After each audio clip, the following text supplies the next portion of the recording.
Chapter 1549. In this short moment, Wenren Lurue stared at Li Qi'er in astonishment. She couldn't gauge him at all. In her eyes, this seemingly ordinary man was an unfathomable abyss shrouded in mist.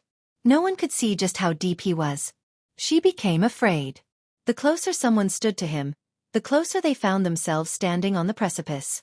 A careless step would result in falling down, never being able to escape again. Don't worry, I won't expose you by telling your father and brother. Li Qi'er chuckled. You can protect his reputation and status. After a long time, she calmed down and took a deep breath. Since you know already, why are you involving yourself in this trouble? Li Qi'er couldn't help but laugh. Trouble? This matter might seem insurmountable to you, a problem that could swallow up the sky, but in my eyes, it's no big deal and can be easily solved. And as for why? He continued. I am only coming through here by chance and I'm bored enough to find some entertainment. Lurue became quiet again, and didn't know what to say at all due to the mystifying nature of this man and her own unawareness. Li Qi'er looked at her and said, I'm actually curious, was he your senior brother or junior brother? She eventually sighed and had to respond. He's my eldest senior brother and was taken in by my family at a young age. Since Li Qi'er guessed everything completely, Lurue didn't feel the need to hide it any longer. She might as well tell him everything. Our Wenren clan has been in an alliance with the Dongfang clan all this time. Moreover, it is a marriage alliance as well. Only when our two clans are together that we are able to oppose the ambitious Soaring Hawk state. Because of this, I was engaged to the Dongfang clan's eldest son when I was still a child. Her clan dominated renowned while the Dongfang clan ruled over a city named East. The two clans were quite close with their marriage pact. Meanwhile, the other ruler in another territory within the island chain was Soaring Hawk. It was much stronger than the two clans, so in order to contend against this third faction, the two clans needed to form an alliance. No alliance bond was stronger than a marriage. Wenren Lurue was betrothed to Dongfang Tsong, the eldest son of the Dongfang. Alas, she hated this marriage, the source of her internal conflicts. Moreover, as she grew up, she found herself liking her eldest senior brother, Gu Qiyu. The two were childhood sweethearts and were together all the time. Naturally, feelings eventually arose and turned into love. Gu Qiyu was taken in by the Wenren clan when he was a child. His talents were exceptional on top of being diligent, resulting in his great cultivation. Though he couldn't become the successor for the clan, he would be one of its pillars in the future. He knew that his junior sister was engaged to the Dongfang clan as well. Because of this, he didn't move forward in spite of their feelings for each other. However, as time continued to pass, the marriage date was fast approaching. In spite of Lurue's protest, the marriage was decided by the ancestors from the two clans. It wasn't something a young lady could oppose nor control. Even her father couldn't object to this marriage. Her disgust with the marriage only worsened since she had someone else in mind as well. She garnered courage out of nowhere and actually left the clan to escape out of renown. The Wenren clan naturally became angry when the marriage was so close and the bride was nowhere to be found. If anything happened to this marriage, the pact between the two clans could crack. Because of this, it sent out many disciples and tried its best to find Lurue. Of course, the eldest senior brother shouldered this responsibility as well. He and Lurue grew up together and had feelings for each other, so he understood her quite well. He knew where she was hiding, so he was one step ahead of all the other pursuers. His mission was to take her back to the clan, but he couldn't do it when actually staring at her face to face. In the end, he helped her escape into a very remote area. During the perilous getaway, they finally took the next step and became husband and wife. After settling her in, he came back to the Wenren clan and guaranteed her that he would publicly win her hand in marriage. However, it was easier said than done. He needed to contribute greatly to have the chance. 5 years ago, during a skirmish between Soaring Hawk and the Wenren, Qiyu wanted to be the shining example, so he rushed into the battlefield to kill many opposing experts. Alas, though the Wenren clan won that battle, Qiyu also died on that day. He couldn't wait until the day when he could marry Lurue, and she couldn't wait till his return any longer. After the 5 years anniversary, Lurue snuck in with her daughter to commemorate her husband, but the disciples there unexpectedly found her. She had to run away and managed to meet Li Qi'er. Love is difficult, Li Qi'er said after hearing her story. What is your plan? She mused for a bit before answering. I'll apologize with my life towards the Dongfang clan so that Huayu can live on. No, you can live on instead of treating your life so frivolously. Li Jie shook his head. It's not that desperate yet. No need to think about dying. You don't understand. She disagreed. Someone has to die for this matter to end. The Dongfang clan requires an answer from my clan. Otherwise, the alliance might break and they could even become enemies. Li Jie simply smiled. He has seen this many times before with a runaway bride. Both the clans thought that they have lost all face from this. Thus, something has to be done for the alliance to stay intact. Don't worry. He smiled. As long as the two sides work together and talk, there will be a turnaround. She smiled bitterly in response. There's nothing to talk about. My father can't be in charge either. Even if the ancestors in the clan want to protect me, it will still be impossible. The best method is for me to die as an apology. She took a deep breath and solemnly said, I have expected this end long ago. As long as father and the others can protect Huayu and that my death will end this feud, I don't mind dying. You should know now that no good thing will come from involving yourself. A scapegoat is necessary, so if you continue to pretend, our One-Rin clan will be more than happy to oblige. With that, she spoke with good intent, not wanting to implicate Li Jie. It's not too late to make a decision now. Once the people from the Dongfang clan come, then you won't be able to escape death at that point. I can't die even if I want to. Li Jie couldn't help but laugh. Such attitude left her speechless. It looked like he didn't care for her goodwill. Your region must belong to the Crouching Dragon continent. Li Jie asked leisurely while she stood there in a daze. Yes, all of the island chains belong to this continent. Our two clans and the Soaring Hawk State are all under the jurisdiction of the Crouching Dragon Cliff. How many locations are under the control of the cliff now? Who is currently in charge? He asked again. This sudden question surprised her since it was common knowledge to any cultivator at Crouching Dragon. Chapter 1550. One-Rin Lurue's wits returned after a short stupor. She nodded. The 28 countries on this continent are under the jurisdiction of the Crouching Dragon Cliff, including small factions like our two clans and Soaring Hawk. 28 countries? Looks like the cliff's power is growing. Li Jie smiled and said. Lurue nodded. Ever since the Sky Dragon King took over the cliff, it continued to grow. Recently, after the king came out from isolated cultivation, she shocked the entire mortal emperor world with her unfathomable power. Many great powers in the Grand Sea were convinced by her, and became friends with the cliff. Sky Dragon King? Who is that? Li Jie found this surprising. Lurue gave him a strange stare because not just in the Crouching Dragon continent but all of the Grand Sea has heard of the Sky Dragon King. Someone who hasn't heard of her must have been a complete rookie. The Sky Dragon King is the current sect master of the cliff. Her name is Wulong Xian. Lurue eventually replied. Wulong Xian. Li Jie smiled and said, Sky Dragon King, a dragon presiding over the sky. Quite a domineering title.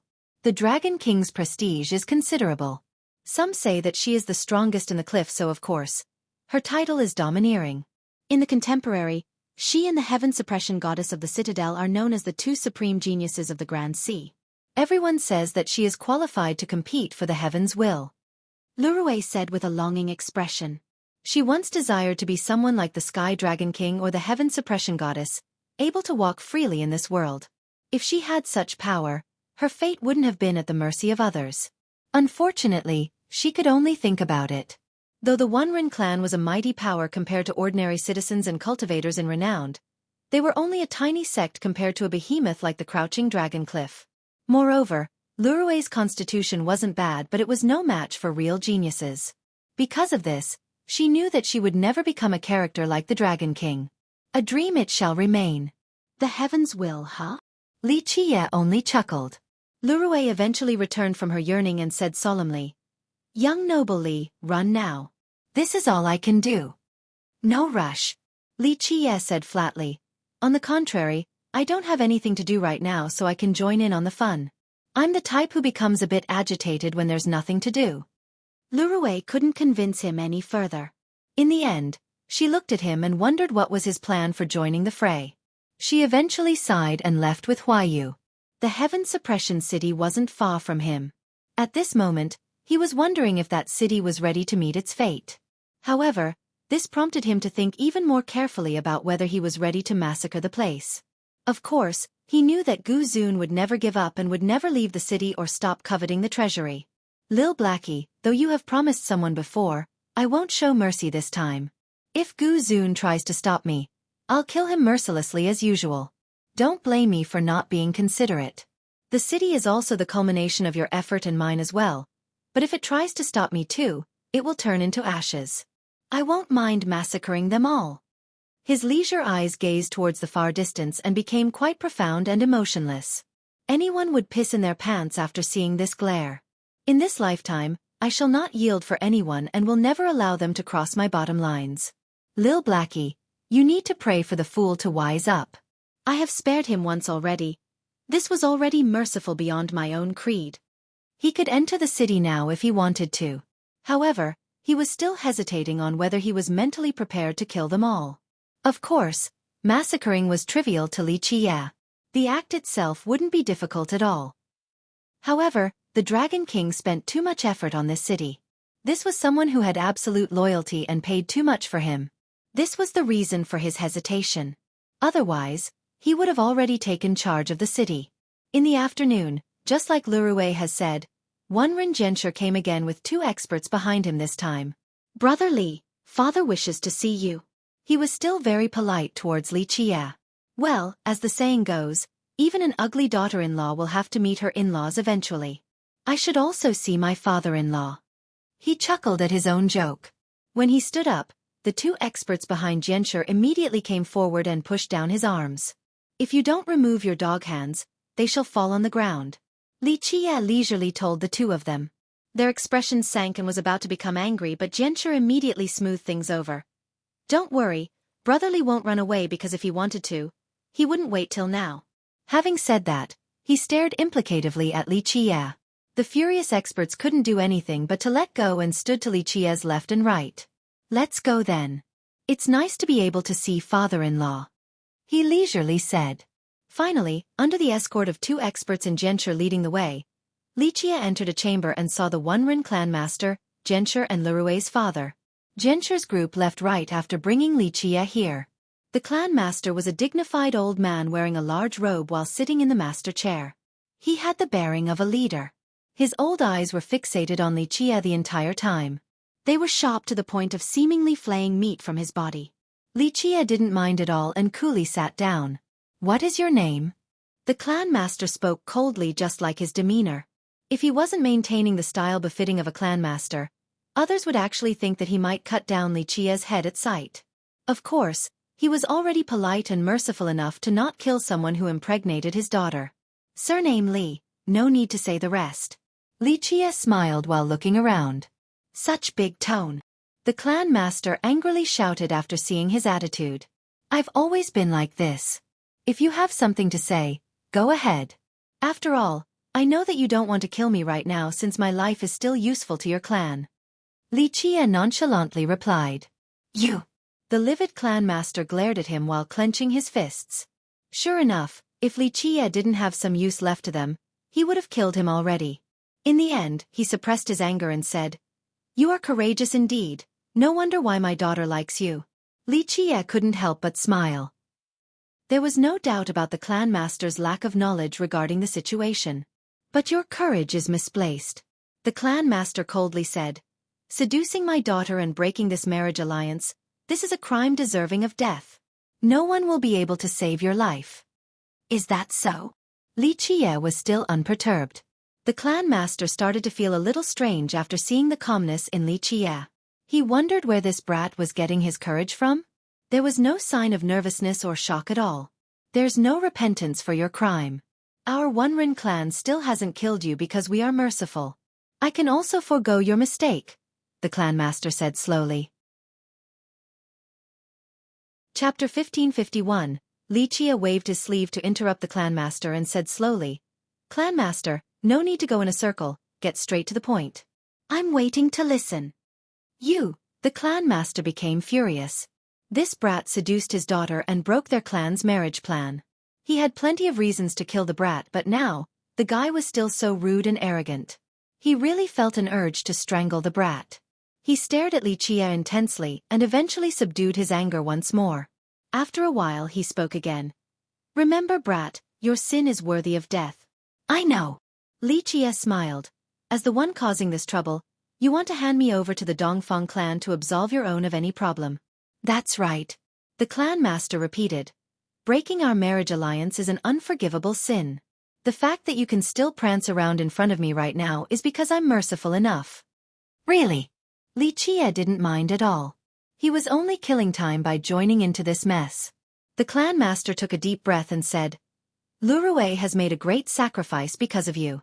She gave up her noble status from her own clan, giving up the chance to become the mistress of the Dongfang clan as well as Eastern City and giving up staying in renowned, all of this just to risk escaping with you. She's still thinking about you right now and plead earlier so that I would let you go." "Are you trying to convince me?" Li Qie chuckled.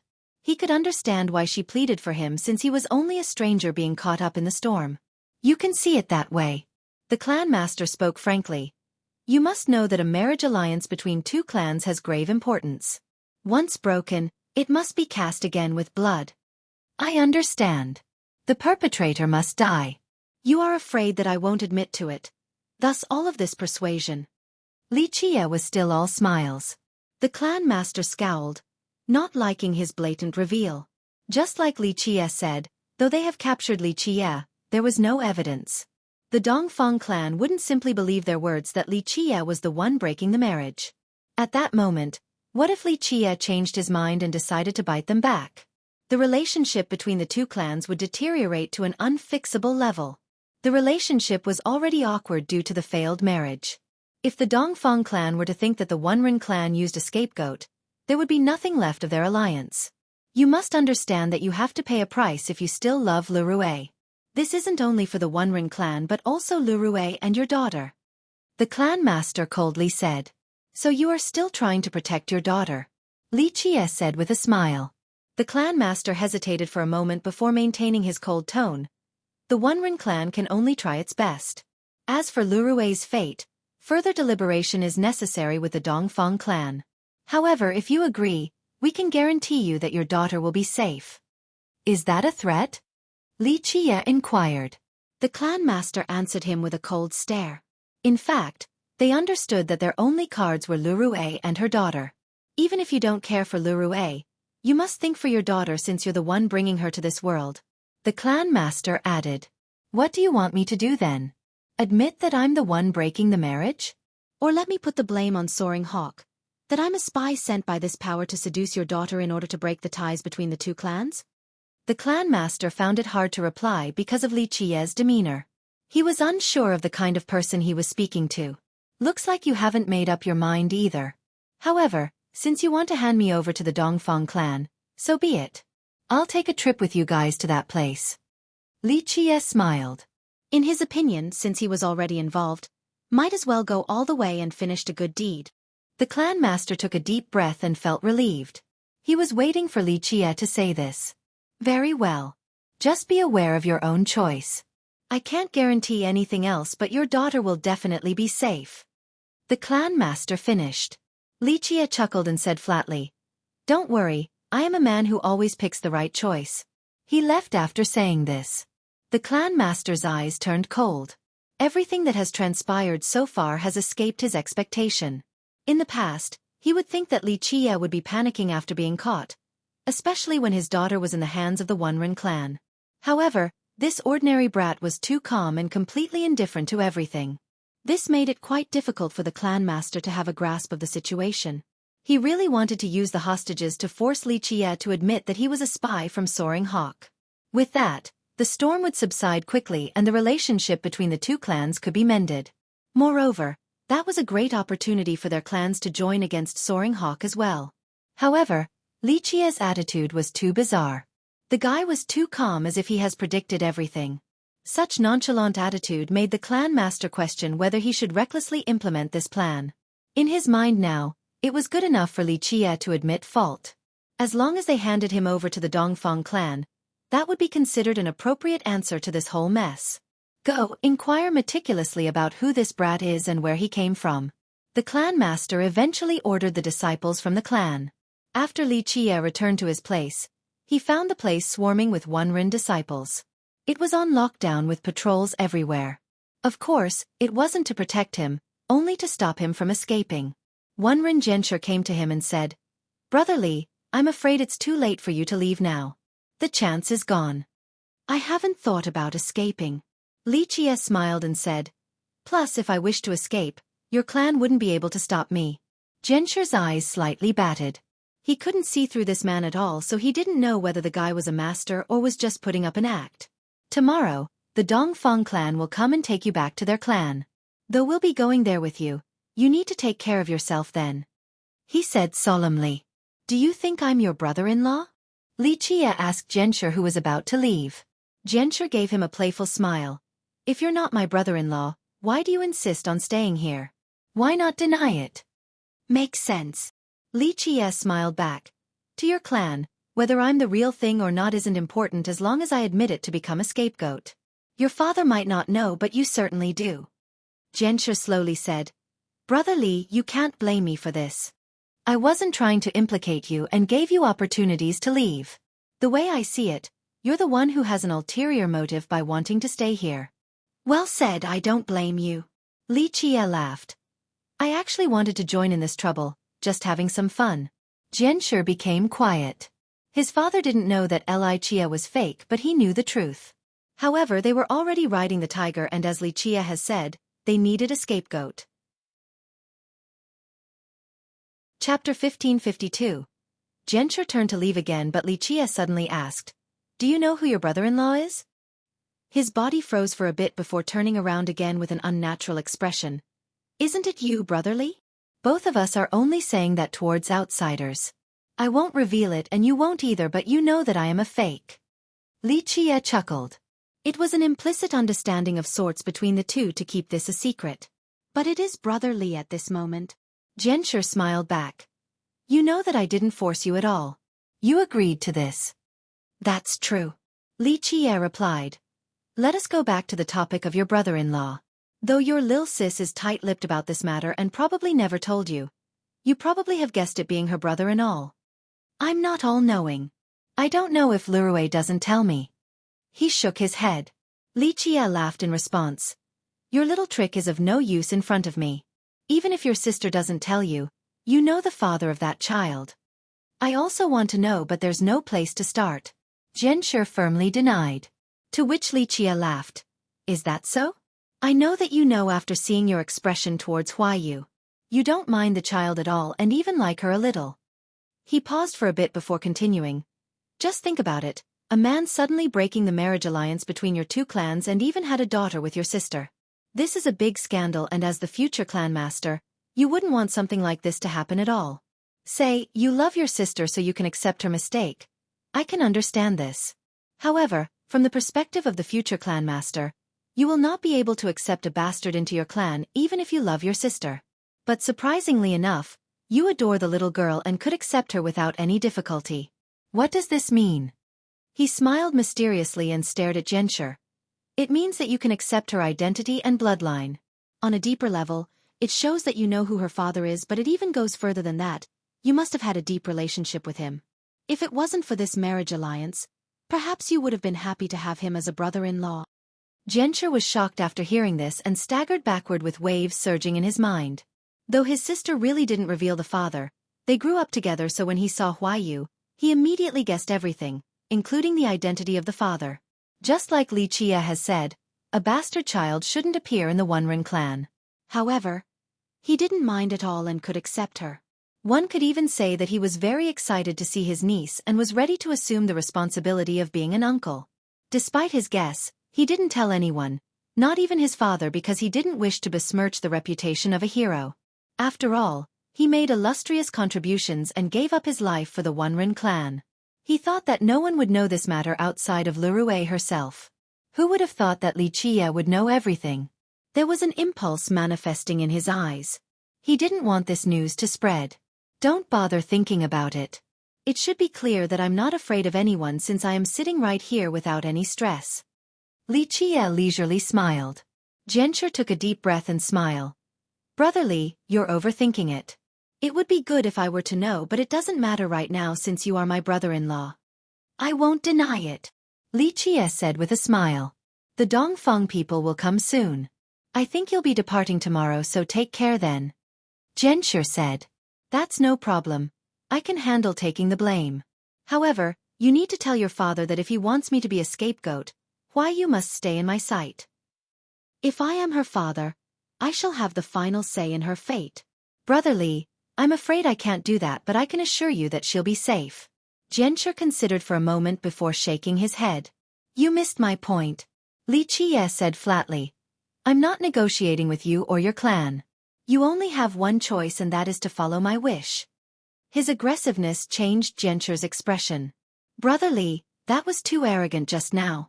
Zhenshi took a deep breath and said. Li Qie smiled back. What do you think? Do as I say and take her along. I don't want to let the child see too much blood, understand?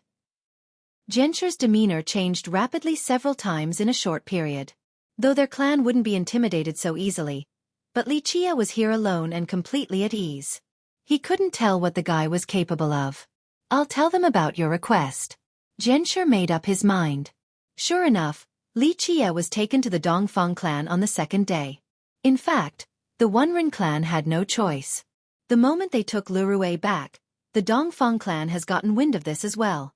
Right now, the Dongfang needed the Wenren to hand someone over. As in-laws, they might not do anything to Wenren Lurue, but an outsider like Li Qie seducing their bride? There was no chance for forgiveness. Both clans wanted to deal with this in a low-key manner. The Dongfang clan found out very quickly, so the Wenren clan had to hand Li Qie over. In fact, the Wenren clan master had no control over this matter. They could only hope Li Qie would shoulder the blame. Then they could deal with it quietly and defuse the misunderstandings. There were many people waiting outside when Li Qie was escorted out. Outside of Zhenshi and his father, a bunch of experts from the clan was responsible for him too. In addition, there were several old men from the Dongfang clan. They immediately sent out unfriendly gaze at him right away. 2 experts wanted to take his arms in order to subdue him. Li Qie didn't become angry at all and repeated the same phrase with a smile. You want to keep your dog hands? Leave it, Zhenshi ordered. He knew that Li Qie wouldn't run away at this moment. He would have done so long ago if there was any intention of escaping. A carriage slowly came about with Wenren Lurue inside. She was silent with a haggard complexion since she didn't know what fate was awaiting her at the Dongfang clan. The thing she was worried about the most was not herself but her daughter, Wenren Huayu. Alas, she alone couldn't protect her daughter. The carriage was in front under the escort of the Wenren clan's experts. Brother Li, it's time to hit the road, Zhenshi politely told Li Qie. He even deliberately let Li Qie stay close to Huayu. His intention was obvious. If the Wenren clan has agreed to Li Qie's condition, he must also not go back on his words and shoulder the blame. Good. I also want to take a trip. He smiled and said, let's go fast. I have to leave after dealing with this trivial business. With that, he trotted forward. Chapter 1553. There were many islands in this particular chain with large tracts of land. On a huge island next to renowned was Eastern City, ruled by the Dongfang clan. A total of 3 powers reigned over this region: the Dongfang, Wenren, and the state of Soaring Hawk. However, the 2 clans weren't a match for Soaring Hawk, thus they had no choice but to work together. Because of this, a marriage alliance has been the long-running tradition. It forged a bond of steel that could last for a long time. However, because of Lurue running away from her wedding, a crack appeared in the alliance.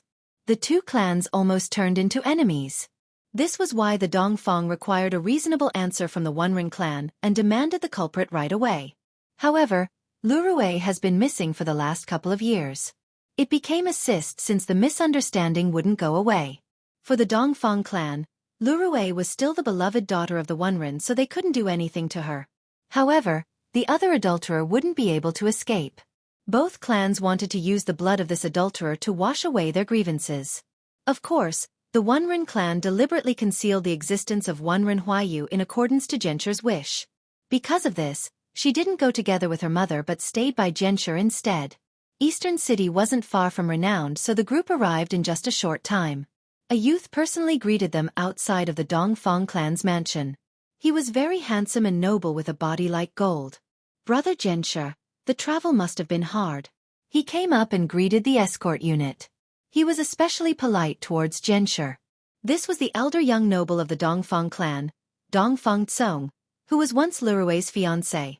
In fact, Dongfang Tsong and Wenren Zhenshi had an extremely good relationship. They weren't brothers but were even closer. Because of this, both clans had high hopes for them. After Lurui married into the Dongfang clan, the clans would have grown even closer. However, the relationship soured after Lurui's debacle. Nevertheless, the two's friendship was still strong, but they were stuck in an awkward position due to their clans. Thank you for your hospitality, brother Dongfang. Zhenshi gave Dongfang Tsong a big hug. They sympathized with each other since they played the same role in their clan. Wenren Lurui came down from the carriage as well. It was interesting that Dongfang Tsong didn't become angry when his fiancé ran off with another man. Despite having a grudge about it, he maintained the demeanor of a noble. Sister, long time no see. He could only sigh after seeing her haggard appearance. He was helpless in this matter as well. There was no reason for him to be angry since the marriage was decided by the seniors. He could understand that she didn't want to marry him. However, it was meant for the future of the two clans, so they weren't in charge of their own outcome. Lurui sighed in response and bowed deeply. Brother, this was my fault, so let it end with me. In her eyes, it wasn't because of Dongfang Tsong's lackings or flaws. She simply didn't want an arranged marriage and already had someone in mind. That was the reason why she chose to run. If she had another chance, she would still make the same choice without regrets. The only thing she hated was her lack of agency while being stuck between the two clans. The ancestors will decide, Dongfang Tsong stated. Dongfang Tsong looked at Li Qie carefully. He wanted to see just who Lurui's man was. He couldn't see anything special about the guy. Meanwhile, Li Qie leisurely nodded as a greeting towards Dongfang Kong. Dongfang Tsong didn't wish to talk and said, "Let's go in." The Dongfang clan didn't wish for a big commotion, so they kept it very quiet. It was a mess for both of the clans, so there was no need to publicize this matter. The clan immediately convened a meeting in order to make a decision with the fastest speed in order to calm the storm. After all, their clan didn't wish to turn against the Wenren clan either. Moreover, if the alliance were to fall, Soaring Hawk would take both of them down eventually. The sooner they could solve this, the less complication. Afterward, both clans could maintain the alliance of past. After making the decision, the ancestors from both clans summoned Li Qie and Wenren Lurui. This was only to tell them the result. The two saw the ancestors from both clans. Zhenshi and Dongfang Tsong were present as well with a solemn expression. She gently sighed and knew that it was about to come. However, she was ready to meet her fate. As long as her daughter could be fine, she was willing to pay any price. Li Qie glanced at the ancestors and only smiled. He actually walked up to the master chair and sat down with wanton regards. Such arrogant attitude made the ancestors ugly. Both sides angrily glared at him. "I'm already a dead man in your eyes. Can't a dead man get to sit down?" Li Qie nonchalantly laughed after seeing the glares. The people present here snorted at this attitude, but at this moment, they were more concerned about him acting as the scapegoat. This was more than enough. Wenren Lurui took a deep breath and bowed. "Dear ancestors, this is my fault. All the blame is on me. I have shamed both of our clans, so I'm willing to bear all the sins. May my life eliminates the grievances." "Lurui, you don't need to speak for this Li guy's sake." One Wenren ancestor shouted. "Your mistake can't be forgiven. Because of this, the clans have decided to imprison you in the inner tower for the rest of your life." Both Zhenshi and Tsong were shocked to hear this sentence. Tsong stepped out and addressed the ancestors. "Ancestors, she is indeed at fault, but it is only out of youthful ignorance. Just let this marriage pass and our clans can still be allies. There is no need for a life sentence." Songer, stand to the side. A Dongfang ancestor spoke coldly. "The laws must be upheld." With that, he turned towards Li Qie. "And you, purposely breaking our marriage pact and alliance, seducing a married woman, a crime deserving of death. You shall be decapitated to set an example." An agreement has been reached between the two clans. If Lurui escaped with someone else, then the fault was on her. However, if Li Qie was purposely breaking the alliance by seducing her, then it would be a different story. He would bear the bigger burden of the crime. Both clans chose the latter version in order to kill this scandal as soon as possible. Meanwhile, Li Qie smiled and casually picked up some fruit on the table nearby before leisurely taking a bite. This made the ancestors nearly vomit blood from anger. They felt an urge to kill him right away. Chapter 1554. After finishing the fruit, he threw the seeds on the tray before wiping his hands. This only further enraged the ancestors with fire in their eyes. They wanted nothing more than to tear him to pieces. "Would you like to hear my opinion?" After cleaning his hands, he calmly said, "I'll go ahead. Why bother killing and seeing blood because of this?" Ultimately, both clans still want to keep the alliance, not wanting to break all pretense since you still need to face the lurking soaring hawk. If this is the case, then let bygones be bygones. The sky wants rain and a child wants its mother. Just let them be. He paused for a bit before continuing. Your clans are still in a marriage alliance, at least from the last generation. Thus, why the need to break a couple and force a loveless marriage? As for your Dongfang clan, will you feel better after killing me, the adulterer? You still won't be able to get a Onrin girl into your clan as a bride. As for the Onrin clan, would you feel better by imprisoning your own daughter, never letting her see the sun again? In the end, your Dongfang clan will be responsible for this imprisonment. The grudge will still be there after the punishments are carried out. Li Qie said with a smile. Junior, don't bother trying to spout your nonsense. A Onrin ancestor furiously shouted to shut him up. In this complication, the Onrin clan was at fault, so they hoped that everything would be over with. Nonsense. Li Qie shook his head. I'm only showing you the correct way. It's not like the alliance won't be there without a marriage. The powerful foe will still be there. Your alliance is not predicated on benefits. It is necessary to combat the existential crisis. No matter how you looked at it, your two clans need to stay together. When the mouth is open, the teeth will be cold. Since it is so, why not be more benevolent and just let this thing pass? Don't let this failed marriage leave a knot in your mind. Killing me and imprisoning the daughter from the Onrin won't solve anything. Let's be honest, both sides do not like the current situation, but everyone should let it go for the sake of the future. Li Qie's spiel was endless and made the ancestors quite angry. However, Dongfang Tsong stood up and said, Fellow ancestors, I feel that this makes sense. Our alliance is not because of the marriages. We have been close for many years now with ties as deep as the ocean and vast as the mountains. Even without the marriages, our friendship still has roots from the past. Since this is the case, why should we turn a wedding into a funeral? Why not just let this pair be together? It will be a happy commotion instead if we can see past this. Everyone will feel better and it won't affect the friendship between our clans. Dongfang Tsong carefully articulated in a solemn manner. Tsonger, don't listen to his nonsense. One Dongfang ancestor immediately stopped him.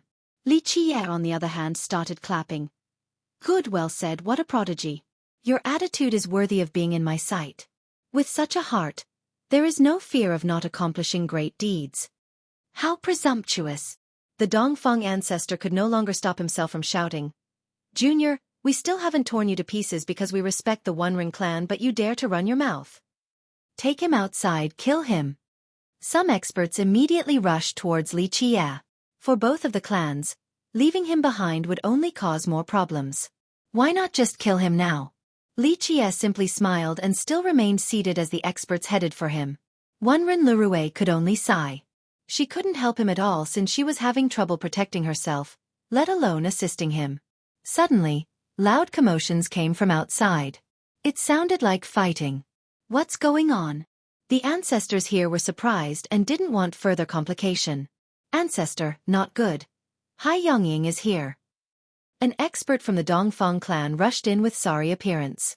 The ancestors were alarmed after hearing this. Even the experts wanting to catch Li Qie stopped and looked outside nervously. What's going on? I'm visiting in good faith but was faced with swords? This is the hospitality of the Dongfang clan? A hearty laughter came from outside. Next, a youth came in with a vigorous aura and a pair of sharp hawk eyes, capable of piercing through everyone. 2 rows of experts accompanied him.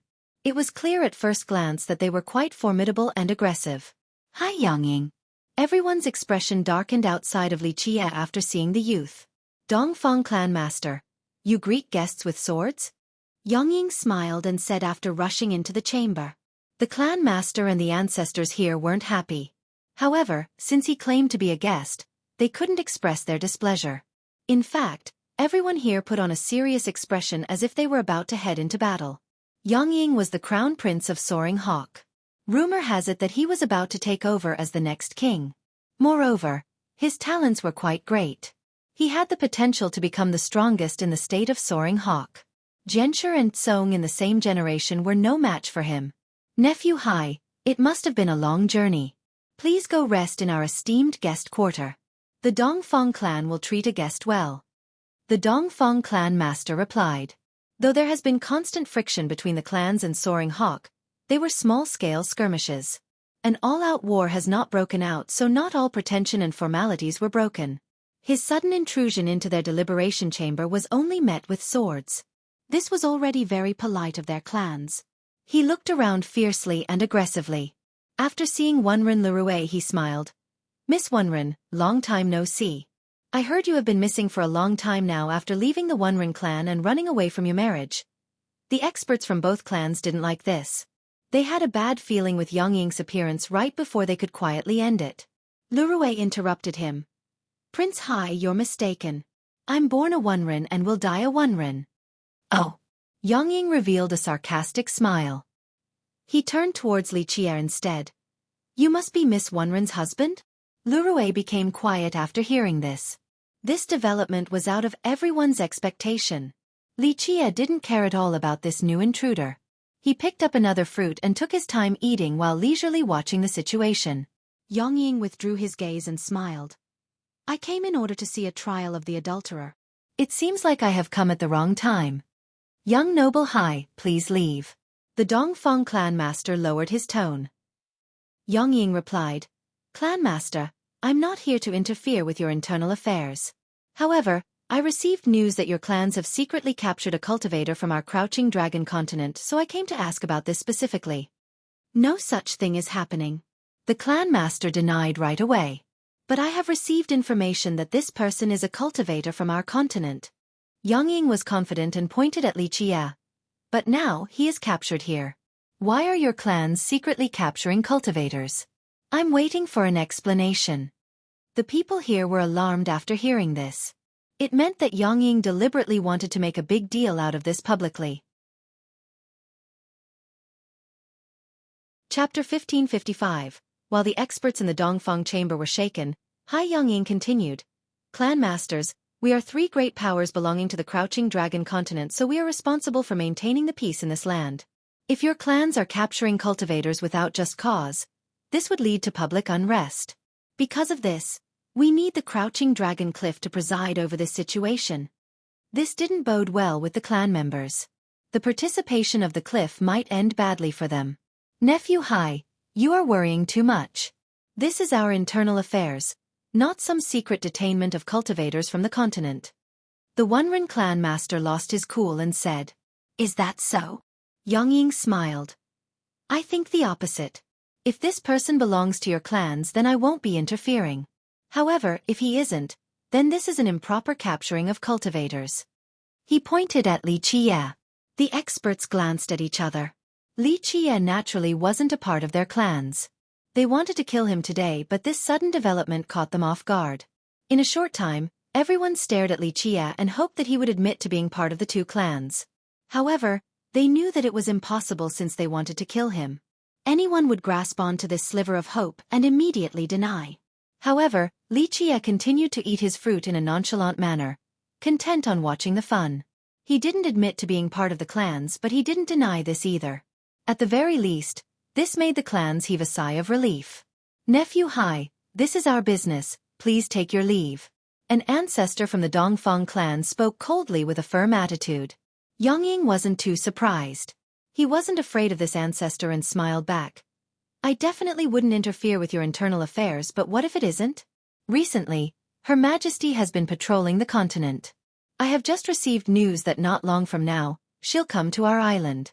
If she were to learn about this secret detainment, what would she do? How will your clans explain it to her? I'm not trying to be an alarmist, but I'm sure the cliff won't sit idly by and tolerate such a thing. He sneered at this point after making his threat clear to the chagrin of the listeners present. Even if they could chase him away, when the Sky Dragon King did her round, he would report negatively to the king about their clans. At that time, they wouldn't have the chance to defend themselves. The experts here were in a difficult position that could lead to a disaster. If the clans aggressively chased Hai Yongying away and killed Li Qie, then the guy could still report this to the king and bring about her wrath. What do you want? Wenren Zhenshi uttered coldly. Yongying smiled in response. Nothing, I just want to maintain the peace of our islands. If your clans aren't secretly capturing cultivators, then fine, give him a public trial then. This will decide right from wrong. If he is an adulterer who seduced the bride to break the arranged marriage, then that's worthy of death. I hate this type of scum the most as well. Moreover, this will prove your clan's innocence and provide closure as well. This was not what the clans wanted to see since they didn't want to show the skeletons in the closet to outsiders. Even if Li Qie were to admit his relationship with Lu Rui for some reason in an open interrogation, it would lead to everyone knowing about their issue and they would lose all face in the process. Moreover, there were too many uncertainties with a public trial. What if Li Qie decided to change his mind and bite back? That would have an even greater impact on the two clans. At this time, the Wenren clan made up their mind. One ancestor spoke coldly. Nephew Hai, please leave. No need for you to worry about our problems, we can deal with this ourselves. Yongying disagreed. I'm only doing this for the peace of our island. If your clans wish to do this by yourselves, very well. My soaring hawk and the surrounding sects will invite Her Majesty here to maintain order. I heard she has just arrived at Distribute Country so she could be here in a jiffy. He wouldn't leave so easily after coming here since his goal was to disturb this matter so that the two clans wouldn't be able to take care of it.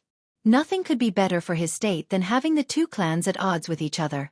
The clan members weren't happy with this comment.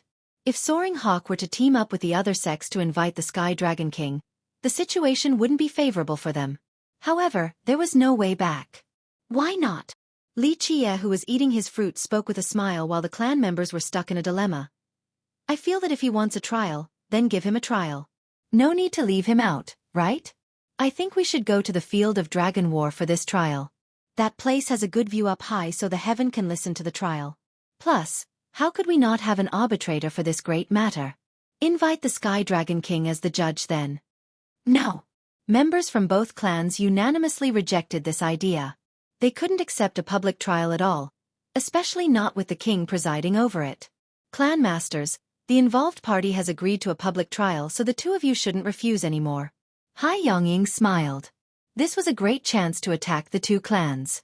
The clan members were naturally angry and scared. They couldn't allow for this to happen. The Wenren clan master repeated, Nephew Hai, this is our internal affairs. No, that's not the case, it's my problem too from now on. Li Qie interrupted him. If I am not a disciple from either of your clans, there should be a public trial. Okay, we'll go with that. Clan masters, any other comments? Yongying gloated. Since he's not your disciple, he has to follow me now since I'm responsible for his safety. Who the hell are you? Li Qie casually said while Yongying was feeling quite content with himself. You're not giving any order here. Go. Tell the Sky Dragon King to come to the field of Dragon War. You. Yongying's expression turned quite ugly. Okay, everyone can go now. Your two clans don't have any other choice so we'll do it like this. Li Qie laughed and left before anyone could react. At this time, the clan members couldn't do anything, not even capturing him again. However, they were relieved to find that he wasn't trying to escape and was still staying happily at the Dongfang clan. The meeting dispersed with the Wenren clan master furiously leaving. Wenren Zhenshi and Lurui's group left as well. He caught up with Li Qie and said coldly, even if you don't care for your own well-being, think about your daughter. Li Qie said flatly, if you are smart right now, you will keep your mouth shut. At the very least, your son is much wiser than you in this regards. Chapter 1556. You. The Wenren clan master was becoming livid. This was quite a bad strings of misfortune for their clan so they became quite unhappy. Father, let me talk with Brother Li. Zhenshi immediately pulled his father back and persuaded. In the end, the clan master scowled before waving his sleeve then left. After these experts left, a Dongfang guard came in and spoke coldly. Crown Prince Hai wants to see you. This disciple didn't like Li Qie at all. If he wasn't under orders to only stop Li Qie from leaving, They might have tried to teach him a lesson. No, tell him to scram. Li Chia was disinterested and waved his hand. The disciple was caught off guard. Even Lu Rui and Zhenshi found it strange. If Li Chia wanted to stay alive, his best option was to work with Hai Yongying, but he chose against it. Nevertheless, after the disciple left, Yang Yin rushed in. He even dared to rush into the main chamber, let alone this place. I am upholding justice and saving your life. It's one thing if you don't show gratitude, but to even refuse an audience? Yang Yin spoke aggressively with a stern demeanor. Scram. You're nothing. Li Chia didn't bother looking at him. Li Chia naturally knew the guy's objective. He wanted to persuade Li Chia so that during the public trial, he would lambaste the two clans. Once successful, the clans wouldn't be able to prove their innocence before the Crouching Dragon Cliff. You! Yang Yin didn't like this response. In his eyes, Li Chia was a nobody. If Li Chia wanted to live, the guy must rely on him and beg. Even if Li Chia was 10 times more courageous, he still wouldn't dare to go against him. But now, Li Chia actually insulted him. This made the always imperious Yang Yin have a murderous flash in his eyes. Crown Prince Hai, since Brother Li is going to attend a public trial, you should leave now. Zhenshi raised his voice. Oh. Wonren Zhenshi, you want to oppose me too? Yang Yin laughed in response. If your clan's Gu Qiyu were alive, he might be able to fight me for a couple of moves. But you? No chance. Zhenshi's eyes turned cold before such arrogance. Lu Rui also stared angrily at him. Gu Qiyu used to be the Wonren clan's eldest martial brother, who happened to be Huayu's father. What if I join? Dongfang Tsong walked in and spoke with a heavy tone. Yang Yin looked at the two of them and laughed. So just like the rumors, you two are quite close. I wonder if you can stay this way after this storm. Zhenshi and Tsong's expression slightly changed, but they didn't react. Yang Yin ignored these two and sneered at Li Chia. If you want to survive as a cultivator of Crouching Dragon, don't rely on these two clans. Only my Soaring Hawk will be able to uphold justice for you. His intentions were clear while saying this in front of Zhenshi and Kong. Anyone who wasn't utterly stupid would pick the right choice. Even though Yang Yin was running his mouth before them, Zhenshi and Tsong couldn't do anything. Scram already. Li Chia interrupted him. If you want to live, go tell the Sky Dragon King to go to the field of dragon war. Yang Yin instantly became livid with a murderous urge.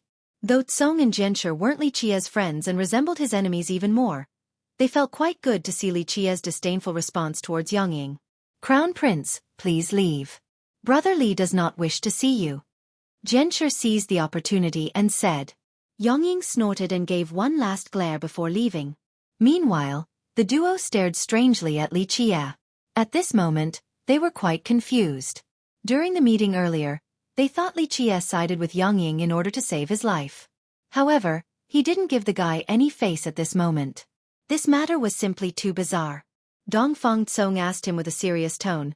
Brother Li, I don't understand what you are planning, but you surely know that Hai Yongying won't save you. He's only using you and couldn't care less about your well-being during the trial. Even if you leave the trial alive, he'll definitely try to kill you to keep things under wrap. Is that so? Li Chia smiled casually while sitting down comfortably. Dongfang Tsong had no words to express Li Chia's current attitude. It was as if he was the boss in this place. He looked at Zhenshi and found the guy just as confused. What could Zhenshi say right now? Li Chia only wanted to have fun while the Wonren clan needed a scapegoat. But now, the development has gotten out of the two clans' control. If he knew this was going to happen, he wouldn't have brought Li Chia here. Of course, both clans were surprised at how things have escalated. The Wonren clan wanted to kill Li Chia, the so-called adulterer, to give the Dongfang clan an answer. On the other hand, the Dongfang clan needed the blood of this guy to wash away this problem. They wanted to solve this issue as fast and as silently as possible. However, Hai Yongying came out of nowhere. Dongfang Tsong still didn't know that Li Chia was fake. Only the brother and sister knew.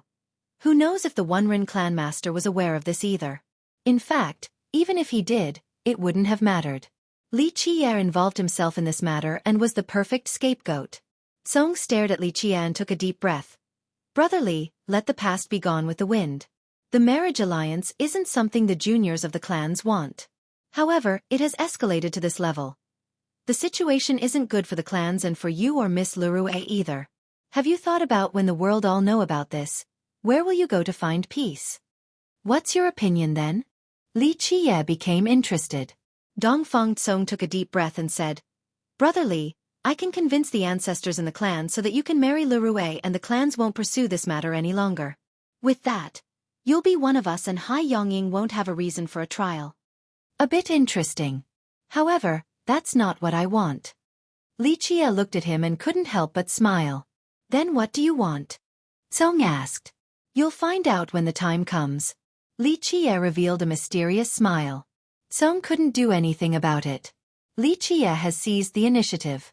Even though he was staying at their clan, they were completely at his mercy. Due to Yongying's interference, it's not like they could kill him now. This would give Yongying more firepower to frame them before the Sky Dragon King. That's when the big trouble would come. Brother Jianshi and sister Lurue, you two should convince him.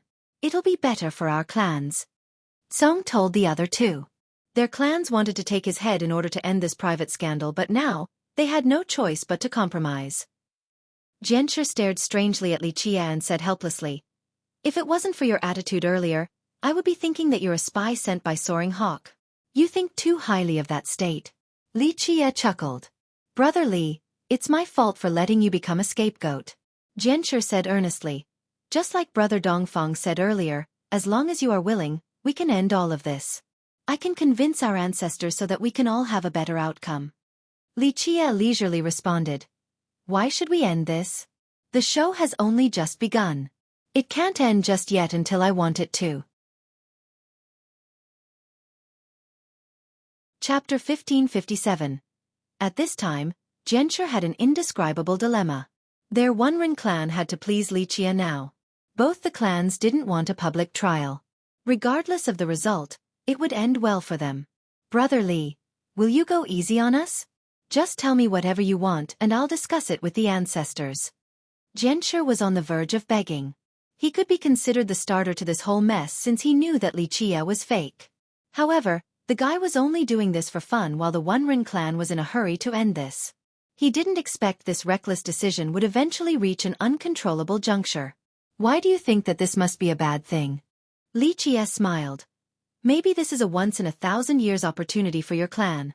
I don't see that at all. He smiled wryly. If something goes wrong, our clan will face a disaster. I'm the one at fault here. If you want revenge, just do whatever you want to me. I hope that you can go easy on our clan. It'll be very benevolent of you. All right. Li Qiye gently waved his sleeve. I know what you are saying. Just wait to see the actual outcome before crying doom and gloom. You'll see soon. Such a response only further perplexed Jianshi since he didn't know what Li Qiye wanted at all. Sis, you talked to him too. In the end, he placed all hope on Lurue and took his leave. Lurue didn't know what to say either. In fact, she knew as much about Li Qiye as her brother. Jianshi thought that Lurue knew him and could perhaps convince him. Young noble Li, what are you looking for? Jianshi said seriously. If you are willing to stand by the Wunren's side, I can give you my life. He chuckled in response. Have you thought about what will happen to your daughter after this mess is over? Will I stay as a fake forever? When will she find out about her real father? Does she even know now? Lurue became dejected after hearing this since she knew that this secret shouldn't be revealed. It's simple. If this matter is quelled, your daughter will never have the chance to come out. Even if the Wunren clan accepts her, she'll only be a bastard, a mortal, someone who will spend her life under disdainful glances. Even if you could take her away from this clan, what will she do? Follow you for the rest of her life without knowing her father? Even if she does, she can't claim him either. He said flatly. Lurue took a deep breath and looked up. I know that it's all my fault. I've brought this on her. But the Wunren clan is still my family and her father's family. Given the chance, both of us will pay whatever price to protect it. I know. He spoke again, however, your daughter has a fateful connection with me, so I don't want to see her being chastised as a bastard, spending the rest of her life while keeping her head down. Thus I shall give her a chance. I don't understand. Lurue was dazed. This is her fortune. Li Qiye continued. It's just that you don't know your daughter's worth and potential. But, she said, a public trial is not good for anyone. It'll bring downfall, and the only one laughing in the end will be Soaring Hawk. I'll be the only one laughing in the end. Soaring Hawk is nothing, Li Qie said with a smile. Lurue became quiet from not knowing Li Qie at all. Young noble Li, that state might invite the Sky Dragon King. At that point, even if you have a plan, I'm afraid you can't control the situation. No one can change the king's decision. She slowly speculated.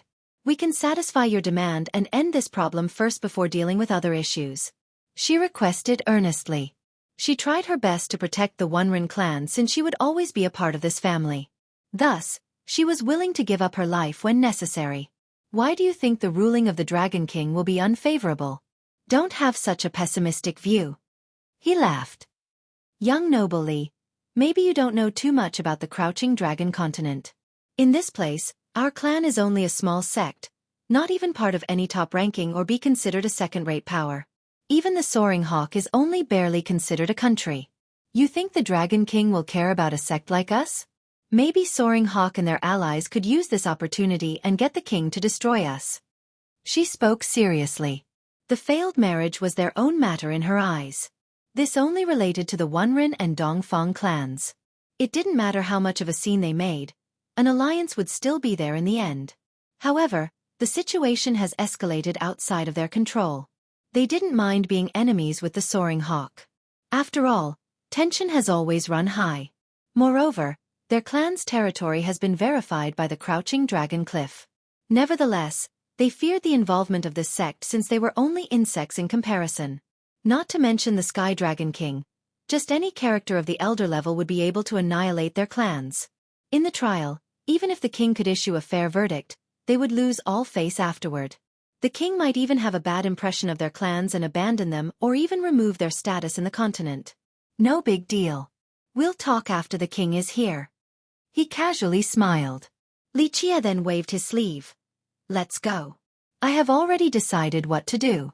All right, tell your brother to take good care of your daughter or I'll hold him responsible if anything were to happen. Lurue understood that there was no persuading Li Qie. She sighed gently and left. Li Qie smiled and looked out the window. Pretty Xian, you have been interested in your cliff's bloodline, right? Then I shall give you a chance. An ancient lineage shall surface again from the depth.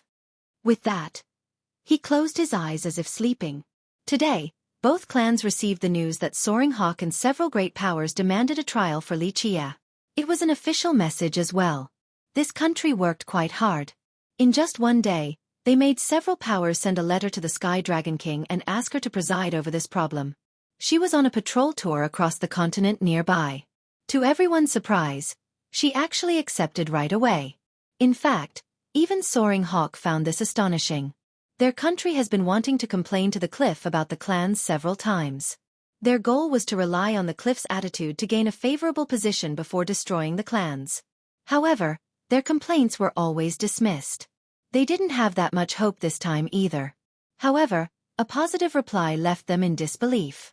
Meanwhile, the ancestors of the two clans were frightened after finding out that the Sky Dragon King will personally take charge in the trial. These old men were completely helpless in this incoming crisis.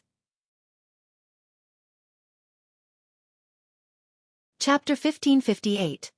Field of Dragon War was actually a deserted island located inside the chain. It was very special because the bottom half was smaller than the top, just like a large lingji mushroom growing on the ocean. It wasn't easy to enter this type of terrain, especially for mortals who would find it hard to climb. Because of this island has always been deserted. The surface above was a grassy plain resembling a battlefield. It could accommodate more than 10,000 people, so it was a suitable location for a public trial. There were many cultivators from the nearby sects arriving at the plain even before the start of the trial. Of course, the two clans and Soaring Hawk couldn't be the reason for so many people to participate. After all, they were only minor sections. Only a few powers would care about this trial. However, it was a different case when the Sky Dragon King was personally presiding over this matter. She was in charge of the Crouching Dragon Cliff at this moment, on top of being a renowned master in the Grand Sea. Meanwhile, the cliff ruled the entire continent. All the sects within were under its jurisdiction.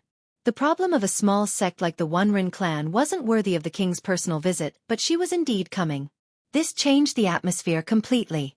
Because of this, So many sects came to participate in the trial. Even some sect masters came early. In fact, her coming was outside of Soaring Hawk's expectation.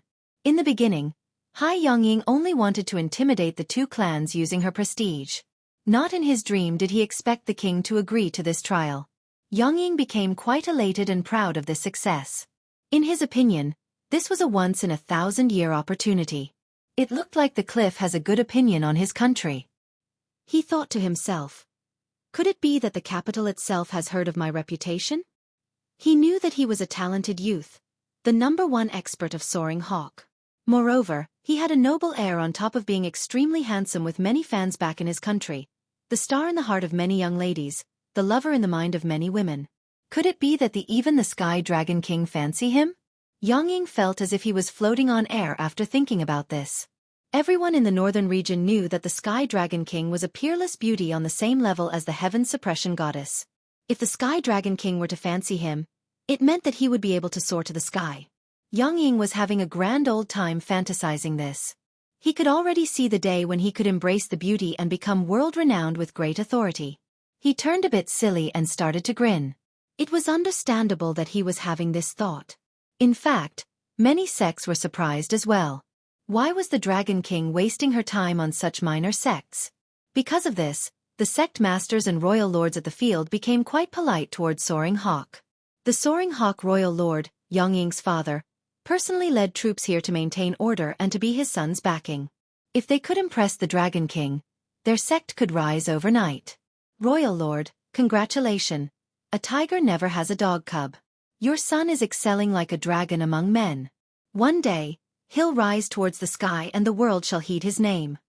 A few sect masters and royal lords were talking to the Soaring Hawk royal lord with the intention of flattery. In the past, this tiny country wasn't worthy of their flattery. However, many were speculating that the Sky Dragon King might be wanting to groom this sect. Moreover, Hai Yongying was indeed a talented prodigy. Maybe he could earn her favor. Please, gentlemen, I don't deserve such kind words. The royal lord was beaming with this great opportunity for his country to shine. Needless to say about Yongying, his confidence has grown to an unprecedented level. He felt as if he has just obtained some great influence. Who is the trial for this time? Someone asked. In fact, they didn't really care about the trial. The main focus was to present themselves in a favorable manner before the Sky Dragon King in order to get her notice. I think a disciple from the Unren clan. An expert who has caught some wind of this matter answered. No. Yongying immediately corrected. Not someone from the Unren clan.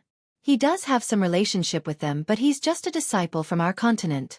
However, he had a relationship with the Unren daughter and ruined the marriage alliance. Because of this, those two clans wanted to secretly dispose of him. Many people could understand this. Marriage alliances were common among clans, but this Lee fella seduced the Unren daughter? They felt sympathetic that the two clans wanted to deal with this privately. As members of the Crouching Dragon continent, we have the responsibility to maintain peace, but the two clans are secretly apprehending a cultivator, even intending on killing him. This would only result in mass unrest. Thus we have to uphold justice. Yongying spoke sternly with a righteous appearance. The crowd didn't disagree with this conjecture either. However, they understood that he was only using this type of rhetoric to push his own agenda, but no one bothered to say anything. The disciples from the two clans finally made it to the field as well. Li Qie was part of the group with experts on his left and right. They were actually protecting this time, since if something were to happen to him, there was no chance for them to defend themselves. Due to the congregation of masters in this place, the clans became quite nervous, evident by their serious expression. Not to mention the Sky Dragon King. Just these great powers alone rendered them out of breath. Alas, there was no other choice. If they didn't bring Li Qie here, it was the same as opposing the Dragon King. Doing so would result in unimaginable consequences at the Crouching Dragon continent. Li Qie didn't look like a prisoner as well, since they almost regarded him as their ancestor with respect to their current treatment. They hoped that Li Qie could at least stay civil during the trial towards their clans. After stepping on the field, Li Qie looked at the sea around and smiled. The entire continent looked like a giant beast lying on the sea. If one were overlooking from above, they would find that there was a mountain range crossing through the entire area just like a dragon. Its head seemed to be diving into the ocean. Meanwhile, This particular island looked like a dragon head sticking out. He smirked, for this was his goal. The trial was only out of convenience in order to calm this storm so that the brat named Xueqi could have a bright future ahead. Chapter 1559. After seeing the arrival of Li Qie and the two clans, Hai Yongying couldn't help but smirk. This so-called trial was only a tool used by him to break down the Wenren and Dongfeng. He didn't care for Li Qie's life. In fact, even if Li Qie could survive the trial, he would kill Li Qie if given an opportunity later on, since the guy has offended him. The royal lords and sect masters are all here. You can start by telling them about how the Wenren and Dongfeng clan have abducted you. Hai Yongying wanted to take charge before the Sky Dragon King was here, so he told Li Qie. The experts from the two clans grimaced. This was their business, but Yongying has told the rest of the world now. It was quite a humiliating ordeal. Abduction? What are you talking about? Li Qie laughed at the complacent fella. Li Qie's answer made the clan members heave a sigh of relief. The ancestors asked Zhenshi and Lirue to go beg Li Qie. In their eyes, Li Qie was Lirue's husband, so he might go easy on them. In the past, his attitude was completely unclear, so the two clans were afraid that he would bite them back during the trial. This came as a pleasant surprise to them. I'm talking about the two clans wanting to quietly dispose of you after they captured you. Yongying hurriedly said, "Don't worry, you're not part of their clans. Any cultivator at the Crouching Dragon continent is free from such injustice. They don't have the authority to detain or judge you. Just tell the truth and the sect masters and royal lords here will protect you." The ancestors' expression became quite ugly. The Wenren clan master couldn't help but yell, "Crown Prince Hai, this is our own business." "Is that so? The involved party is present. Why don't we listen to him?" Yongying sneered. "That's right, we'll take care of this. Go ahead and talk. When Her Majesty gets here, she'll give you a fair trial as well." One sect master helped Yongying. "Oh." Li Qie smiled. "But if I am the Wenren clan's son-in-law, am I still an outsider or am I a disciple of the clan?" Such words surprised the crowd, especially Yongying. The Wenren clan master immediately echoed, "That's right, this is our internal affairs, no need for a trial. When did you become the Wenren clan's son-in-law?" Yongying turned serious and coldly said, "The daughter from that clan is betrothed to Dongfeng Tsong. Everyone knows this, so where did you come out from?" "What does that mean then?" "Humph, it means you are purposely breaking a marriage alliance by seducing an innocent woman, an unforgivable crime of an adulterer, intending to break the peace of the continent. The world does not tolerate someone like you, so if you are truly this evil, you should be burnt slowly at the stake to set an example for those who dare to disturb the harmony of Crouching Dragon. Villains in this place will be punished severely." Yongying's eyes were full of murderous intention at this point. Another sect master shouted, "It is true that a deliberate sabotage of a marriage alliance should be punished severely. A death by fire isn't unreasonable at all." They weren't interested in any secret arrest from the Wenren clan. In fact, many of them were guilty of this. Yongying was only using this as a starting point for his own plan. However, seducing someone else's fiancée was a completely different story. All great powers used this type of alliance, and no one wanted such a thing to happen to them. Because of this, more leaders were willing to burn Li Qie to death. This was a warning and an example to all the playboys who want to break alliances.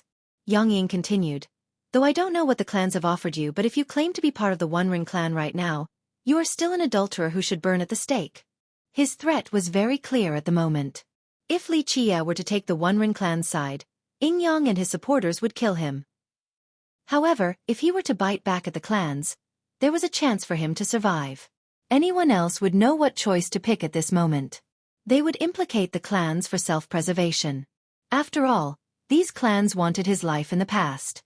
Li Qie smiled and said slowly, "You are nothing, stop prancing around in front of me and scram before I become angry. Tell the Sky Dragon King to come and see me." Even the leaders here took a deep breath after hearing this, while Yongying was astounded. The disciples from the two clans were naturally frightened pale as well. This guy dared to bluster like this? Telling the Sky Dragon King to come and see him? "Ignorant fool, I'll take care of you now." Yongying was livid after being humiliated before everyone, and immediately reached for Li Qie. Bang! Before he could grab onto anything, Li Qie slapped him flying and smashed all of his teeth. Both teeth and blood gushed from his mouth. Such a sudden change shocked and stunned everyone. Little animal, you want to die? Go get him. The soaring hawk royal lord was furious and came together with several hundred experts to surround and capture him. In this instant, a declaration came like the thunder. Her Majesty the Dragon King is here. Everyone quickly kneeled down. Even the soaring hawk royal lord ignored everything else and prostrated as well. Greetings, Your Majesty. All those present at the field were kneeling, outside of Xueqi. Lurue and Jianshi saw that he was still standing and became frightened. Lurue quickly tugged on his sleeve and signaled for him to kneel down only to be met with a smile. A woman descended from the sky. Her appearance engulfed the small island with an aquatic aura. The water dragon beneath her feet made her even more dignified. Two old men accompanied her. Lights shot out from their eyes that would frighten any spectator with a glimpse. Her eyes swept by the field and suddenly stopped on Xueqi, who was smiling at her. Your Majesty, please support us. Hai Yongying rolled and crawled to the front before telling her. This Bratli relies on the Wunren and Dongfang clans and think he can do whatever he wants, boasting without shame and even besmirched you. I wanted to protect your prestige and went to stop him. At this time, Yongying was exaggerating in order to frame Xueqi and the clans. It was hitting two birds with one stone. The clans were scared out of their mind. It was over for them if Yongying could obtain his goal. Meanwhile, the other leaders were indifferent. They wouldn't speak up for these minor clans. No one would care for their existence. The Sky Dragon King stared intensely at Xueqi while he stared back with a smirk. Lurue's soul almost left her body. She kept on pulling his sleeve while almost crying. If Xueqi didn't kneel, a disaster would befall their clan. Your Majesty, this contemptuous person has no respect for your prestige. Allow me to capture him for you. The soaring hawk royal lord noticed her stare and thought that she was unhappy with him. He assumed that this was a chance to win some merits. Because of this, he and his group of experts instantly came for Xueqi. Boom! With just one kick, he sent them flying while spraying blood. He didn't bother looking at them. He smiled and sat down on the throne that was originally prepared for the Dragon King.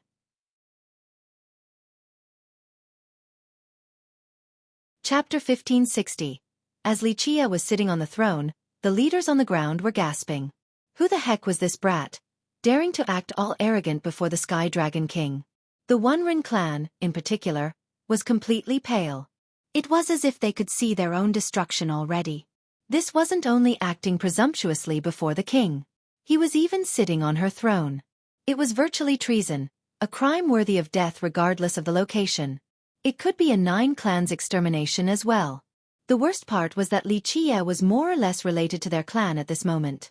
They would be dragged down in this mess as well.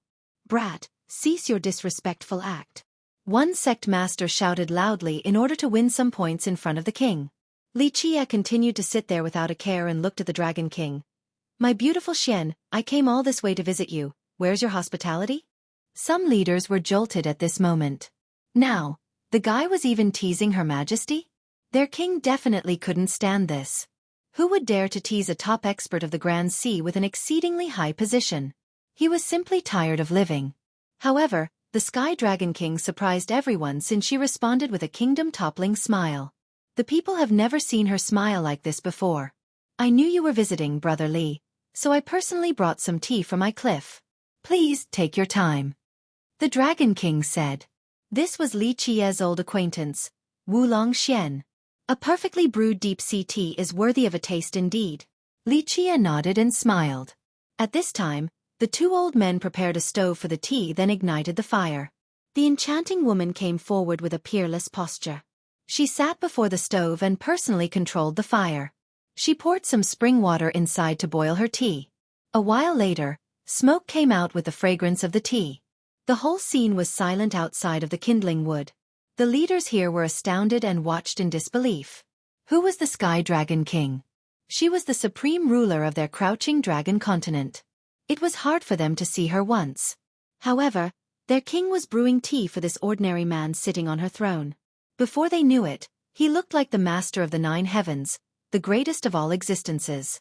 Meanwhile, their king was only a tea maid. This scene was too much to take in. The members of the clan felt their jaw dropping to the ground. They never expected for something like this to happen.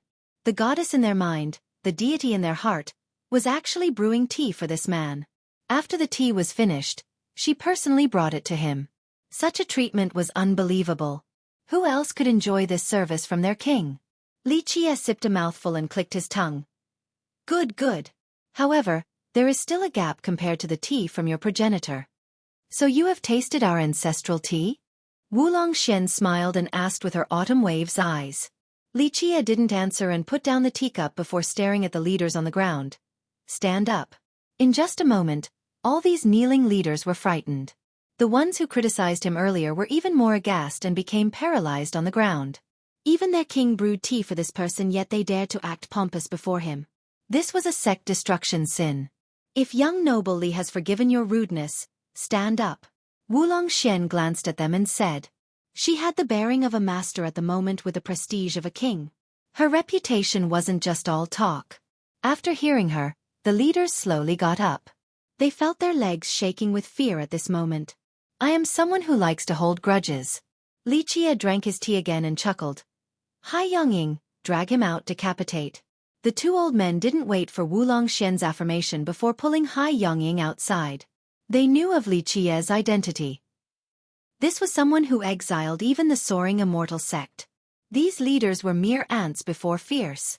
Your Majesty, please show mercy. Yongying was scared out of his mind. His beautiful dreams earlier all shattered. Only an impending doom was coming. Your Majesty, please spare him. The soaring hawk royal lord also begged for mercy on the ground. I will only kill your ignorant son. Wu Longxian gave him a cold look. If young noble Li has to do it, he'll annihilate your country. Your choice. The royal lord dropped down on his butt and became stunned. Crack. The two old men didn't hesitate and chopped off Yongying's head. This was only a nobody. Provoking Li Qie could even end with their cliff's destruction, let alone a tiny sect like Soaring Hawk. Li Qie didn't care at all and continued. Wenren and Dongfang clans, come forward. The same fear emanated across the clan members. All of them felt their soul leaving their body. They quivered while walking forward, while the other leaders here didn't dare to breathe loudly. They were afraid that the slightest misstep would bring about calamity to their sect. Brat, come here. Li Qie waved at the kneeling Wenren Huayu. She looked at her mom while the clan members couldn't help but stare at her. They felt a bit hopeful since Li Qie was Lurui's husband after all. Of course, Zhenshi on the other hand only sighed. He knew this wasn't the case. Eventually, Lurui nodded and Huayu finally walked forward. Li Qie patted her shoulder and spoke flatly to the Wenren clan master and ancestors. I don't care about the marriage alliances. However, this girl has a fateful connection with me. She has the right to know who her father is. Young noble. The Wenren clan master shivered for half a day and didn't know what to say. All right, clan master, I don't care if you are unaware or is just playing dumb. I am only a scapegoat, not your son-in-law. This lowly one doesn't know anything. The clan master and the ancestors hurriedly kowtowed. Wenren Zhenshi, you should speak now. Li Qie slowly told Zhenshi. Zhenshi was also scared as well. He looked at his ancestors, then the Dongfang clan's members. In the end, he gently sighed and revealed. Huayu's father is our eldest martial brother. Guqiu. Not just the Wenren members but even some Dongfang members were stunned. Yes. Lurui lowered her head and openly admitted. Zhenshi looked at Dongfang Tsong apologetically and then solemnly spoke to Li Qie. Young noble Li, brother Dongfang, this is all my fault. I shall face the consequences. My life is in your hands now. Young noble Li. Dongfang Tsong sighed as well. He understood Zhenshi's intention. The Wenren clan needed a scapegoat right now. Li Qie ignored him and smiled at Wu Longxian. What do you think about this child? After seeing Crouching Dragon, Wu Longxian probably makes more sense. Chapter 1561. Wu Longxian smiled at Wenren Huayu and said, not bad. Truth be told, there were far too many people with similar talents as Huayu in Crouching Dragon, so the assessment of not bad was already quite generous. Good. Li Qie smiled back. I'm not taking any disciples, so let her join your sect and revere you as her master.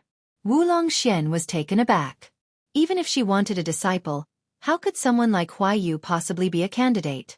She could only be a disciple of the cliff at best. All right, If you think she can be my disciple, I'll take her in. Wu Longxian solemnly nodded after returning from her thoughts. Putting aside Li Qia's current status, just the fact that he was her savior in the past was enough for her to take in Huayu. Brat, go greet your master already, Li Qia ordered. Huayu was quite sharp. It didn't take long for her to understand the situation. She immediately kneeled before Wu Longxian. Master, allow me to bow my head. Wu Longxian smiled after seeing the clever girl. She took out a treasure and tied it around the girl's neck. This is Master's greeting gift for you. She was too young, so the value of this gift naturally eluded her. Nevertheless, she was still very happy and bowed again before standing to the side like a well-behaved child. Such a development left everyone dazed. The Onren clan master and the ancestors didn't expect this at all. It was something they didn't even dare to think about. Becoming a disciple of the cliff meant soaring to the sky and bringing honor to the family. Such an achievement was already incredible. But now, Huayu had just become Wu Longxian's first and only direct disciple. But it was indeed reality. To the Onren clan, this wasn't just bringing honor to the family. It was a carp crossing the dragon gate to become a true dragon. Huayu's position at the clan has changed dramatically. She was no longer a bastard and no one would dare to point their finger at her. She was now the jewel and pride of the family. All the leaders watched in shock with naked envy glimmering in their eyes. They would be wild with joy if any of their disciples were to enter the Crouching Dragon Cliff. Becoming the Sky Dragon King's disciple was a lifetime of glory. Dongfeng Tsong, come forward. Li Qie took another sip and said slowly. Song came forward without slight and slowly kneeled there without uttering a single word. You are a victim in this storm, but I like your heart and consider you a talent. Because of this, compensation shall be made. I will bestow you a Heaven's Will secret law from the Azure Mysterious Ancient Kingdom. Dongfeng Tsong's eyes widened in shock since he could hardly believe his own ears. Everyone from the Dongfeng clan was stunned as well. They wouldn't dare to dream of a Heaven's Will secret law. However, such a good matter had just fallen down from the sky and landed on them. Song couldn't express his feelings. What are you waiting for? Thank young noble Li already. Wu Longxian spoke in his stead. Thank you, young noble. Song bowed his head repeatedly. After bestowing the merit law, Li Qie spoke again. Onren Gensher, come forward. Gensher followed Song's footsteps and didn't dare to say anything while Li Qie grinned at him. Being stared like this by Li Qie left Gensher frightened. He didn't know whether it was a blessing or a disaster. The rest of the Onren clan held their breath as well. Do you know your mistake? Li Qie smiled and said. Gensher was scared speechless. Li Qie shook his head and explained. You might be a bit unwise but is still reasonably sensible. Today, your Onren clan can survive thanks to you. Very well, since this is also a type of fate, I shall grant you an imperial law from the Azure Kingdom. Everyone from his clan was at a loss for words. Imperial laws were out of their reach until this bestowment. Thank you, young noble. Gensher gratefully bowed his head. Li Qie gently waved his sleeve. Leave now. The play ends here today. Let bygones be bygones. No one dared to utter a single word. Wu Longxian waved her hand and everyone left, including the two old men accompanying her. Only Li Qie and Xian were left at the field of dragon war. Brother Li, if you are giving out rewards, shouldn't you give me a few treasures as well? The imperious Wu Longxian smiled charmingly. She looked a bit playful this time around. Due to the origin of your cliff, you have no lack of treasures and merit laws. Plus, I have already given you a grand gift without asking for anything in return. This is already courteous enough. He shook his head in response. Xian was startled for a moment. You're talking about the kid? She was intelligent enough to understand his underlying intent. That's right. He chuckled. Huayu will be very helpful to your cliff in the future. She could even bring about a glorious age. I'm not quite clear. She said, the kid's constitution is okay, but we have many like her at the cliff. After seeing you again, not only has your cultivation gotten better, your bloodline has improved as well. However, there is still one more problem before truly reaching the peak level of your bloodline. Li Qie said with a smile. You mean the child's bloodline? She keenly reacted. Li Qie denied. No, she's not a dweller of the sea.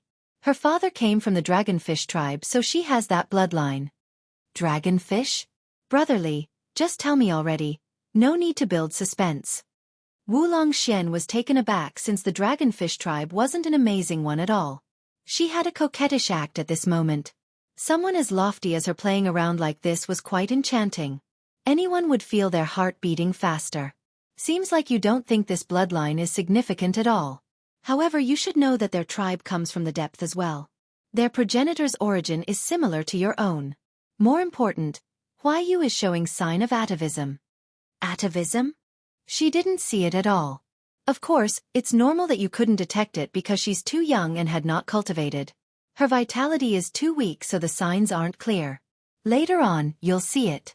From a bloodline perspective, hers isn't as precious as yours, but there is a lot of room for it to change while yours is having a hard time. Because of this, the stronger her cultivation, the faster her transformation. It will have an incredible significance and show you the way when you want to reach the top of your own bloodline in the future. Really? Xian was shocked at this revelation. Do you think I need to lie to you? The child is worthy of your tutelage, so do your best. Her blood will not only show you the way. More importantly, when she reaches the top, there's a chance that she might have the bloodline of a true dragon. Don't forget, a dragonfish is still considered a branch of the dragon race. Even if it is to a negligible level, the origin is virtually the same. I see. She murmured in a daze. In the beginning, she took Huayu in as a disciple in order to please Li Qia. After all, someone of Huayu's talents could barely enter the cliff, let alone becoming her disciple. This was no longer the case after listening to Li Qia.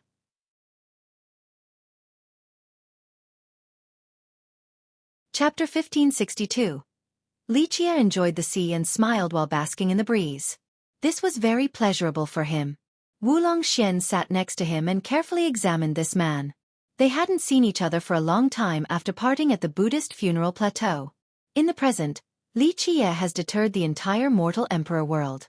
His notorious reputation still remained despite going silent for a long time. After so long, this man didn't seem to change at all. He looked quite ordinary and unadorned like a primordial state. He was still as nonchalant as ever, as if he would never change regardless of how much time had passed. It wouldn't leave any mark on his body. But then again, she found that he had indeed changed, but she couldn't pinpoint the exact details. She felt that he was even more simple than before, that he couldn't get any simpler and common. Alas, such characteristics gave a feeling of being extraordinary. He was a common pebble that was the same millions of years ago and would still be the same millions of years after. It would still be like this for billions of years into the future. So many things have happened under the polishing of time. People came and went, but Li Qia wouldn't change.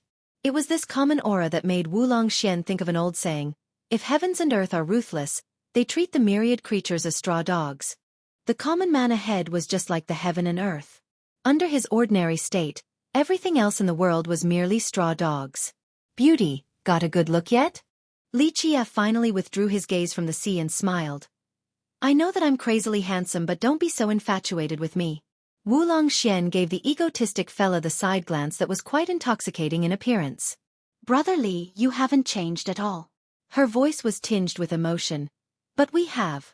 No matter how brilliant we are, we still can't withstand the grinding of time. You have changed indeed. Li Qia smiled. You became even more powerful and wise. This is the treasure given to you by time. Wulong Xian smiled after hearing his sweet praise. You suddenly appeared in my grand sea after being gone for so long. I'm actually very surprised and flattered if you actually came to dote on me. That does sound nice. Maybe I should really dote on you then. Li Qia teased while caressing her beautiful face. She let him touch her face while staring softly at him with her sparkling eyes. You have been silent recently, so many have been asking about you. No need to investigate. Yes, I was not in Mortal Emperor since I took a trip to Heaven's Spirit to end some things. Li Qia chuckled in response. I didn't try anything, you're the one telling me. She blinked wittily. Li Qia withdrew his hand and leisurely sat on the throne. You really changed this time. Not just an increase in cultivation or becoming more insightful. The most important growth is your mentality since you have let go of your baggage. I can feel your comfortable aura sitting next to you. It shows that you don't have any repression in your mind. She relaxed after hearing this and stretched. This amorous scene was too much to take in. She would only show this lazy appearance to him. This natural and comfortable demeanor ended with her leaning on his shoulder. About that, I need to thank you. That's too much. I did give you some pointers about your bloodline, but no need to be so serious. Li Jie smiled and shook his head. Wu Longxian smiled faintly. I'm not talking about this. It's just that with your existence, my burden is gone. After seeing you in action, I knew right away that I won't have the chance to become immortal emperor. All geniuses in this world are mere worms before your 13 palaces. Can't reach the apex. I know that I won't be able to keep up with you. In the past I was ambitious. Though there were many exceptional talents, I still thought that I could fight regardless of the final outcome and participate in the Heavens Will competition. She sighed at this point, but with you, the outcome is already determined. No one will be able to surpass you, so I gave up. No matter how peerless I might be, I won't be a match for you. Because of this, cultivation is my own business now. I don't need to compete with anyone and will only walk on my own path while striving for personal improvement. I enjoy this process, so there is no more burden in my heart. After realizing this, I became different. She closed her eyes while leaning on his shoulder with a peaceful smile. It's a good thing to let go. Li Jie said with emotions. You'll be open-minded and find everything else easy to accept. Life will pass by easily, but unfortunately, I can't see that, so I have to force myself to go forward until the day I die regardless of the obstacles. Logic will be gone if someone like you gives up. She opened her eyes and shook her head. You are different from us. We are frogs under the well while you are a dragon on the horizon. If you give up and can't go any further, the world will become bleak. Someone like you should open a new golden age. It doesn't matter if this is your mission or responsibility. You just need to continue forward because you are qualified and blessed with this power. If not you, who will embark on this path? She gently stared at him. Li Jie looked at the sea after hearing this. In the end, all he could do was smile. Mortals have the happiness of a mortal while immortals have their own pain. So many people want to become immortals, but can they find happiness after success? Can one really live an everlasting life of happiness? Who knows? She smiled charmingly. I'm not qualified to become one. All I will be is an ordinary cultivator. If you're ordinary, what about the rest of the world? He gently combed her hair with his fingers. I'm ordinary compared to you. She has abandoned her imperial prestige at this moment. Li Jie only smiled without responding. When you were gone, the soaring immortal sect wanted to hear about you the most. She revealed. Soaring immortal. Li Jie didn't find this surprising at all.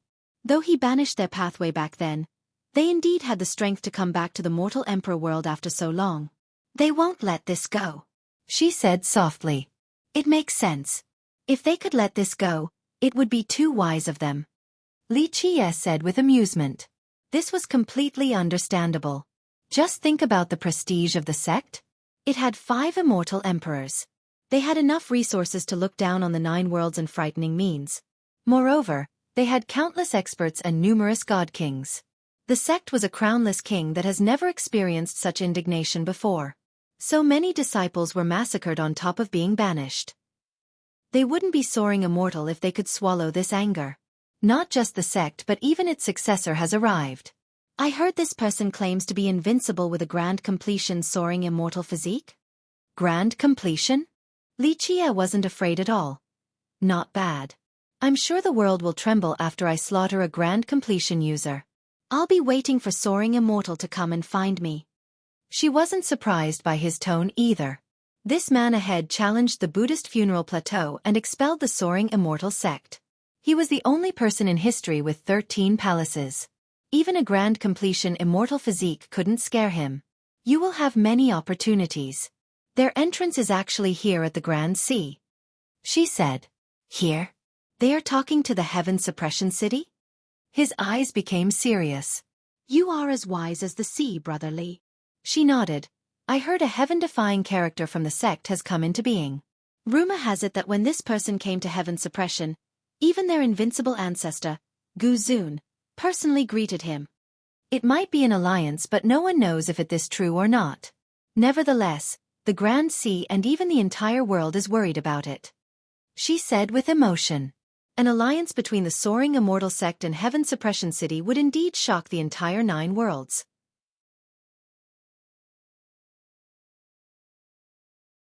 Chapter 1563. Soaring Immortal had 5 emperors, so there was no need to elaborate on its power. Meanwhile, Heaven Suppression City had a monster that reigned for 3 generations. It was full of experts like lairs of dragons and tigers. The 9 worlds trembled during the Black Dragon King's era. If the 2 sects joined forces, all the 9 worlds would tremble, not just the mortal emperor world. Who could actually stop such an invincible alliance? Gu Zun. Li Qie chuckled. Others might not know what this guy was up to, but Li Qie did. After so many years, Gu Zun was finally tempted into revealing his fangs. Wulong Xian quietly leaned on his shoulder without dwelling on this matter. There was no doubt that Li Qie was prepared for this, so no need to waste words. Brother Li, why did you come to the Grand Sea? She eventually opened her pretty eyes and asked him. I can't just visit? I'm not necessarily someone who only comes for a reason. He said in response. But that's exactly who you are. You're not idle enough to go around needlessly. Furthermore, this place is only a desolate island and you picked it out of all places. I don't believe you're here for no reason. My beautiful Xian, you are quite discerning. He touched her nose and said, You are right, I'm here with a goal in mind. What's special about these islands? She sat upright and looked around.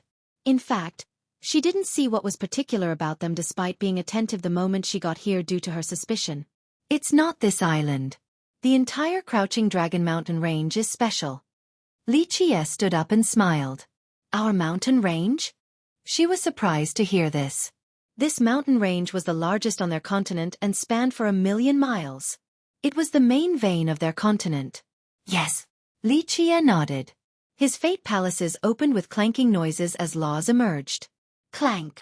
Nailing noises resounded. A golden law resembling a divine chain pinned deep into the soil.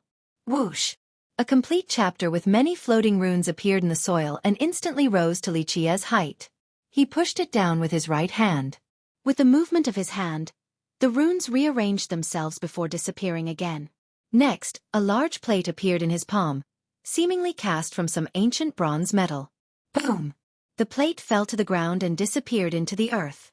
Right at this second, the entire earth quaked with tsunamis ravaging the ocean as if a gigantic creature was turning underground. Baz! A portal around the size of a window appeared on the ground. When it opened, an extremely majestic aura of the world oozed out. It was completely endless and thick, almost taking a liquid form. The opening of this portal made the essences in the deepest region of the world ooze out. This is the worldly essence of the Crouching Dragon vein. Xian cultivated at the cliff since youth. Her sect had control of this particular earth vein, so she was very familiar with this essence energy. She became dazed and said, You have opened a hole in the vein. Keep in mind that their ancestral ground was built at the end of this particular vein. Logically, only their sect could truly control this energy, but this didn't seem to be the case right now. Correct. He chuckled and reached into the portal. It gave the illusion that he was reaching into the deepest location in the earth. The greatest mysteries couldn't hide from him. All were within his grasp. Rumble. The continent quaked again to the dismay of the experts. Even the cliff didn't know what was going on. Wulong Xian felt something was being ruthlessly dragged out by Li Qie. Boom! Finally, he took out an item from the portal. It was shrouded in primordial energy that wouldn't disperse. This item seemed to have been gestating with this energy. The portal disappeared right after, and the worldly energy disappeared as well. Everything returned to normality outside of the extra item in his possession. You took something from our Crouching Dragon mountain range. She blurted out in shock. To be more precise, I took back something I hid there. He carefully looked at the item and smiled. You hid it there and used the earth vein to gestate it. She knew what was going on instantly. Her shock was understandable. Their cliff was the master of this continent and had a great understanding of the mountain range. But now, they were completely ignorant of someone hiding a treasure in their territory. Don't be surprised. There are many things you don't know in this world. He said flatly. This earth vein is very special and plus, it didn't belong to your cliff in the past. Furthermore, using an earth vein to incubate a treasure isn't rare at all. She eventually calmed down and took a deep breath. This man was too terrible to hide a treasure there for many generations without being detected by her sect. What is it? She took her time looking at the item and curiously asked. The primordial chaos surrounding it was still dispersing slowly. She could finally see its shape after all of this energy were gone. It was a bronze tube around 3 feet long and as thick as a large bowl. A faint glimmer flashed on the surface, but it wasn't made from a single piece of bronze. It was created from a series of precise and exquisite gears. Upon closer inspection, these gears formed 6 bigger gears embedded together to shape this perfect tube. There was a deep groove on one end of the tube. Who knows what it was used for? What kind of treasure is this? She asked again after finding the thing puzzling. It was more accurate to call it a complex work of art than a treasure. Netherlord Hexagear Launcher. He patted the item with great satisfaction. He has spent a lot of effort and resources in order to cast this weapon. Finally, after millions of years gestating in the earth vein, it has finally come out. Netherlord Hexagear Launcher? She has never heard of this name before. No need to think, the world has never seen this weapon before. He chuckled. What can this thing do? She inquired. Slay gods and devils. He answered flatly. One shot alone can turn your continent into ashes.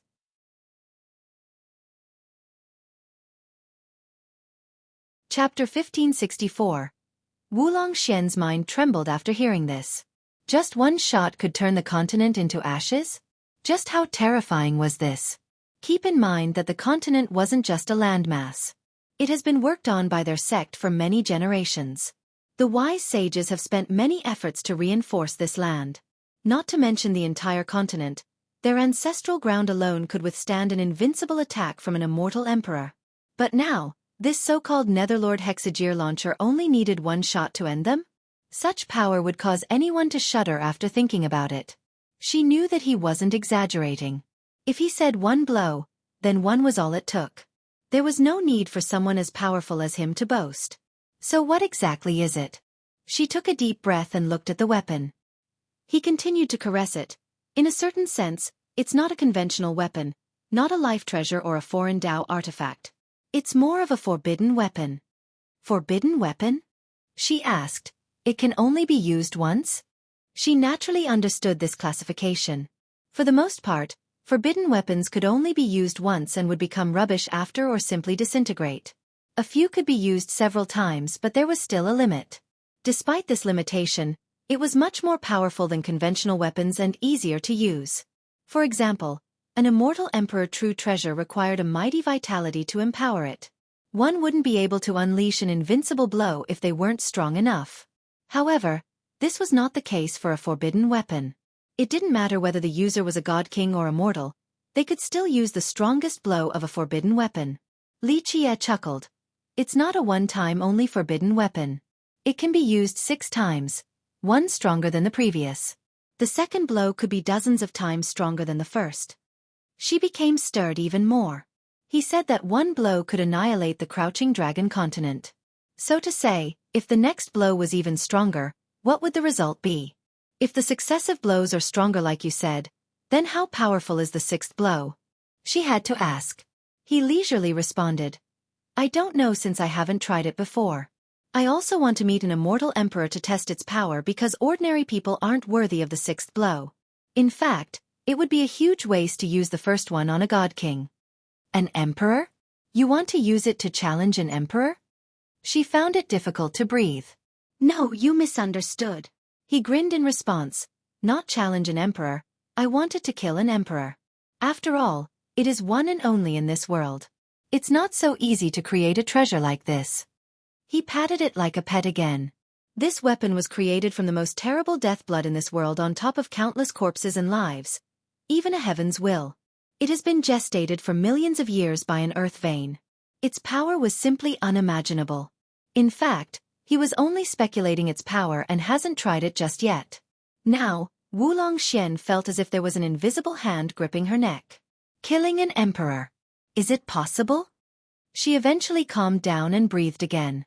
She found such an endeavor to be impossible. In fact, most people in this world would share the same sentiment. Immortal emperors were invincible. Opposing one was hard enough, let alone killing one. This was simply daydreaming in the eyes of many experts across history. Who could kill an emperor? No one. What treasure could kill an emperor? Nothing. Many cultivators would answer these questions in this manner. But now, This Netherlord Hexagear launcher could potentially kill one? This was too astonishing. Nothing is impossible, Li Qie said with a smile. Just because others can't, it doesn't mean that I can't.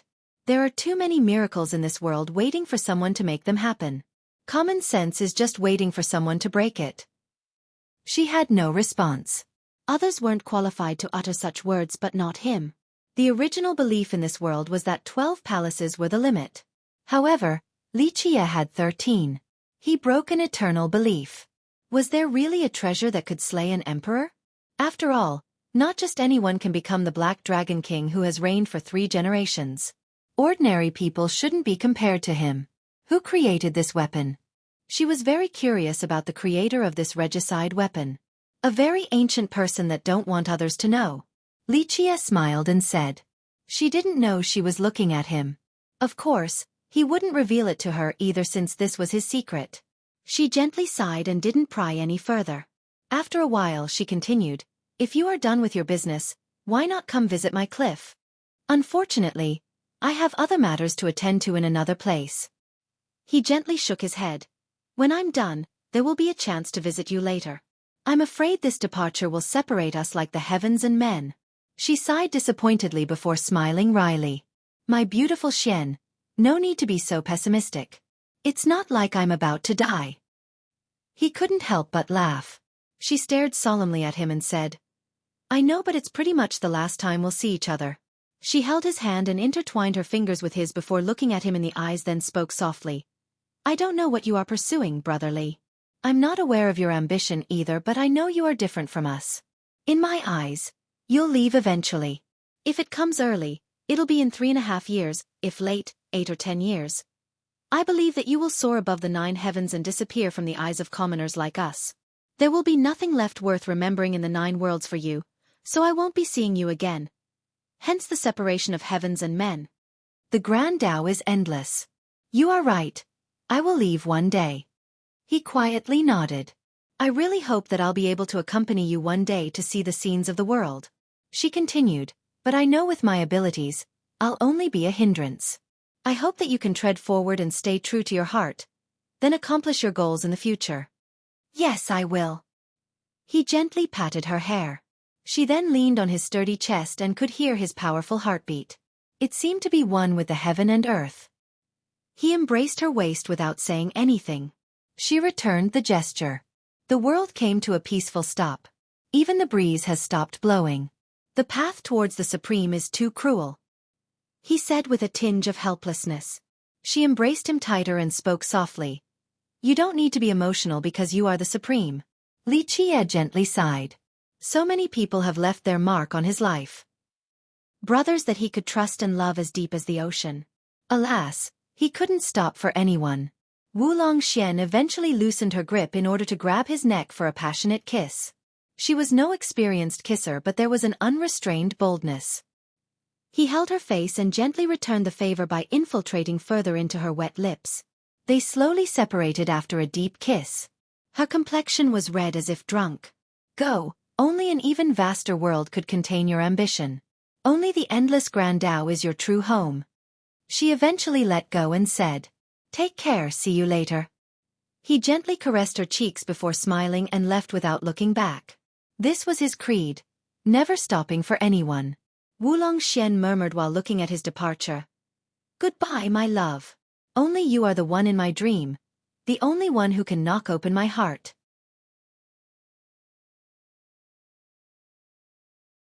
Chapter 1565.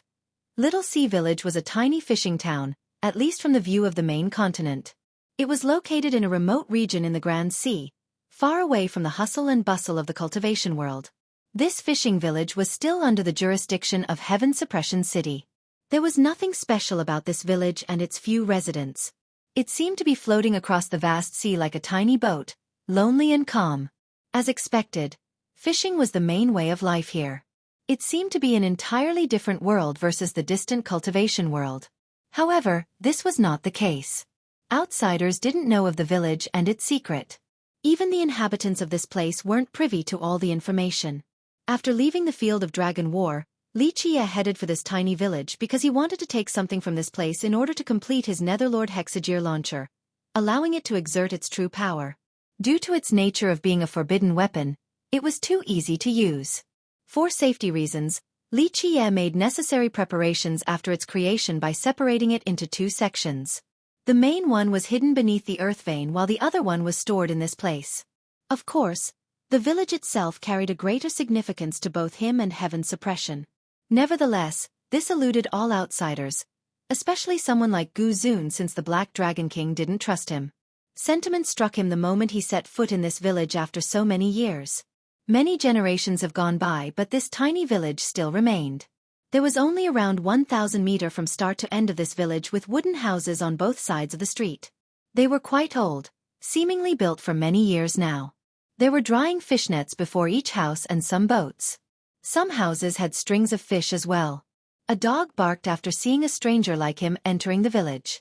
In a short period, the people here came out of their houses to take a look. There were old men and women and some children as well. They carefully observed this uninvited guest. The village has grown accustomed to familiar faces coming and going. They rarely had foreign visitors, so a stranger like Li Qie attracted their attention. Everyone stared at him cautiously. Li Qie simply chuckled and leisurely walked on the small street towards the village's temple. He didn't get far before someone came to greet him. It was a muscular middle-aged man with a bright pair of eyes. It was clear that he has cultivated before, not just a regular fisherman. "May I ask where you are from and where you are going?" He was quite polite. "From a faraway place to over there." Li Qie chuckled and pointed towards the temple. The middle-aged man's expression changed. His smile became forced as he shook his head. "I'm sorry, that's our ancestral shrine, not open to outsiders." "I know, but I'm not an outsider. I want to meet the old man from your village, the real one." To which Li Qie responded. The man's eyes moved a bit. The smile became a stern expression. "May I ask for your name?" He stared intensely at Li Qie. "Li Qie." Li Qie calmly said. "Li Qie." The old man was astonished while gauging him even more. "Looks like you have heard of my name. Let me go see the old man now." Li Qie revealed a thick smile. The old man hesitated a bit and didn't know what to say. "Is there a problem?" Li Qie slowly asked. "Well, the ancestors aren't in our village right now," the man said helplessly. Li Qie became serious and peered at him. "What about Xueqi, your heaven suppression goddess?" "The goddess isn't here either." He threw his hands exasperatedly in the air. "They're all going to heaven suppression?" Li Qie could faintly guess what was going on. "You're right." He smiled wryly and sighed. "Their group isn't back from the trip just yet." "What happened?" Li Qie inquired further. The man replied, "I don't know, something about a great matter in the sect. The elders didn't tell me the exact details though." "Not smart at all." Li Qie shook his head. "Those old men can't contend against Gu Zun. Gu Zun is pretty much a wily demon by this point. He has waited for many generations, so when he takes action, victory is certain. Your old geezers aren't thinking to actually be running towards the city like bees losing their nest. Isn't this the same as helping Gu Zun, allowing him to catch everyone with a single net?" "The ancestors were pretty confident about it," the man said. Li Qie couldn't help but laugh. Damn geezers. What the hell did their ancestors teach them? Maybe it's because Gu Zun hadn't shown up for many years. That's why they think he's so easily bullied. Compared to Gu Zun, your geezers are still too inexperienced. He's a fox that has lived for 3 generations. Your old men are no match for him." How do you know?" The man's eyes widened. "I calculated with my fingers, not hard at all," Li Qie lightly said. Of course, the man didn't believe Li Qie. However, he was worried indeed, since the group has been gone for a while now without any news. Nothing came from Xueqi either. "Well, since you know who I am, take me to the ancestral temple," Li Qie commanded. The man eventually made up his mind and left. He eventually returned with a key to the temple. Squeak, squeak. He unlocked and opened the heavy wooden gate. The two of them entered and were greeted with an incense fragrance. Judging by the incense burner in the middle, the people here have never stopped worshipping and honoring their ancestors. Despite being a small fishing village, this temple was quite large. Others would actually think that it was a temple from a great clan. There were many rows of memorial tablets to the astonishment of the spectators because there were more than 10,000 here. How could this be the temple of a small village? More importantly, there were very few new tablets. The newest was around 2 or 3 years ago. Some of the older ones had indiscernible origin date. The ones at the forefront couldn't even be read. They were left here for a long time now, so the writings have faded. Li Qie quietly sighed after seeing the tablets at the very top. Have you been to Heaven's Suppression? How many elders are still in charge there? Li Qie stared at the tablets for a bit before asking the man. Well. He scratched his head in response. I haven't joined the sect for that long, so I don't know too much. I just know that the goddess is in charge of the city right now. That's just Gu Zun's strategic guys. He purposely tricked the old men into thinking that they still have some authority, that they had control over the entire situation. That's a wily fox for you. Li Qie smiled and shook his head.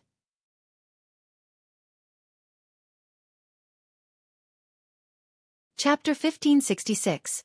The man scratched his head again while being at a loss for words. He had heard the old men from the village talk about Gu Zun often, but he didn't know much. He was aware that Gu Zun was an extraordinary character at Heaven's Suppression, and the old men were very vigilant about this person. Go and get some incense. Li Qie ordered the dazed man. He calmed down and hurriedly grabbed an incense stack and lit it up before handing it to Li Qie. Li Qie accepted them with both hands and worshipped the tablets ahead, especially the ones without names. He finally placed the stack of incense into the burner. Smoke slowly curled like a landscape painting, ethereal and mysterious. The middle-aged man was surprised to see this. In the past, the villagers would also worship their ancestors on the right date with incense sticks. However, no one has ever had smoke turning into a painting like this before. It was too vivid with trickling streams and branches swaying to the wind. The cattle and sheep were on the move. In a short period, all of the things in the painting seemed to be coming alive. Phew! Li Qie blew towards the painting and the smoke engulfed the front row of tablets. They lit up with animated runes that eventually flew out of the tablets. The runes floated in the sky, gathered into a sphere to the astonishment of the man. Despite growing up in the village, he never knew about this unbelievable secret in this place. The formation of a sphere was greeted with the opening of Li Qie's palaces. A law shot out like an arrow and pierced through the runic creation. Boom! This sphere resembling a transparent leather ball being shot. All the runes fell down like water everywhere. This surprised the man. He wondered why Li Qie shot through this sphere. Rumble! Splashing noises came about. A golden spring suddenly surged from the earth.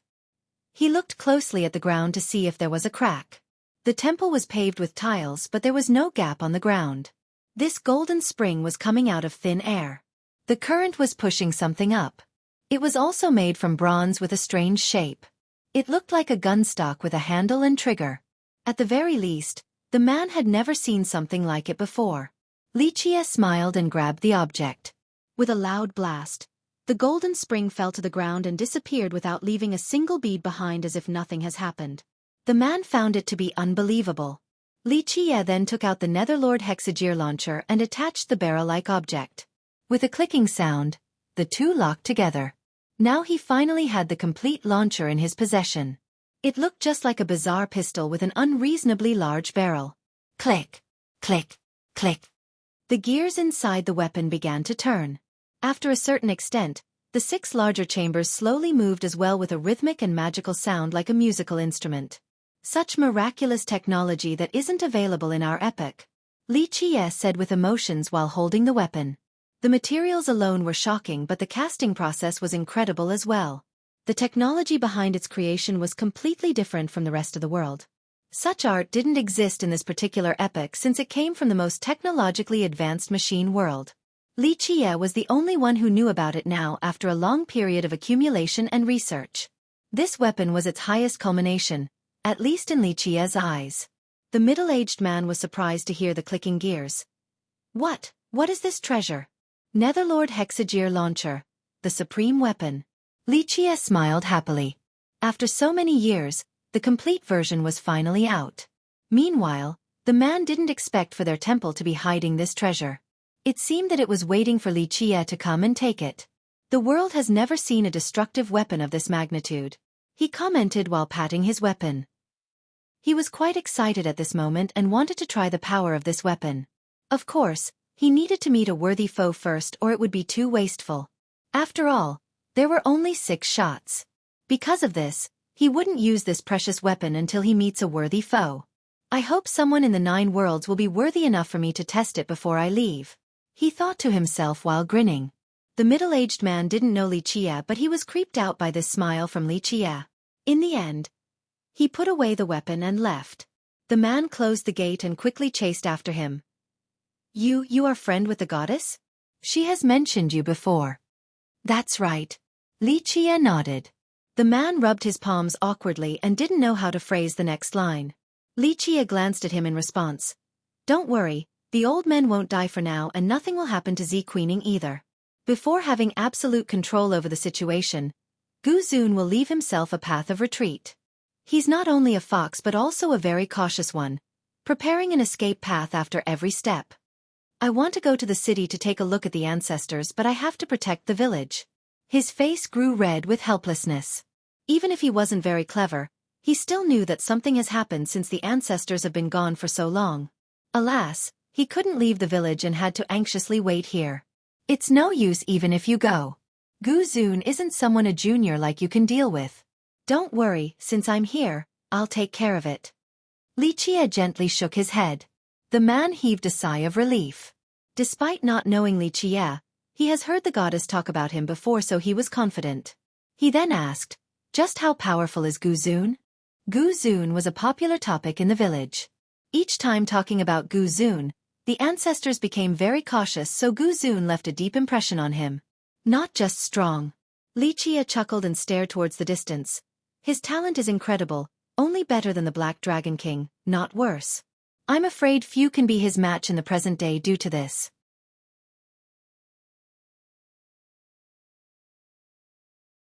Chapter 1567. That's preposterous. The man blurted out and didn't believe Li Qie. In his mind, the Black Dragon King was a supreme existence with an unparalleled position in everyone's mind at heaven suppression. But now, Li Qie said that Gu Zun was even more talented than the Black Dragon King. How could he accept this? Li Qie smiled in response. A better talent isn't everything. For many ages now, there have been many wonderful prodigies. Some even had immortal bones, but so what? It's not like you need to have peerless talents to have supreme achievements. He paused for a bit. The Black Dragon King's achievements weren't because of his talents, just his determined Dao heart. After so much pain, he was able to create a new life after each generation. His tireless pursuit towards the Grand Dao is the thing most worthy of pride, not his talents. The man nodded, but who knows if he actually understood. Li Qie chuckled and said, Go now, the old men will return sooner or later. With that, his body flashed and disappeared. The man could only sigh and quietly prayed for the ancestors to return safely. Li Qie had left the village but not the island completely. He sat cross-legged on a shoal rock and watched the waves hitting it. This was a location not just anyone could enter. Seeing the waves hitting the rock up and down and occasionally filling the cave beneath left him absent-minded. After a while, he withdrew his eyes and murmured, Lil Blackie, don't blame me for being merciless. The only thing I can do is to minimize the casualty when I slaughter the city. At the very least, I promise I won't turn it to ashes. That's the best I can do. It is your lifelong fruit, but it's not like I didn't spend a lot of effort too. I was the one who laid the foundation when you created it. He continued on, all along, you couldn't bear to imprison Gu Zun forever and definitely not kill him. I know, you promised someone else to take good care of him. Unfortunately, the boy does not know the immensity of the heaven and earth. He had a bright future and could even become immortal emperor. It's a shame that he's too greedy. Back then, I threw him into the eye of the sea because you beseeched me to spare his life. But it's different now. In order to spare the city, Gu Zun must die. It's that simple. In this generation, whether you can come out or not, I'm telling you today that Gu Zun is finished regardless of your promise. You know that I have done enough by sparing him once. He was blabbering as if talking to himself. After some more time had passed, he smiled and said, Blackie, your achievements are worthy of pride. It's also a shame that you can't surpass the particular blockade in your heart. Otherwise, Your brilliant legend and shining figure would be up above the 9 heavens as well. Live by this belief, die by this belief perhaps. Only the sound of the waves hitting the rock answered him. It's time to end the issues at Heaven Suppression. I can't guarantee you about other things, but after Gu Zun dies, someone even more suitable will take charge of it. Your inheritance will continue to have a long history from then on. With that, Li Qie stood up and instantly disappeared from the vast sea. The Grand Sea has been peaceful in recent years. However, this was no longer the case after the arrival of the soaring immortal sect. Everyone in the Mortal Emperor world knew that after being expelled by Li Qie, it has been quiet for several years until the return this time. However, it seemed that the sect didn't dare to descend in the Grand Middle Territory but chose the Grand Sea instead. The atmosphere of this domain changed completely. Many great powers felt suffocated by this event. Just think about it. Having a sect with 5 emperors looming above their head was quite an uncomfortable feeling. Just a slight misstep could bring about sect destruction. So many powers wished that Soaring Immortal would leave, but no one dared to open their mouth. However, the sect's recent actions, especially their interactions with Heaven Suppression, made the great powers understand that there was no way it was leaving anytime soon. On this day, a shocking news suddenly spread. The successor of the Soaring Immortal sect, Long Outyen, proposed to the Heaven Suppression goddess. Everyone in this domain heard about it. Many great powers were frightened at this development. Before they could regain their wits, a second shocking news emanated. Heaven Suppression City has accepted the marriage proposal. Their marriage shall be the start of the alliance between the 2 sects. Can this be? Countless ancestors gasped and couldn't calm down. For the people of the world, it wasn't that Long Outyen isn't worthy of the maiden's hand in marriage. However, this marriage symbolized the alliance between Heaven Suppression and Soaring Immortal. No one wanted to see this powerful alliance in all of Mortal Emperor. Soaring Immortal alone was frightening enough. One sect with 5 emperors surely had enough resources. Meanwhile, Heaven Suppression has reigned for 3 consecutive generations. What was the significance of these 2 behemoths joining forces? The world was fully aware of the implication. It was an unstoppable union. Anyone who blocked their path would be instantly annihilated, even an imperial lineage. Who can stop them now? Many people lamented after digesting this information. However, many older characters coincidentally thought of the same person. Fiercest. In the present, this character was unbeatable and completely fearless. He even slaughtered the Soaring Immortal sect without any hesitation. What is Fiercest doing? He's been gone for so many years without any news. Could people be right? He had really left Mortal Emperor? One big shot emotionally wondered. Mortal Emperor has been quiet recently, especially the young generation. This was because Fiercest with his 13 palaces has completely suppressed all aspiring geniuses. Strangely enough, after the shocking battle back then, Fiercest disappeared completely without any news. It seemed he has vanished into thin air in just one night. Some people have visited cleansing incense to inquire about him, but this sect remained tight-lipped, unwilling to divulge his whereabouts. This prompted the outside world to speculate about Fiercest. Some believed that he was cultivating in isolation to perfect his grand Tao. The moment he came out, it would be the day of his ascension for the throne. Some guessed that he has left Mortal Emperor. For Fiercest, no one in Mortal Emperor dared to oppose him anymore, so he needed a new battlefield in order to train himself through massacres. In fact, it would be quite hilarious if Li Qie had this name. Mary Sue would be the English equivalents. Long equals dragon. Ao equals arrogant, proud, overbearing. Tian equals heaven. Ao becomes a verb here when combined with Tian or a location. Something along the line of walking proudly and fearlessly across the heavens. As you can see, it's a pretty grand name. Almost as grand as Bao Tu. This is Kevin Durant joining the Warriors. But it's alright, Lonzo and LeBron will take the snack down. I apologize to all readers that are GSW fans.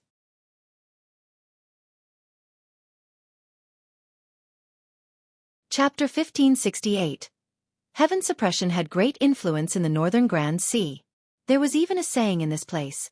The world obeys the clarion call of Heaven Suppression. The strongest inheritance in Mortal Emperor was debatable. However, the answer was certain for the Grand Sea. It was Heaven Suppression. Under the leadership of the Black Dragon King, this sect reigned for 3 generations. The Black Dragon Legion had also swept through the world before. Even imperial legions would try to avoid it if possible. Though the king was no longer around in this generation and the leadership continued to change, the city's influence and prestige were still as strong as before. Its territory was still vast and difficult to calculate in its entirety. There was another belief in this domain. If someone were to divide the Grand Sea into 6 parts, the city alone would have full control of one. Thus, it commanded countless sects and kingdoms. The Pearl Archipelago was under Heaven Suppression's jurisdiction, a part of its main branch. Among the amazing number of sects and kingdoms under its control, there were all kinds of relations. Some were created by disciples of the city, while others were erected by the descendants of the Black Dragon Legion's members. All of them more or less belonged to the city. This wasn't the case for the Pearl Archipelago. This location was very crucial and under the control of an important branch. It can even be said that there were times when the archipelago didn't need to listen to the city due to its special position.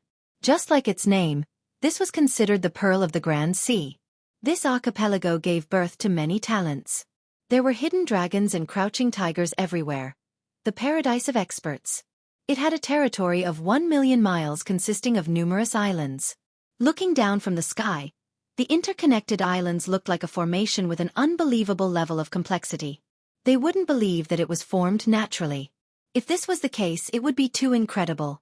But on the other hand, a person capable of changing the terrain of this magnitude would be frightening as well. After leaving the village, Xueqi crossed through space and instantly arrived at the Pearl Archipelago.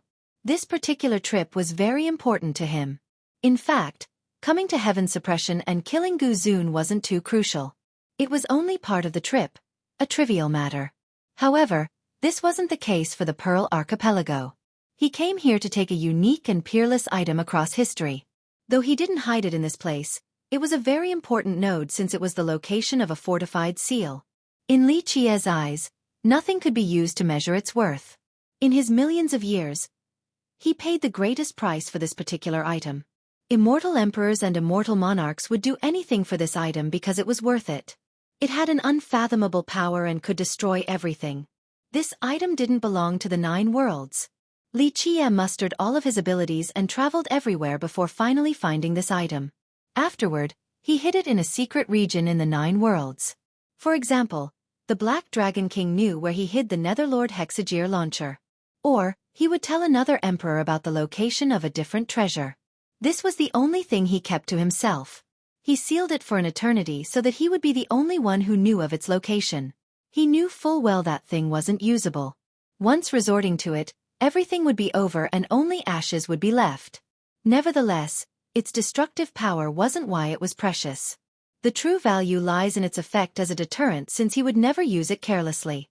He hovered above the sky and looked down at the archipelago. A smile came on his face the moment he saw the high pagoda and the familiar sceneries. Pearl Archipelago, what a fortress. Having said that, he landed on the ground. There were many islands, but the most important was still the main Pearl Isle at the center. Pearl City in this spot was the core of the archipelago. The walls were built with divine stones. Even the most ignorant would understand how fortified it was. The city was being heavily guarded. Anyone entering would be subjected to a strict examination and questioning. Suspicious people were not allowed entry. In fact, this wasn't the case normally, but it was different now. Sometimes, even the city lord herself would come for questioning. There were many people lining up outside of the city to Xueqi's amusement. It wasn't surprising for this to happen after the matter at Heaven Suppression. When it was Xueqi's turn, 2 guards stood in front and 2 behind him as if they were afraid of him suddenly causing trouble. "Where are you from? Which place in Pearl are you heading to?" One guard asked with a grave tone. "From where I should and to where I should." Xueqi chuckled and answered. Such attitude made the guards unhappy. The leader uttered coldly, "Don't run your mouth. What's your name?" Xueqi glanced at him leisurely and asked a question instead. "Who is in charge of Pearl right now?" "Who are you?" The guard's expression worsened. One guard was already pointing his spear at Xueqi. Xueqi didn't seem to mind at all and smiled. "I would like to see your boss." "Speak, who are you? Which sect are you from?" The leader immediately shouted with his hand gripping his sword hilt. If Xueqi dared to move, he would cut him down instantly. Xueqi slightly raised his brow, but he was still in a relatively good mood. Don't be disrespectful. A voice disrupted the high tension. This voice was clear and charming yet unquestionable as well. A woman walked out, dressed in a 5-colored skirt that accentuated her beauty. Her brows were sharp with eyes bright like the stars. She had a stately and dignified appearance despite the long skirt. This noblewoman also emitted a 5-colored aura like a swaying feathery tail. She looked just like a beautiful peacock. When she spread her tail, it could attract everyone's eyes. City Lord. The guards respectfully bowed after seeing her. No need for formality. She gently waved her sleeve. A royal aura accompanied her each and every move. As the guards were standing up, she glanced at Xueqi with a sword-like stare.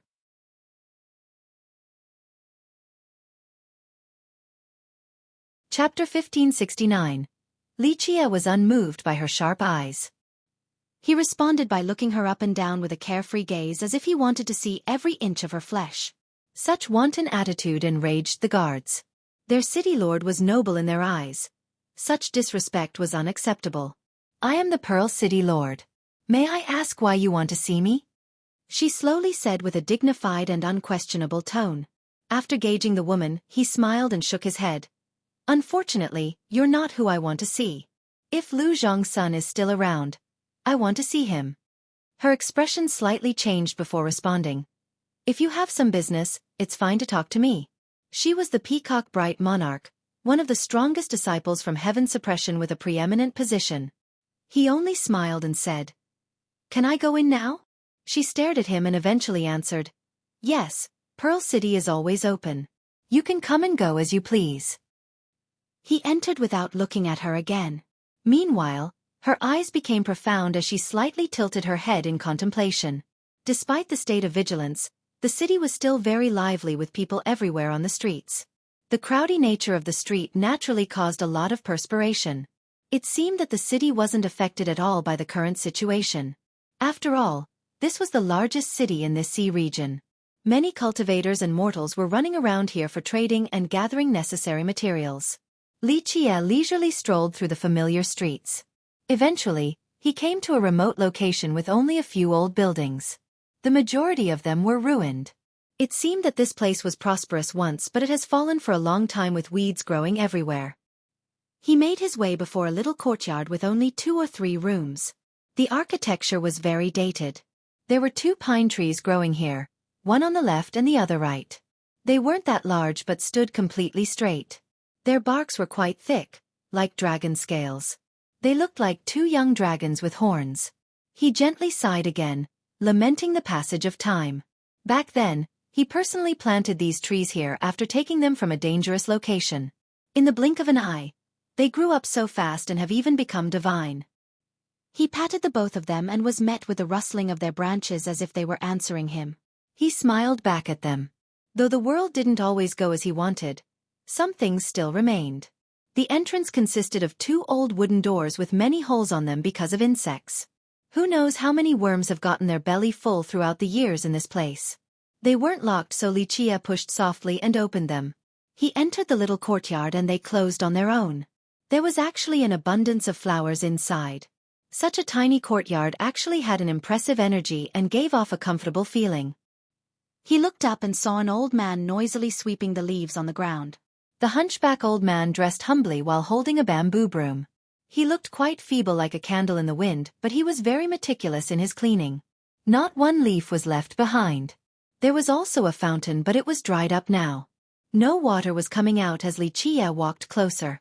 It was made from ordinary stones with many decoration pebbles inside. They scattered randomly as if someone had picked them up from a river and threw them in there.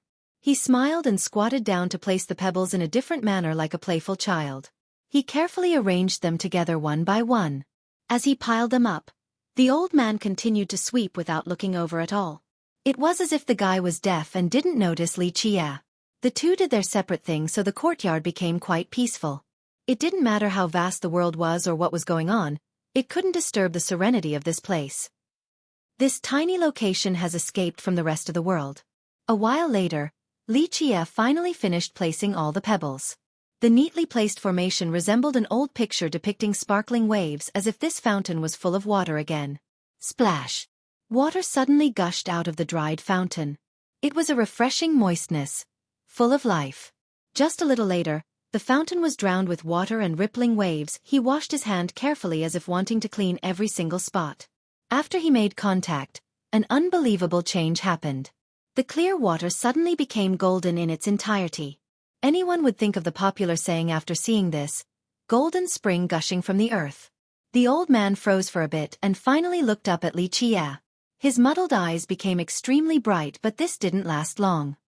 He put down his bamboo broom and walked into a room. A while later, he came out with a key in his hand while walking towards a different direction. Li Qie chuckled and followed him.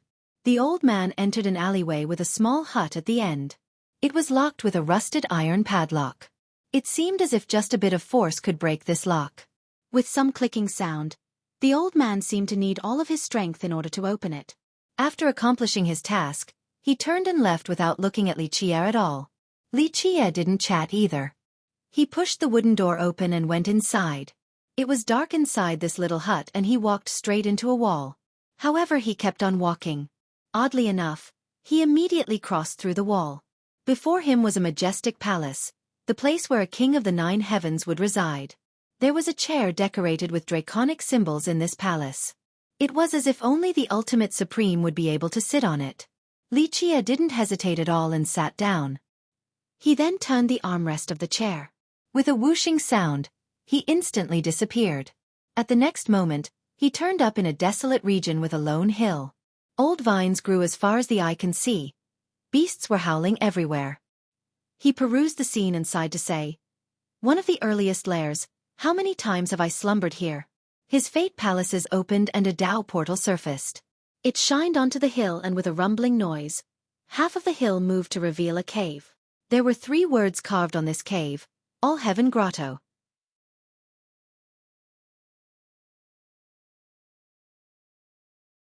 Chapter 1570. All Heaven Grotto was one of the oldest and longest-lasting lairs of Li Qie. He had taken his slumbers here more than just once. It was very secretive and few people have found it. Arcane Guru used to be a mouse in this place and Li Qie later threw it out. It then cultivated into a demon using the Dao. Because of this, the Guru was very interested in Li Qie's stories and always researched more about him.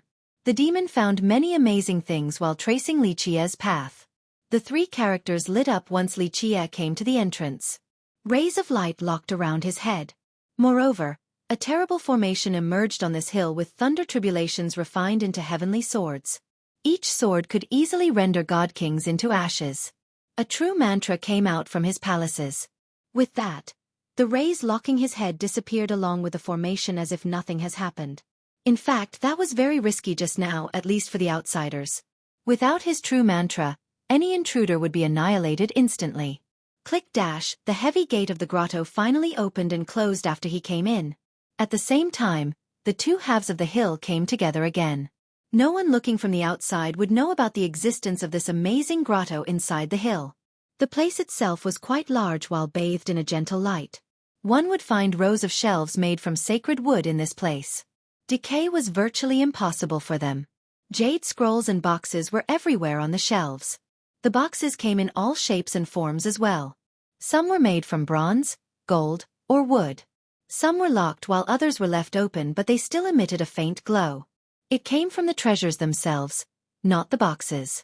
A few of them didn't have any light, but when one got closer, they would feel a terrible and chilling divinity. There was no need to open them to understand that there were ominous weapons within. Without a doubt, the best artifacts were contained within all of these boxes. The jade scrolls were arranged in an orderly fashion as well. Some were covered in dust, but one could still see the words secret laws, ultimate techniques, and heavenly arts. Li Qie didn't look at these treasures. He was the one who gathered them, so he knew them all too well. Moreover, he didn't plan on touching this treasury either, since he had ample treasures and merit laws at this moment. In fact, he even left a few items to this place. Recently, after destroying the ancestral Terra and the other lineages, he had too many treasures. They had many generations of accumulation to come up with so much. Of course, he would welcome as many as possible. After all, grooming an immortal emperor wasn't so easy. It needed a great number of resources. This was especially true when creating a legion.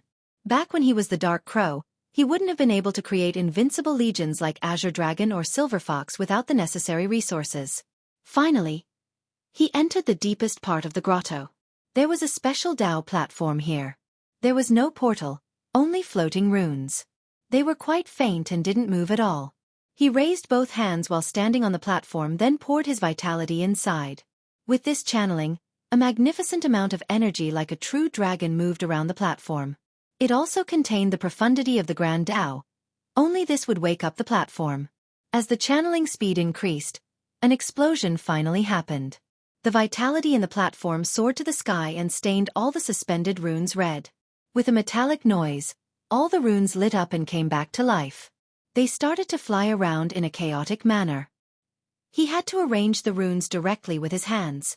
He did this faster and faster before completely arranging them to his whim. A chapter was finally formed by the runes. After this chapter came out, a majestic power poured from the platform itself. With a loud bang, the complete chapter instantly shattered and the runes scattered down on the ground. In this split second, Li Qia's body flashed and vanished instantly. He was teleported away. In an unknown space, there was another old Dao platform. It suddenly lit up and Li Qia emerged in this place. A round mirror appeared in his mind. Of course, this wasn't a treasure at all but a type of astral platform.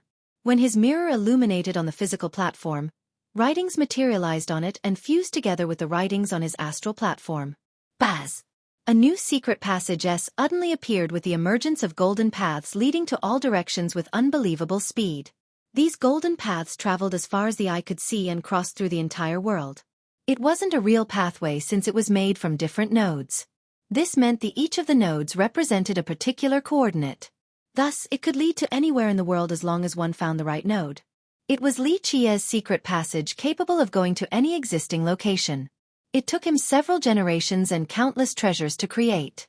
In the beginning, he meant to use it for swift withdrawal and to avoid the ancient Ming's pursuit during their uprising. After the ancient Ming's destruction, he perfected this secret passage even more.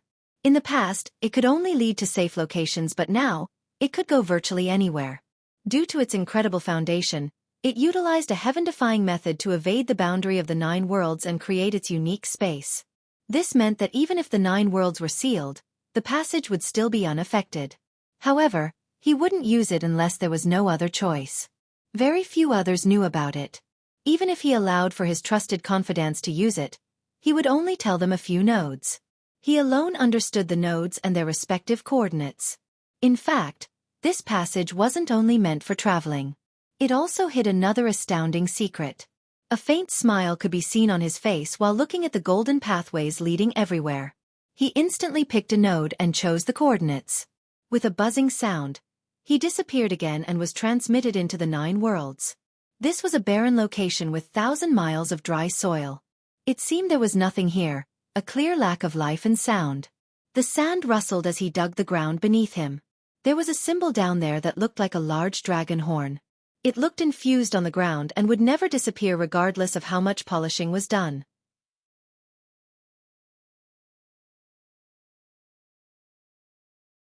Chapter 1571. Chapter 1571. Peacock Bright Monarch. The dragon horn symbol put a smile on his face. A small law the size of a silk string with a faint glimmer came out of his finger. It drilled into the symbol like a spirit snake and emitted a golden glow, changing the symbol into the same shade. Li Qia nodded approvingly after seeing this before vanishing into thin air. The secret passage had teleported him again. In the next second, it was an area full of red and scorching lava with a temperature capable of melting everything. He pushed down on the lava surface and revealed an identical symbol of a dragon horn before doing the same action with his finger. Another small law came out and lit up the symbol again. This process was continued in many locations. One was a mountainous region and another was under the ocean. He even went into a large star. All of these places had the same symbol that was eventually lit up by him. They scattered all over the world. Finally, he came back to the secret passage and was transported to a large planet, seemingly occupied by a great dragon. He was standing on a platform with a large dragon horn. This was the real thing and looked like it belonged to a true dragon, surely a priceless treasure. If it was used to craft a weapon, the result would be as amazing as any immortal emperor true treasure. Would Li Qia blew on the horn. The melodious horn was powerful as if it could echo across the 9 heavens. Everyone could hear this clarion call. With this cry, the individual node transmitted the sound. In a short time, it seemed like thousands of true dragons were howling. Even god-kings would piss their pants from fear. The cymbals in all the different locations resonated as well, but they sounded like little whispers. In a short period, the same horn resounded across the world. Xueqi continued for a long time as if wanting to send a message. Eventually, he put down the dragon horn and looked at the secret passage with a sigh. I hope no one in the future will use this pathway again. Only a few old confidants of his knew about it. If anyone were to use it in the future, it would mean that they were experiencing a disaster, one that would threaten the 9 worlds, so they needed to run using this passage. It meant that a darkness has engulfed the 9 worlds, just like the rule of the ancient Ming back then. He returned to the small courtyard at Peel City. The old man was now enjoying his time in a chair and basked in the sun. He looked quite lazy and comfortable. It was as if he was enjoying the twilight of his life, the remaining few moments of his life. Xueqi sighed emotionally after seeing this. He wondered if he could enjoy the same treatment one day during his old age. He didn't disturb the old man and left silently. Before leaving, he couldn't help but look at the 2 pine trees again before leaving Pearl City completely. There were more than 10,000 small islands in the Pearl Archipelago. Most were inhabited by people, but some were deserted. He was sitting in the southern edge of an uninhabited one. He watched the waves assault the shoal rocks with a forlorn gaze. After a long time, he said flatly, "Come out, you have been following me for a long time now, since Pearl City." Once his words fell, a charming figure appeared nearby. It was the Pearl City Lord, Peacock Bright Monarch. She wasn't surprised at all and bowed elegantly yet not subserviently towards him. "I'm very curious about you, so I couldn't help following. Please forgive me." This was an authoritative figure in the entire Grand Sea, so such words coming from her were very sensible. "If I took offense, you wouldn't be alive right now." Xueqi glanced at her and chuckled before shifting his gaze back at the ocean. The monarch shuddered after hearing this. This seemingly ordinary man was anything but that. She couldn't see through him at all, completely unable to gauge his strength. "I'm curious about one thing too," he said, as the Pearl City Lord. "Are you on Lu Zhongxuan's side or Gu Zun's?" "Of course, I know Zhang Sun is no longer alive." This actually surprised her. She couldn't help but stare at him with a flash in her eyes. "Of course, I know you're not Zhongxuan's descendant or disciple, or you wouldn't be cultivating another supreme art from heaven suppression," he revealed while still staring at the ocean. This made her even more cautious, with her stare becoming more intense. She said slowly, "May I ask why you are here? Is it because of my Pearl City or heaven suppression?" "Both." Xueqi chuckled and leisurely replied, "If necessary, I'll take back the 2 cities. "Who are you?" She became quite alarmed and lowered her tone. "Who sent you here?" "The Soaring Immortal Sect?" Xueqi shook his head in response. "The Soaring Immortal Sect is nothing. They aren't qualified to order me. No one in this world can." The vigilant monarch was stunned. Who would dare to utter such words in mortal emperor?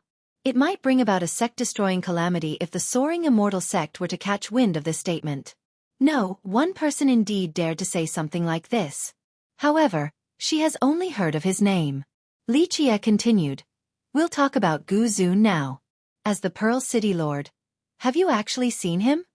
The monarch calmed down and hesitated in responding. "It looks like you're not quite sure either." Xueqi smiled. "Tell me, what does Gu Zun look like right now? An old man or still a very handsome youth? Or a deity shrouded in a divine aura and visual phenomena?" She chose to shield her thoughts. "Young noble, this is our business. I can't answer." She became quite curious about his origin and intention. But as he has said, he came for both Pearl City and heaven suppression. Nevertheless, she didn't know whether he was a friend or a foe. "Okay then, tell me about your heaven suppression goddess. Where is she now?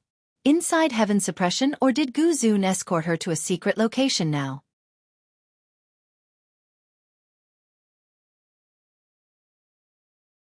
Chapter 1572. With a changed expression, she glared at him and said slowly, "I won't talk to an outsider about heaven suppression." Xueqi stopped and smiled at the ocean. It seemed that something there was attracting his unblinking gaze. The monarch followed his stare as well and found something amiss. There was a halo appearing in the horizon like a rising sun. However, it wasn't the sun because the real thing was hanging high in the sky. Moreover, this halo was very faint and not dazzling and intense like the sun at all. This faint light rose and darkened as it got higher. In the end, after reaching a certain height, it disappeared without a trace. A dark shadow emerged instead from the horizon and was coming towards them. From the distance, it looked like an island soaring through the waves. It seemed quite slow, but this was far from the truth. It was crossing through space at an unbelievable rate.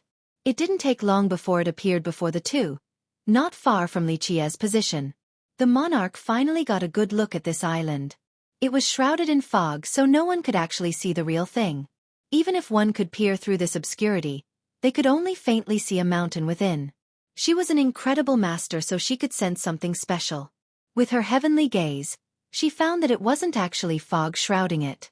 Space was the thing blocking all view because the island wasn't located within the common space. Even though it was right before them, it was separated by several different realms. This gap made it look like it was shrouded in fog. Though she could tell the spatial disparity, she couldn't see how far away it actually was. It's a different space. She understood that in order to board the island, they must cross through many different realms. It wasn't easy at all. She also realized that the halo earlier was the island was crossing from an ancient time and space to appear before them. Your perception is indicative of your great strength. Xueqi chuckled and praised. Buzz.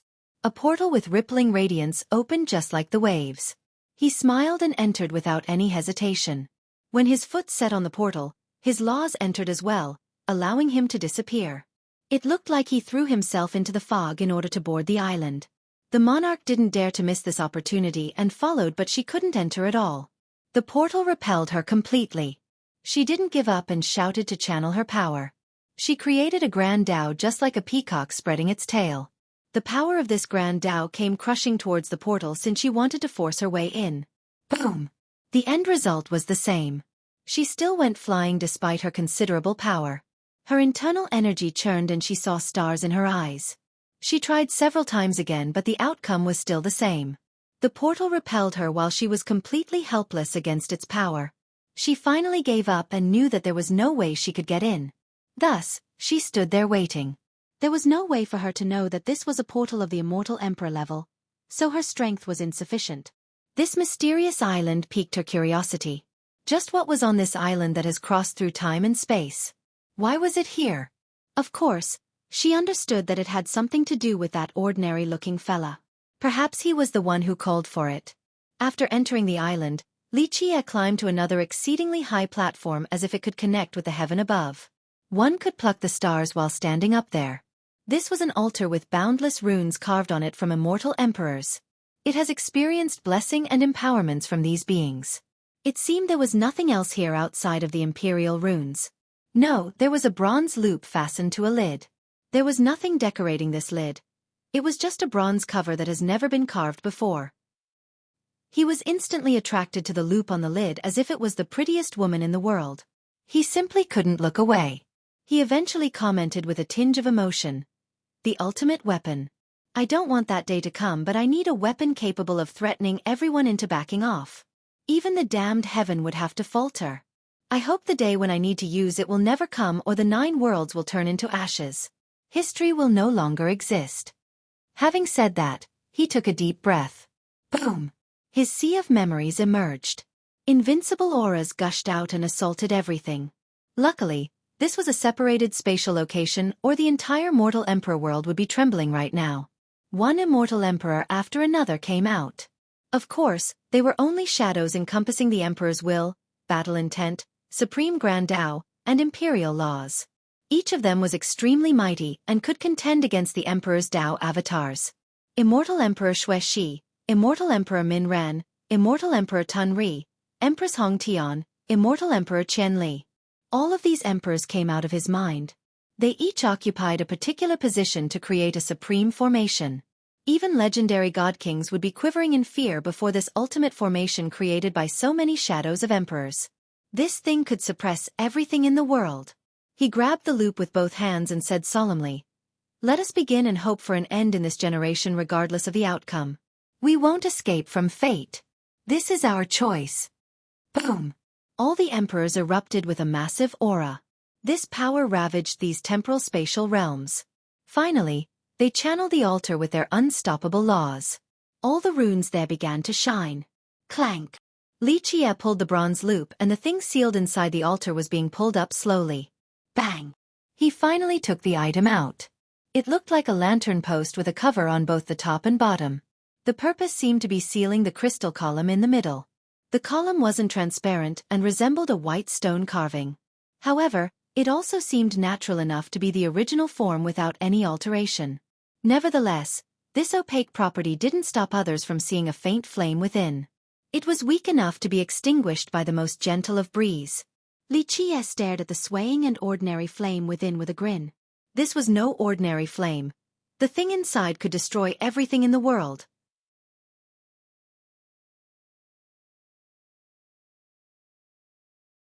Chapter 1573. Inside the crystal pillar was a flickering light. It was extremely horrifying, but Li Qie was unaffected. He had already experienced the most terrible of ordeals and spent painstaking effort while sacrificing many items to obtain this item. Anyone else wouldn't have the same calmness right now. He held the bronze loop to lift the pillar before looking sentimentally at the emperors.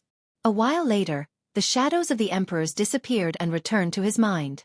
Meanwhile, the peacock-bright monarch quietly waited outside for him to come out. She wanted to know what he got and where the island came from. After all, she didn't want something beyond her control within her own territory. Li Qie finally came out and she walked forward to ask, "What was inside?" "This thing." Li Qie slowly raised the pillar. She immediately froze the moment she looked at it. Her soul almost instantaneously left her body. This wasn't some type of immobilization art.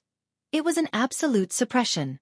Her cultivation, body, will, and even Dao heart were instantly repressed. She couldn't resist this ultimate suppression at all and felt that she was only an ant, can't reach the apex. Even the tiniest sliver of resistance disappeared. This was the most terrible thing about it.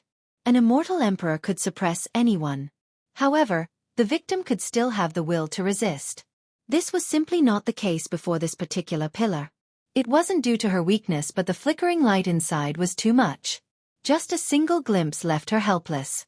She understood the implication. Her fate was now in Li Qie's hand. She was a fish on the chopping board, completely up to his whim. Curiosity kills the cat. This does save me some effort, so I don't have to pry it from your mouth. Li Qie chuckled at the monarch while holding the pillar. What are you going to do? She was terrified but couldn't move or resist at all. I want to see if you are the real Pearl City Lord. He smiled. I am. If you don't believe me, you can go to the city for verification. She hurriedly responded. No need. To which he shook his head. Plus, the Pearl City Lord isn't appointed by heaven suppression anyway. With that, he unbuttoned her shirt, just the top 2 knots. With that, a scene of spring became exposed. Her snow-white skin below her neck was in plain sight in all its tender goodness. Out came her rounded and plump cleavage. Hands would sink deep into their snow as white texture and eyes would brighten as a result. Such beauty tugged at the heartstrings. Men would feel their blood boiling and heart palpitating. What are you doing? She was scared out of her mind and turned pale despite being a god king. Keep in mind that she was still an innocent woman yet to be seen by a man, hence her shock at Li Qie's action. More importantly, if Li Qie had any idea about her, she was powerless to stop him. Of course, his eyes weren't fixated on her breasts but rather the pendant on top of them. It had an oval crystal with a glimmer flowing inside. The light was as magnificent as fireworks and continued to change shapes. The string was made from a thin law, virtually undetectable. The key to the Pearl Tower is indeed in your possession. He smiled and said. She heaved a sigh of relief and no longer misunderstood his intention. I'm the city lord, so of course I have the key. No, even if you have the key, it doesn't mean that you are the city lord since you could seize it. However, it's not hard to verify it. He placed his rugged hand on the pendant and her bare breasts. This triggered both embarrassment and anger, but she could do not. Buzz. The faint light in the pendant seemed to be entering her breasts without leaving any wound. He seemed to have taken control of her body at this crucial moment. Her mind opened. Keep in mind that no cultivator would ever allow for this key spot to be exposed, but it was no longer up to her. A little pagoda floated out from her forehead, only the size of a finger. It emitted a blinding light with a holy power as if it could wash away all the darkness in this world. Looks like your identity is real. Li Qie nodded and said flatly, the City Lord's position can be bestowed and the key could be forcefully taken. Not the Pearl Tower though, one would need its permission. He pulled back and tidied her dress again. You might not be under Zhongxuan's branch but since the tower accepted you, he passed the key to you. How do you know all of this? This was the biggest secret of heaven's suppression. Even those who knew that the tower could pick its master would have no way of verifying it. However, Li Qie's familiarity on this point astounded her. Of course, how could she know that he was the one who created the Pearl Tower? If he didn't know the method, no one else would either. What is there that I, Li Qie, do not know? He put away his pillar and clapped. Okay, you're free now. She shuddered for a bit before regaining control over her body again with the disappearance of the suppression. She became dazed as if looking at a ghost while retreating backward to keep a distance from Li Qie. You're hurting my feelings. Li Qie laughed and shook his head after seeing her scared expression. Am I really that scary? I'm not a devil with horns or anything, just a nice and compassionate person. The monarch thought otherwise. Anyone else would have escaped right away after regaining freedom, but her choosing to linger around was already courageous enough. Her face reddened after recalling how he unbuttoned and saw her bare breasts, but there was nothing she could do. She eventually calmed her raging emotions from past experiences of being an authoritative figure with a deep breath. His words echoed through her mind again and prompted her to blurt. You are Li Qie, young noble Li? Correct, he said with a faint smile. She didn't expect this ordinary man to be the notorious Li Qie. She has heard of his tales in the past and didn't think she would bump into him today. Being imprisoned by Fiercest wasn't shameful at all. After all, this was a god-slaying existence. A man who dared to kill members from the soaring immortal sect. Was there anything he couldn't do?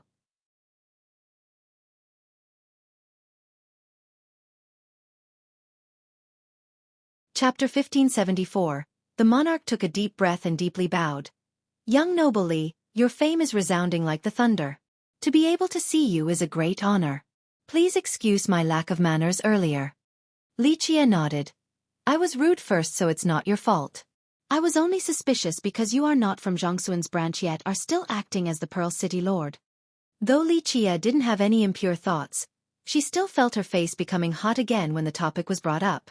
She let go of this matter and said, Our sect master told me that you are worthy of trust. Are you here to help us this time? The sect master she was referring to was Xueqi. Well, since I'm here already, might as well finish the good deed. He calmly smiled. The monarch became relieved after hearing this. Recently, Gu Zun's branch had all the authority while she couldn't communicate with Xueqi. This made her feel isolated. Perhaps Li Qie wouldn't deal with Gu Zun himself, but surely he would act against the soaring immortal sect. Their appearance has made her city feel quite pressured.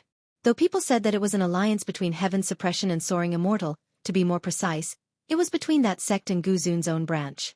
Recently, Xueqi told her that if anything were to happen to Heaven's Suppression City, she must guard Pearl. That would be their last stronghold. Xueqi also said that in a hopeless situation with desperate needs for allies, others wouldn't be trustworthy. Only Li Qie from cleansing incense was reliable. She didn't understand back then why her sect master trusted Li Qie so much, but after this experience, she gained a better understanding of the situation. It wasn't easy for the monarch in the present. Heaven's suppression was pressuring her on top of soaring immortal. Meanwhile, she was the only one who could be counted on in Pearl City. Li Qie's appearance finally gave her a sliver of hope. It's really surprising. Pearl Tower didn't pick Zhongxuan's disciple to be the new successor but an outsider instead. It looks like you must be exceptional in some ways. He looked at her and said. In the past, he created the Pearl Tower as a last resort in order to deal with Gu Zun taking over one day. If the Black Dragon King's descendants were incapable of fighting back, the tower would be of assistance. Among the disciples back then, Li Qie trusted Lu Zhongsun. Because of this person was in charge of the Pearl Tower. Li Qie assumed that his descendants would be the new successors. This was why he found this matter to be surprising. With a slight hesitation, the monarch eventually spoke. I didn't come from the sacred ancestor's branch. He took me in as a grand disciple later. The sacred ancestor in her words was Lu Zhongsun. He was the eldest disciple of the Black Dragon King. He earned the king's trust, and even the Dark Crow once gave this assessment: magnanimous and insightful. His only defect is having an overabundance of kindness. Nevertheless, the Dark Crow still left Heaven Suppression City to Zhang Sun. Zhang Sun really didn't disappoint Li Qiye. Even when the Black Dragon King was no longer in this world, the city continued to grow. Unfortunately, he had two fatal mistakes. First, he didn't live as long as Gu Zun. This guy continued to grow younger, while the opposite happened to Zhang Sun. Secondly, he was too nice and didn't banish Gu Zun from the city or kill him. He cared too much about his master's feelings, and this gave Gu Zun a chance to mature. You might not be from his branch, but the tower still accepted you. This was why Zhang Sun didn't adhere to the rigid tradition and still made you city lord instead of his disciple.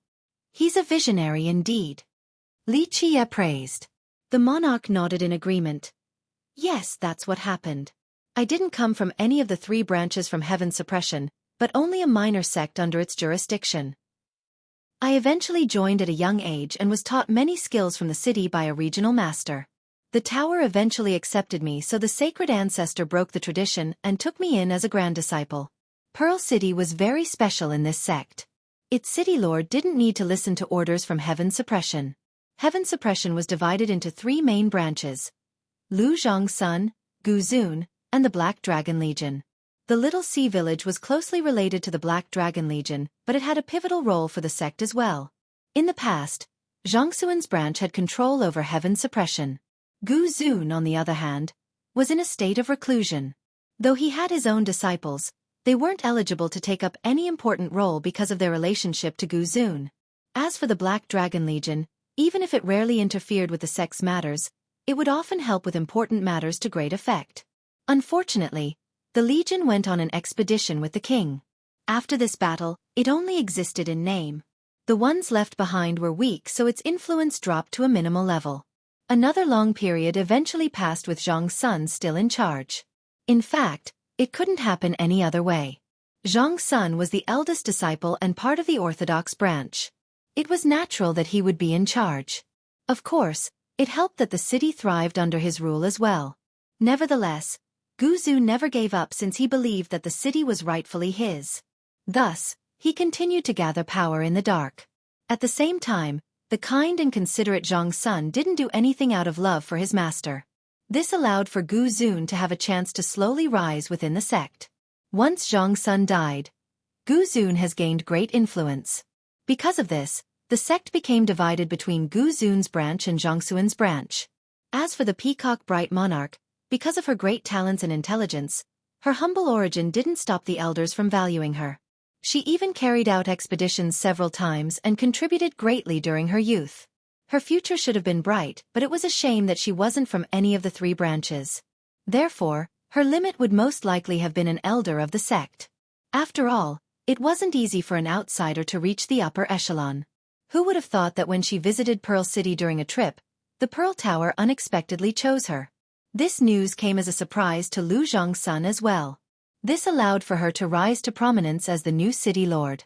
This position was much higher than the elder level. She had some decision-making power on top of being independent from Heaven Suppression. It was similar to the rank of an ancestor. How is Z queening now? Li Qiye asked. I haven't received any news about her, but she's fine for now inside Heaven Suppression. I'm certain she has her own plans. The monarch pondered before answering. Li Qiye nodded and smiled. You people are really strange, allowing Gu Zun to take power like this. Forget it. You're all still too inexperienced to contend against him. She took her time responding. Well, the truth is that Ancestor Gu Zun has never shown his face. The one in charge right now is Ancestor Yi. Yi Zhou, right? Li Qiye asked for confirmation. Yes. The monarch looked around before telling the truth. We're not really sure if this is Ancestor Gu Zun's will either, since Ancestor Yi had always been in charge. Of course you don't know. Yi Zhou had followed Gu Zun since youth, so he is absolutely loyal to Gu Zun. Even if Gu Zun tells him to go die, he would do so without hesitation. Everything he's doing now is Gu Zun's order. He exists for Gu Zun. Li Qiye stated flatly. Zhou was Gu Zun's top disciple and had followed him for a long time. He also had a very prestigious position in Heaven Suppression.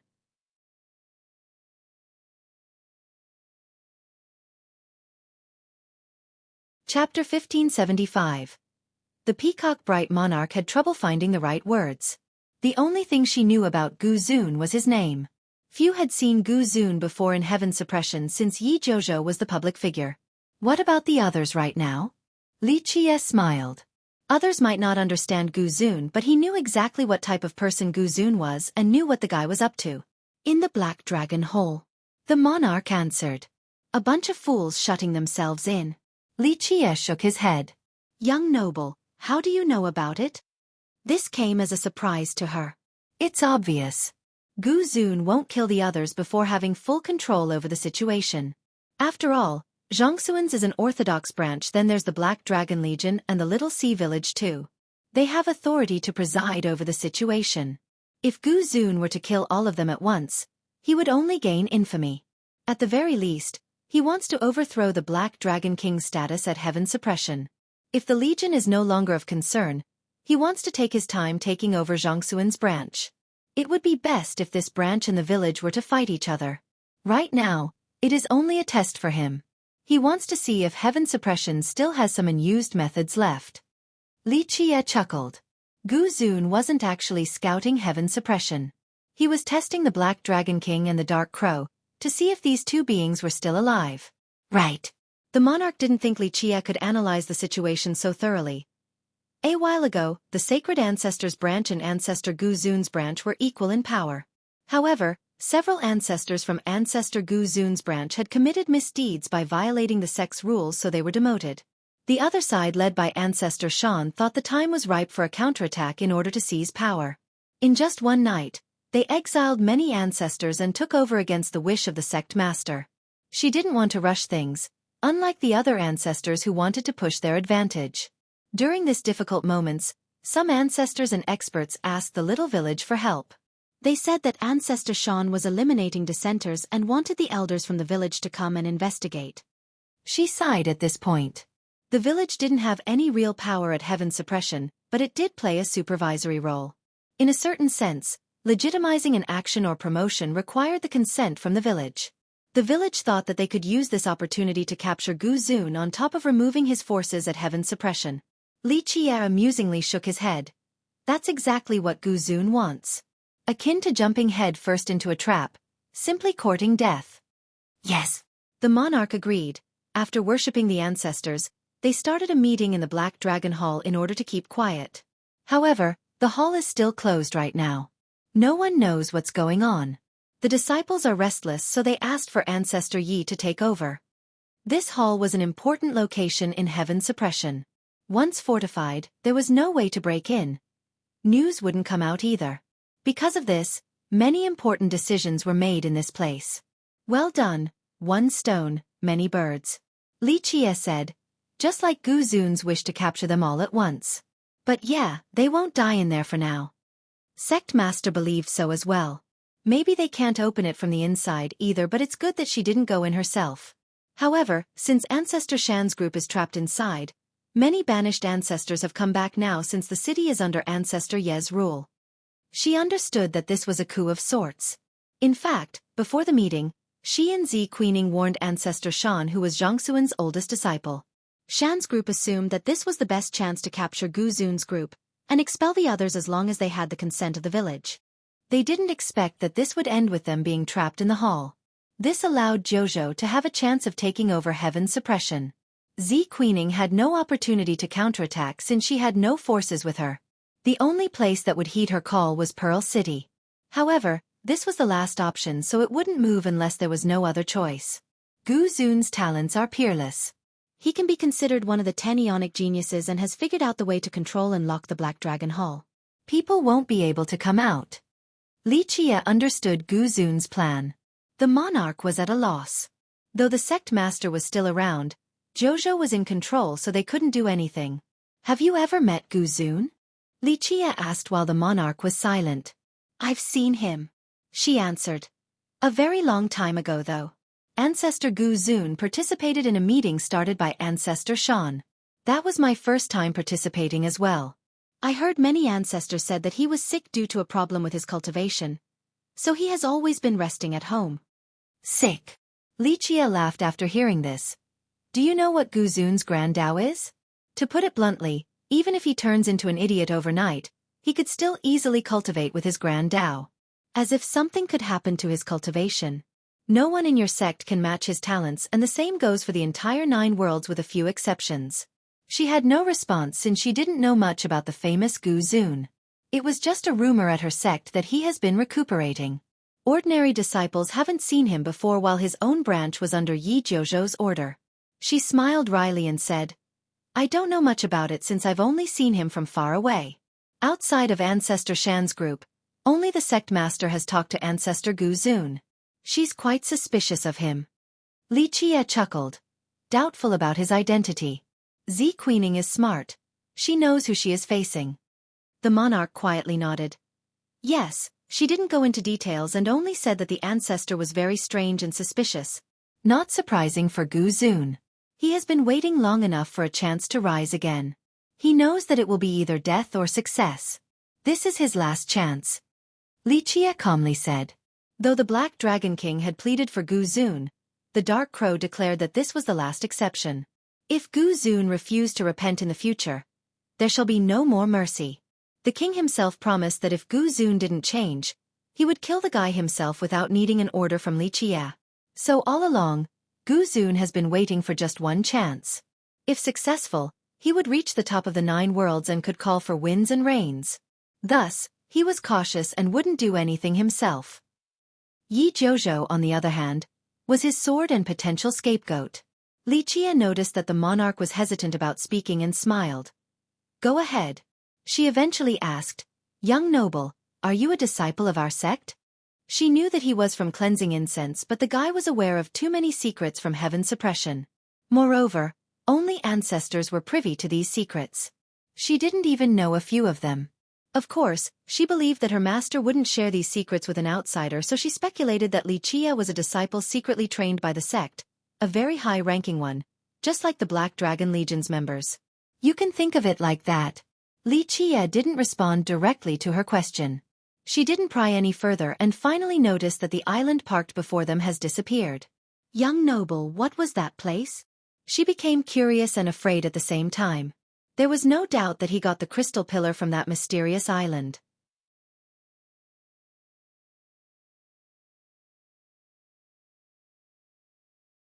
Chapter 1576. Chapter 1576. Yu Zhan. Li Qie smiled mysteriously. That island? An immortal lives there, so when I accidentally got there, he gave me the amazing lamp with a light capable of suppressing anyone. You're joking. How can there be an immortal in this world?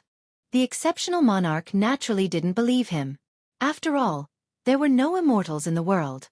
Anyone else could be tricked by him and begin to spread false information about immortals. He smiled again. The world is unpredictable. Who can be so sure? Maybe there are immortals, but they don't want to be seen by ordinary people. Otherwise, what thing can instantly suppress you in this world? She smiled wryly and knew that he didn't wish to divulge the information. The same dreadfulness still existed in her mind while thinking about the pillar earlier. It didn't matter how strong she was. It could still instantly freeze her as if she was powerless. Fortunately, he didn't do anything. This made her quite surprised because anyone else wouldn't miss such a good chance. Are you staying at Pearl for now? She hurriedly changed the topic. He replied, Sure, I'm thinking about going to Heaven Suppression to see Gu Zun later anyway. A grin showed on his face after saying this. He was interested in seeing what Gu Zun could do after planning for so long. Would it be a heaven-shattering scheme? As the two were about to return, a rumbling noise resounded with a ship cruising through the waves with lightning speed. It was a decent treasure with a large banner engraved with the word U. It was sizable and embroidered with golden strings. It was glittering and overly dazzling under the sunlight. One could see it from the far distance. People from the Yu clan. The monarch was surprised to see the banner on the ship. Li Qie chuckled and responded, Yu clan from Discover City. He remembered a few things at this point. An aggressive youth stood on the bow of the ship with many powerful men standing behind the deck. The youth looked around 17 years of age with an imposing aura. He looked quite proud of himself and stared around with disdain. Hey, did you see anything glowing around here? He shouted at Li Qie once the ship got closer. Li Qie only smiled. too lazy to respond. Brat, I'm talking to you. You listening? The youth was used to this attitude in the Grand Sea, so he shouted at Xueqi again. The monarch answered instead. There was nothing glowing here. His expression turned for the better after seeing a beauty like the monarch. Nevertheless, he was still as arrogant as before because, in his eyes, everyone needed to show his clan some face, even heaven's suppression. I heard a treasure has been unearthed here. This place is mine, so any treasure here belongs to me, he said proudly. Xueqi wanted to laugh and said, this is the Pearl Archipelago, not your Discover City. Better start playing nice for your own sake. It can be said that Xueqi rarely acted in such a friendly manner, but this youth didn't understand. He became unhappy and said harshly, so what if it's the Pearl Archipelago? This young master is here to find some treasures, who dares to say no? He came out to find a treasure to celebrate the old ancestor coming into being. As he was going through the archipelago, he heard people saying that there was a sudden light flashing in this region, so he went for a look. Xueqi glanced at him and said, while I'm in a good mood, scram or I'll wring your neck. The boy's expression turned ugly after hearing this. He might not know Xueqi, but the monarch did. Others might be wary of their Yu clan in this region, but Fiercest didn't give a damn about anyone. He would kill whoever he wanted. Young noble Yu, go back. There's no treasure here, the monarch kindly said. She didn't want further complication. If the young noble from the Yu clan were to die here, it would cause some trouble for Pearl as well. However, her presence only embarrassed him even more. He should have been even cooler in front of this beauty and showed off his clan's prestige. But now, after being yelled at by Xueqi, he couldn't back down at all. It would make him look bad in front of her. This was detrimental to his clan's prestige as well. Brat, stop shamelessly boasting. Do you know who I am? In order to show off before the beauty, he arrogantly shouted at Xueqi again. Xueqi smiled and shook his head. Only a fool. You are throwing away your clan's reputation. The boy didn't take kindly to this lambaste. His face turned red while shaking with anger. He was young and hot-blooded, unable to bear such humiliation. Break his legs for me. Let him know the fate of daring to insult me, he told a man standing next to him. Brat, you're too foolish to humiliate our young master. The man immediately jumped from the ship and lunged towards Xueqi like a tiger. The monarch shook her head after seeing this. She knew that these fools were about to die yet didn't wish to say anything. Fiercest was too notorious. Anyone who tried to stop him from killing might be killed as well. Brat, kneel. The other burly men wanted to catch him as well. Bang! Xueqi didn't bother looking at them. He casually swept his hand and all of them spat out blood before falling into the ocean. The boy named Yuuzhan was shocked to see his subordinates being dealt with so easily, and realized that he has messed with a master. Who's breaking whose legs now? Xueqi smirked and slowly walked towards the boy. Yuuzhan was frightened and even took several steps back. However, he mustered some courage and took a deep breath to stand up straight. Brat, you're not bad, quite strong even. But don't be so rampant in the Grand Sea. If my Yu clan wants you to die, you won't live past midnight. Xueqi suddenly teleported before the boy and shook his head again. Fool! Stop throwing away your clan's reputation. Yuuzhan was startled and immediately retreated. Alas, it was too late. Xueqi brought him down and stepped on him on the deck. The immobilized boy's face turned red with Xueqi's foot on his chest. He couldn't resist at all. This foot was as heavy as countless mountains. An ant daring to act arrogant in front of me? Take a look at yourself. A fool like you is worthy of being part of the Yu? Such a descendant is an affront to your old ancestors' prestige. I'm from the Yu clan. Brat, touch me if you want to die. It doesn't matter how strong you or your backing are, my clan will have revenge. Even if your master is a god king, my ancestral grandmother will crush them with one finger. The boy became emboldened after hearing about his ancestor again and cried out. In his eyes, his ancestral grandmother was an invincible existence under the 9 heavens. No one could oppose her. Matriarch Yu is still alive? The monarch became startled. She has heard of legends about this person before, like many others in the Grand Sea, despite not seeing the woman before.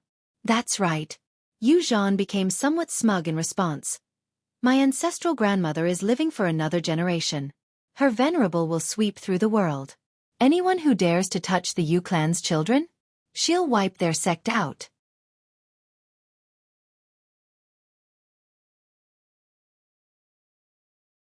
Chapter 1577. Yu Zhan had a cavalier attitude while talking about his ancestor, his pride. In fact, he has never seen her before and only heard about her tales. As he grew older, even the elders from Heaven Suppression, the so-called strongest sect in the Grand Sea, were very respectful when it came to his ancestral grandmother. They would tidy their clothes with great reverence before daring to talk about her. Because of this, she was forever unbeatable in his mind. Anyone in this region would need to show his ancestor some respect. Thus, as long as he brought her up, no one would dare to provoke their clan. This was indeed the truth. The peacock-bright monarch was startled to hear that the illustrious matriarch Yu is living for another generation. An old god king once said that if they had to pick two top supremes at the Grand Sea, it would be Gu Zun and matriarch Yu. According to her sources, matriarch Yu's lifespan was over, so she had to try for a death meditation. Everyone thought she would die during this meditation.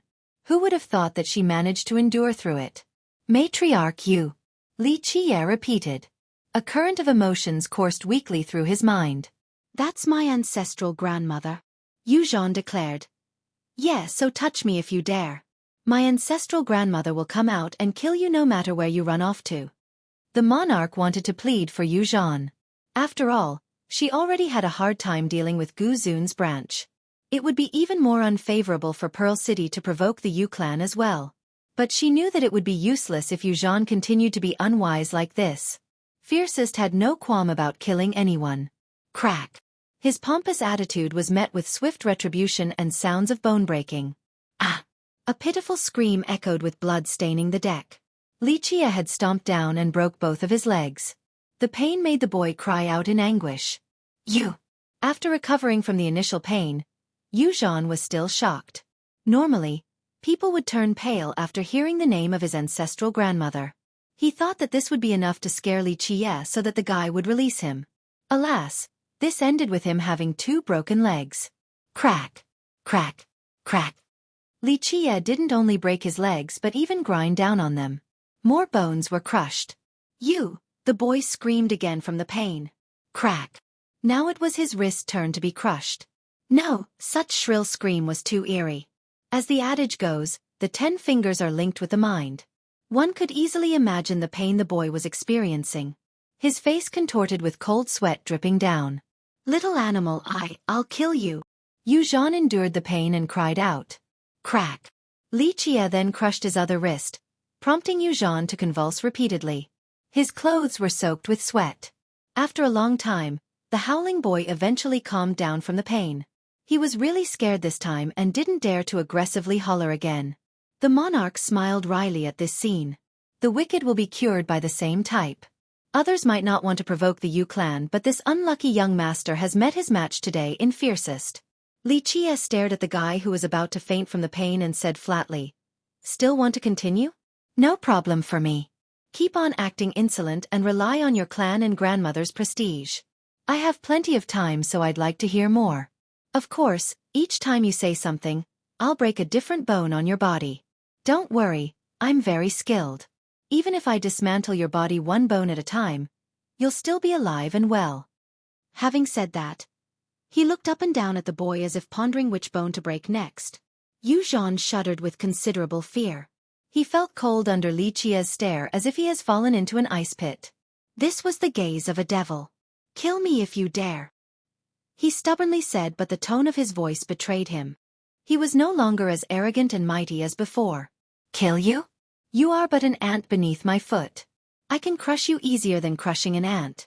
You think I will care about an ant's corpse stuck to my soul? I just need to wipe it off. Li Qiye chuckled. The boy nearly pissed his pants after hearing this. But I won't kill you, Li Qiye said with an indifferent expression. Yu Zhan finally heaved a sigh of relief. This was the feeling of having survived a disaster. He suddenly felt that it was good to be alive. I just want to let you and your clan know that in the future, when you see me, you better kneel and talk. It shall be your honor, he stated calmly. You. The scared boy didn't dare to retort while stricken with fear under Li Qiye's glare. Li Qiye finally moved his foot and kicked him to the side. Run back to your clan and tuck your tail between your legs. Otherwise, I'll crush your dog head to a pulp. With that, he turned and left. You remember this, I'll have my revenge, the humiliated boy claimed, unable to endure this anger. However, he quickly shut up after Li Qie turned around and didn't dare to say anything else while slightly moving backward. Fool! Li Qie shook his head and gave up on this incurable person. Yu Zhan could only watch him leave and couldn't handle being scared another time. The monarch had nothing to say either. This level of character couldn't get into Li Qie's sight. He could kill 100 Yu Zhan easily if he wanted to. The two of them returned to Pearl City. She was staying in the most central location in Pearl. This was the mansion of the generational city lords, but the most conspicuous place was the Pearl Tower, not this mansion. It was actually in the center axis of the city and surrounded by the clouds as the tallest building here. The style was quite simple, built from many green bricks. At the top of the tower was a huge ball made out of rocks with a dark color. The name confused many spectators. Pearl Tower should be a treasure architecture with bright radiance. However, its appearance didn't match its name. Moreover, even the oldest residents here didn't know of its origin. It seemed that it was already there in the very beginning of the city. An old man even said that this tower might have been built even before the city. Who knows if this was true or not? Li Qie at the front took his time staring at the high tower. He eventually told the monarch, "Have you climbed the tower?" "Many times." The monarch replied. "The sacred ancestor said there are great mysteries here. But you have yet to grasp them," he said with a faint smile.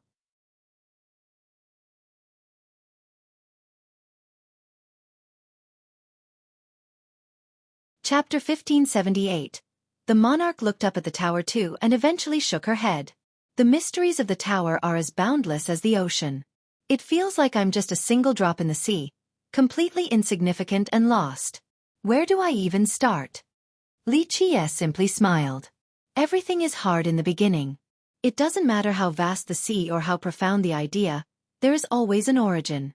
One step at a time to walk 1,000 miles. Start from the bottom with the most sincere attitude towards the top. If it doesn't work the first time, do it a second time. If you fail again, then go for the third. As long as you persevere, you will see results. One step at a time to the top? The monarch had heard that the top of the tower was the most precious location from the sacred ancestor. Yes, the power of the tower is at the top, but without the support of the base, the top is only a simple ball. How do you know all of this? She wondered. Li Qie could easily reveal all of their secrets, and Xueqi couldn't have told him either. Despite being the sect master, she didn't have authority over Pearl and its secrets. It would be stranger if there was something I didn't know in this world. Try your best, it will be a lifetime of benefits if you can grasp the tower. He replied. Thank you, young noble. She bowed gently and stopped inquiring about his knowledge regarding her sect. When the two arrived outside the entrance of the Peacock Mansion, an attendant hurriedly came out to report to the city lord. He carefully looked at Li Qie standing by her side before whispering to the monarch, "City lord, the people from the sect are here." Who? Her eyes became serious just like her voice. Elder son, the attendant replied. He paused and glanced at Li Qie before continuing. Someone from Ancestor Ye's camp. I'll go see him, the monarch replied. City lord, should we prepare? After all, who knows what those people are up to? The disciple made a cutthroat gesture. The people from Pearl were very wary of Jojo's group. Let's go. The monarch entered the Peacock Mansion with hastened steps. Li Qie only smiled and didn't comment. He followed the monarch inside. There was an old man waiting in a typical robe with a sharp gaze. His aura alone made his power apparent. A skinny disciple stood beside him, acting as a tea server. 2 rows of burly men in battle uniform were situated to the left and right of the hall.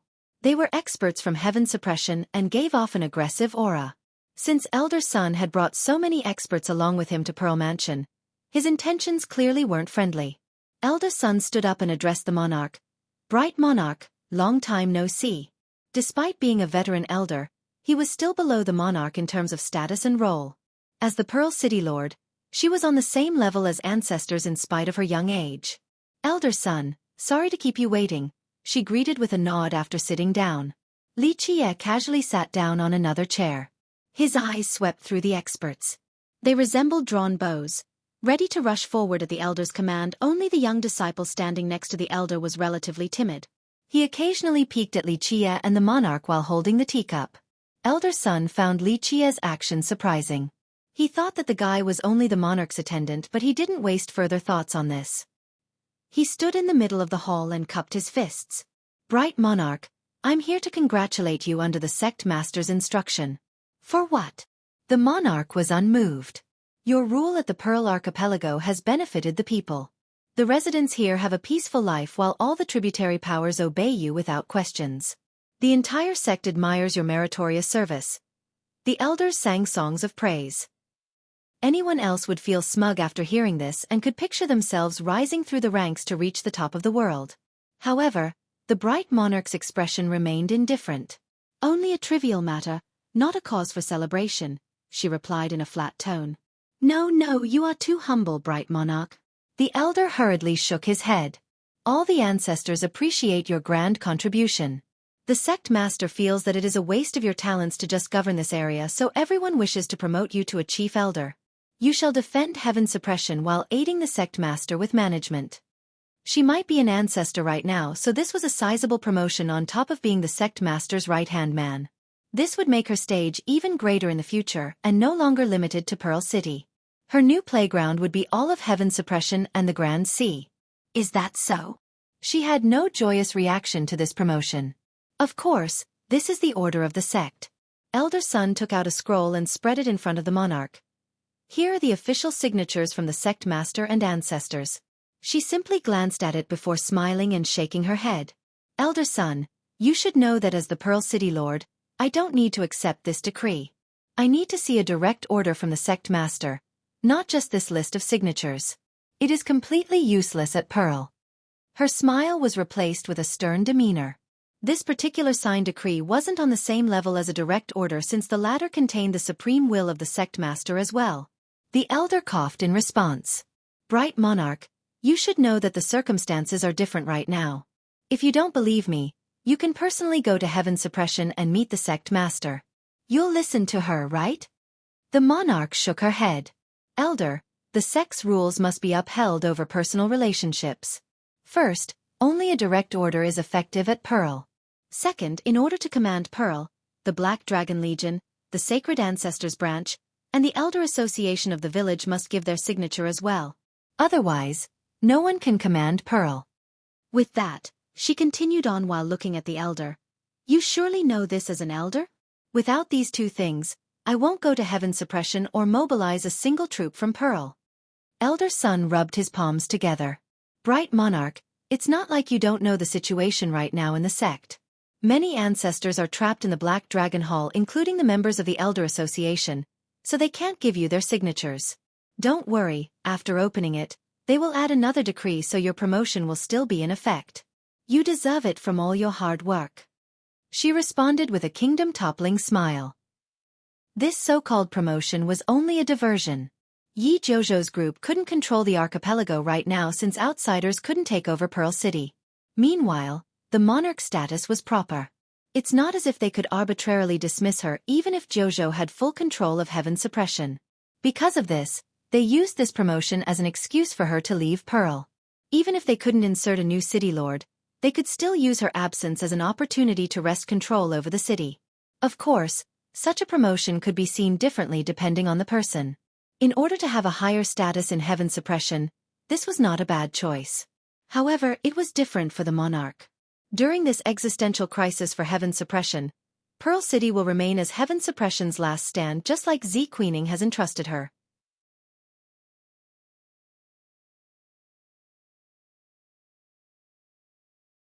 Chapter 1579. With her eyes peering at the elder, the monarch slowly said, "Elder Sun, it's not like I can't accept the promotion, but I need to see sect master at Pearl first before considering." Yi Jojo's group wished to transfer the monarch, but she didn't let up. Due to the lack of communication, she was certain the Xueqi has been placed under house arrest. If Queening could go to Pearl, it would be a chance for the monarch to rescue her, then counterattack together. "Bright monarch, you're making this hard for me. The sect master can't come here right now since she's too worried about Ancestor Shan and the others being trapped in the hall. She's busy researching the mysteries of the hall and can't leave. If you don't mind, you can go to the sect and see her, the monarch interrupted him with a headshake. Elder, I have already given my answer. Either the sect master comes here to see me in person or bring a signed, official decree. The elder quickly responded, Bright monarch, why bother adhering to an old law? You need to be more flexible since this matter is very beneficial for your future. Just come to the sect and your potential will be unlimited. Elder, no need to waste more time. We'll do this by the rules only. She stopped him again. Monarch, this makes it quite difficult for me. If I go back empty-handed, how can I explain it to the sect master and ancestors? Such a trivial matter. Is there really a need to go about in circle like this? Both Gu Zun and Yi Jojo are too prudent right now compared to back then. Gu Zun used to be quite domineering with no qualm for anything. If this was him in the past, he would directly attack Pearl City. Why bother resorting to tricks like this? How disappointing. Li Qie laughed and shook his head. He had been quietly sitting there so elder son didn't pay attention to him. But now, he was boasting shamelessly right away to the visible annoyance of the elder. Brat, who are you? The elder immediately shouted. Li Qie didn't bother looking at the elder before grinning leisurely. Just a nosy outsider. Bright monarch, what is going on? This is a confidential matter of our sect. How can there be an outsider here to steal our secrets? You know that he isn't part of the sect yet you still brought him here? This is blatant favoritism and lawbreaking. Okay, don't bother trying to assign some blame. Li Qie answered instead while waving his sleeve dismissively. To sum it up, you just want to seize Pearl City. Sigh. Yi Jojo is old and Gu Zun is too timid now. Fine, come back. Tell the two of them to scram. Junior, do not insult my ancestors. Elder son shouted. Men, capture him. The 2 rows of experts stood up and surrounded Li Qie with a murderous aura. There was no intention of capturing him alive. Monarch, you need to give the sect an answer for this. The elder spoke gravely. They wanted nothing more than to escalate the situation in order to have justification for a military installation at Pearl. Rumble. All the experts went flying in an instant with spurting blood. With a series of loud bangs, they all fell outside of the hall and couldn't get up at all. Li Qie didn't move an inch. No one could see how he attacked earlier. I shall give you an answer. Li Qie spread out his hand before the elder could finish speaking. It resembled a monstrous mountain slamming down on the elder. The old man was aghast and immediately roared to summon his treasure for a direct confrontation. Boom! But the result was still the same as before. His treasure was impressive indeed, but it failed to protect him. He was blown flying by one palm attack and spat out blood as well. Master. The deserving disciple turned pale and quickly helped the elder up. Who the hell are you? As an elder from Heaven Suppression, he wasn't just all talk. However, he couldn't withstand a single palm strike today, so it was apparently just how terrible his foe was. This was definitely the strength of a god king. Such a person couldn't be nameless. Li Qie. Maybe you have heard of my name. Li Qie chuckled in response. Fiercest. Even someone as experienced as the elder faltered backward in horror. He was truly startled. Fiercest was too famous right now, and just his title alone could scare many people. He annihilated the Space Trample Mountain and banished Soaring Immortal back then. This battle record shocked all of Mortal Emperor, so everyone would feel dread when hearing his name. At this moment, everyone knew who Fiercest was. On the other hand, Li Qie stopped being used by others for a multitude of reasons. Heaven Suppression was illustrious at the Grand Sea, but the elder knew that Fiercest had wanton regards for anything. There was no chance he would be scared of their sect. Him being an elder wouldn't make Li Qie think twice about killing him. Good. Li Qie read his demeanor and chuckled. It's good that you know fear despite being from Heaven Suppression. I would have killed a naive fool otherwise. Elder son took another step back after hearing this. The disciple helping him tried to be brave but still stammered. Our Heaven Suppression isn't afraid of anyone. Elder son jumped from fear and quickly pulled the youth behind him. This was his youngest disciple. The kid has always been obedient, so he was very satisfied and didn't wish to see Fiercest kill him. What's your name? Li Qie smirked while staring at the youth. Elder son took another step back to shield his disciple and replied instead. Li Qie, our Heaven Suppression city has no grudges with you. Why are you interfering with us? Li Qie ignored the elder and looked at the youth behind him. What is your name? My name is Lin Qi. The boy found enough courage to eventually respond with his head held high. Li Chia was amused by this boy and eventually waved his sleeve. "Scram, all of you. I don't want to see any of you again. Go back and tell Gu Zun and Yi Jojo that I, Li Chia, have arrived." Elder son was an unpleasant sight to behold at this moment. He didn't trouble the monarch any further. The wisest thing to do against fiercest was to run away in order to stay alive. Otherwise, regardless of how powerful one might be in their backing, it would all be useless. The elder immediately left with his disciples and the others with the greatest speed. "Young noble, Ancestor Yi will have an excuse after this commotion." The monarch smiled wryly. "So what? They want to capture Pearl City regardless of whether there is a justification or not," Li Chia said flatly. She sighed softly in response and understood this logic as well. The only thing she could do right now was to buy time. "I wonder how the sect master is doing," she worriedly said. The ancestors were actually safe being locked in the Black Dragon Hall. On the other hand, Xueqi's life might be in the hands of Yi Jojo. "You're worrying too much." Li Chia shook his head in response. "And you're underestimating her as well. Jojo is strong but Queening has the Black Dragon Spear. If she really wants to leave, he can't stop her anyway. She must have a reason for staying behind." "I hope so," the monarch said feebly. She understood that the sect master was an insightful person and wouldn't have easily fallen into the hands of the enemy. Nevertheless, her perilous situation was still worrisome. "Ignore these trivial matters. Come with me to discover. I'll let you meet someone," Li Chia said flatly.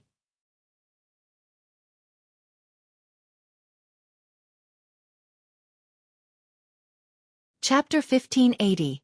Discover City? To see whom? The monarch was surprised to hear this. "Someone who can help you and heaven suppression. A backer in the future." Li Chia chuckled. "A person who can be our backer?" The monarch was astounded. She would have burst out laughing if someone else were to tell her this. Who was number one at the Grand Sea? Clearly heaven suppression. They would still be a top-ranking sect in all of Mortal Emperor. There were so many experts with invincible god kings like Yi Jojo. Moreover, a legendary existence like Gu Zun was unfathomable. In this region, they were others' backer. Since when did they need someone else to be their backer? Thus, it was understandable for the monarch to be surprised. However, fiercest wouldn't make a joke like this. "Young noble, you are referring to Matriarch Yu?" She mused about the possibilities and only came up with one person. Matriarch Yu was the only existence in this domain that could make heaven suppression wary. She was also the only one who was a match for Gu Zun. "No. There is someone else outside of Matriarch Yu in Discover." Li Chia smiled and said. "Excuse my ignorance then. I have never heard of such an amazing person." She answered. "They needed to be Emperor assailants in order to be heaven suppression's backers. Just because you don't know doesn't mean they aren't there.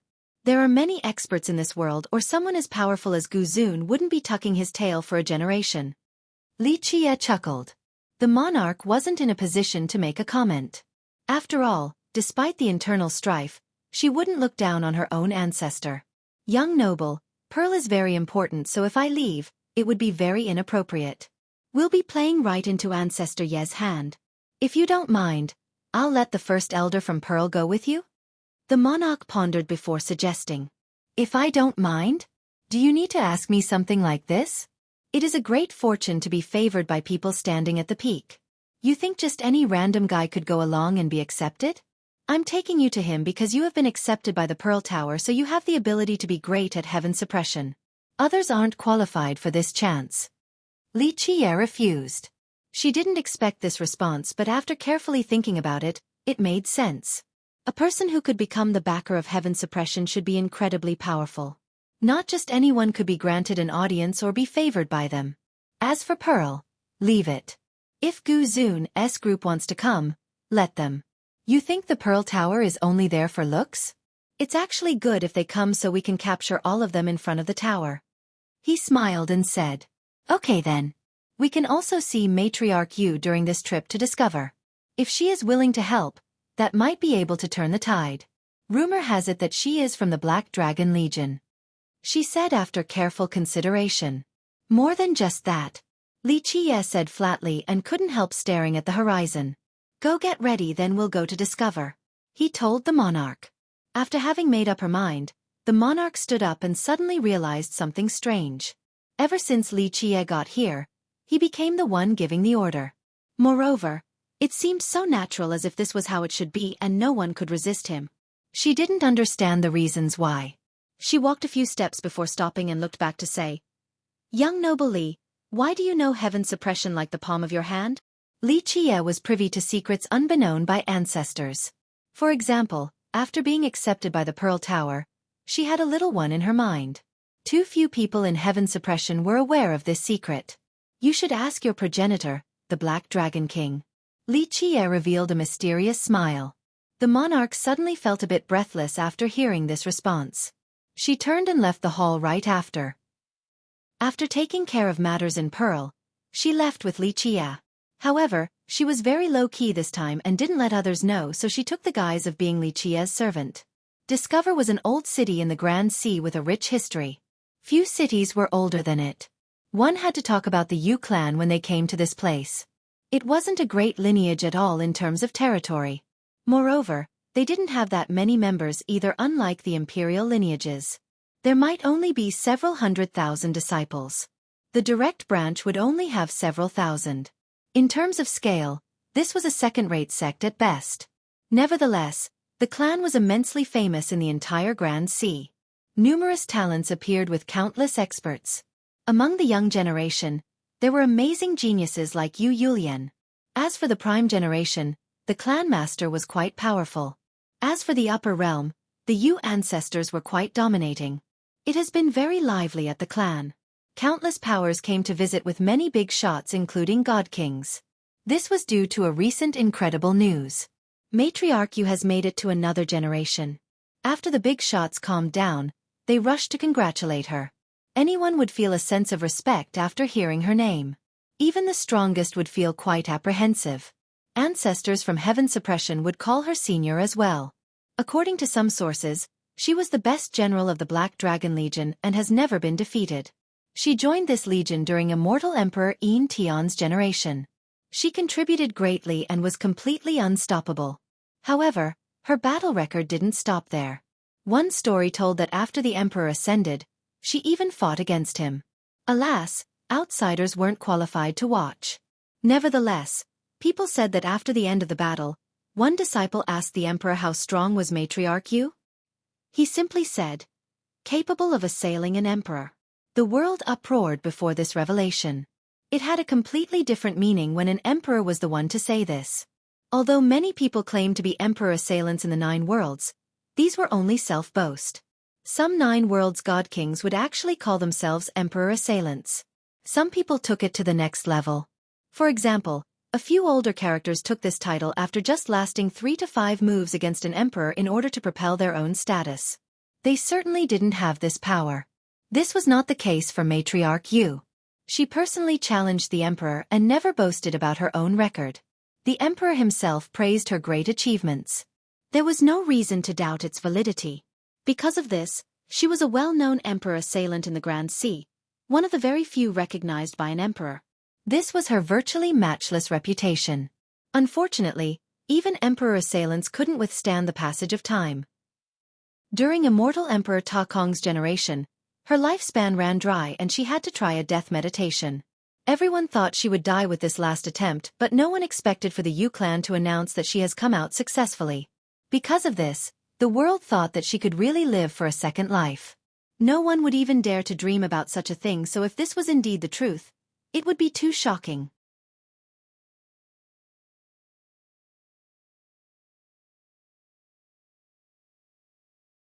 Chapter 1581. After entering Discover, Li Qiye and the monarch felt its ancient aura. He couldn't help but take a deep breath. It seemed to have been brewing for millions of years. Thus, a single breath brought along this boundless time period with an intangible sad melody. Discover City. He smacked his lips and commented, such an unforgettable feeling. Do you know about this one defining snack at Discover that people can't get tired of?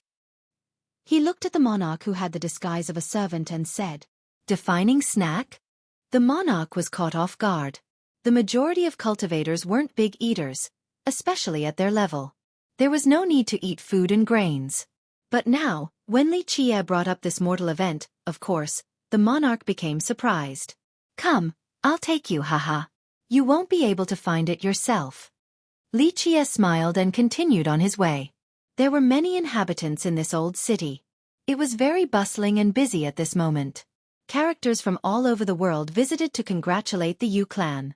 They didn't invite anyone to celebrate Yu Taijuan's successful death meditation, but big shots came anyway to see her. Li Qie seemed to ignore all of this and took the monarch from one street to another through the sea of people. She has been to discover before, but Li Qie was much more familiar with each street. After taking many twists and turns, the monarch felt a bit dizzy and couldn't tell the direction. She only knew that she was still in discover. They finally made it to a narrow and long alley devoid of light. It was very quiet with no one around.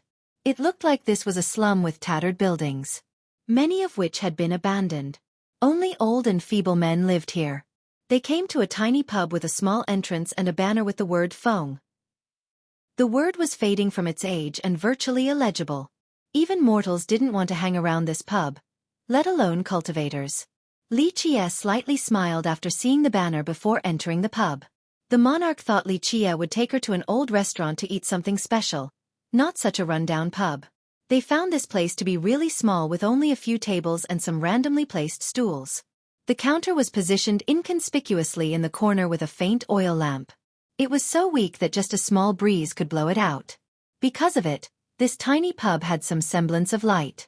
Otherwise, it would have been even darker. The old man was lying on the counter with a light green robe. It was quite simple without any ornaments. Who knows how long he has been wearing this robe? It was turning white from being washed too many times. Nevertheless, this old robe was still very clean without a speck of dust. It looked like the old man was very diligent with his hygiene. He had a very righteous appearance. Despite the wrinkles, his features were bold and strong as if he was carved from a powerful blade. He seemed to be sleeping peacefully. Nothing in this world mattered to him. The monarch had no comment regarding this pub. She thought that there would be a separate domain inside, but this wasn't the case. Li Qie walked to the counter and gently tapped to say, "You have some guests." The old man woke up. He slowly opened his old eyes and stared carefully at Li Qie. Alas, it seemed that his aged eyes couldn't see Li Qie clearly regardless of how wide he opened them. Because of this, he had to rub his eyes. What, I have something on my face? Or am I even prettier than some beauties? Li Qie chuckled and said leisurely. The old man was silent for a moment before speaking dispiritedly. "Sir, what do you need?"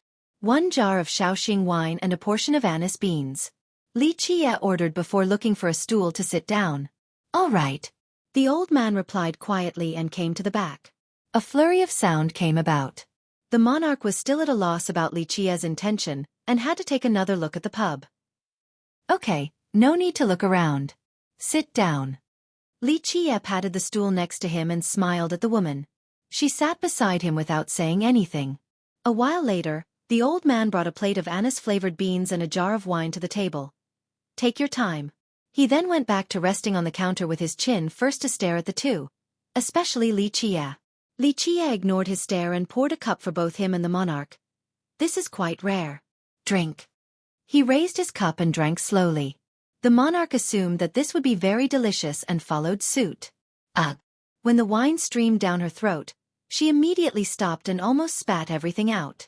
This might be the worst and cheapest wine she has ever tasted in her life. She garnered that only the poorest mortals would drink this type of wine, not even worth a single bronze coin. There were no words to describe this awful taste, even worse than drinking horse urine. The problem was that Li Qie had no difficulty drinking it. He took his time as if this was the best wine in the world, that it could turn someone into an immortal. She simply tried her best to swallow this terrible wine. Her scalp tingled and she put the cup down after one gulp. Li Qie relished the experience and eventually asked her, "You want to try some beans?" She had no appetite after looking at them and shook her head. Li Qie just smiled and grabbed a handful. He peeled before throwing them into his mouth and chewed with crispy noise. He took a sip then ate more beans as if they were delicacies. The monarch had no words while watching. Are these the special food he was talking about? Maybe Fiercest had some strange urges compared to others. The guy went on like a leisure immortal enjoying his meal. Meanwhile, the shopkeeper was still staring at Li Chia as if something about the guy was attracting his attention. He didn't care about the monarch at all. Li Chia didn't care like before and continued eating and drinking. Eventually, loud noises came from outside. Next, a group filed inside the small pub from the dark entrance. This tiny pub was filled right away with more than 10 newcomers. The group immediately surrounded the two. The monarch took note of their clothing and became startled. This was the Yu clan. "Fourth uncle, it's this brat." A youth pointed at Li Chia.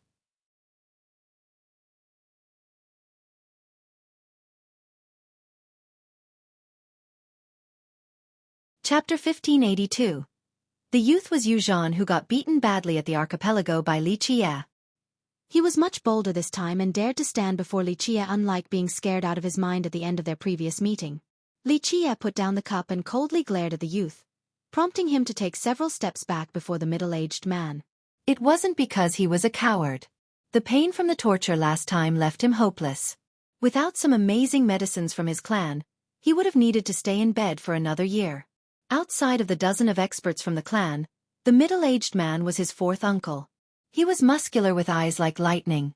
He was fourth in line, but his cultivation as a powerful paragon was only weaker than the Yu clan master. The Yu clan couldn't swallow this anger from the beating, so after their disciples spotted him at Discover, Yu Zhan immediately asked his uncle to get revenge. "You're the one who beat down people from our clan?" Fourth uncle stared at Li Chia and asked slowly. Li Chia finally looked at him and said lazily, "So what?" Bam! The man slammed on the table and caused the cups to jump while shouting, "Good, it's good that you're admitting this. How do you want to settle it then?" "Why bother settling?"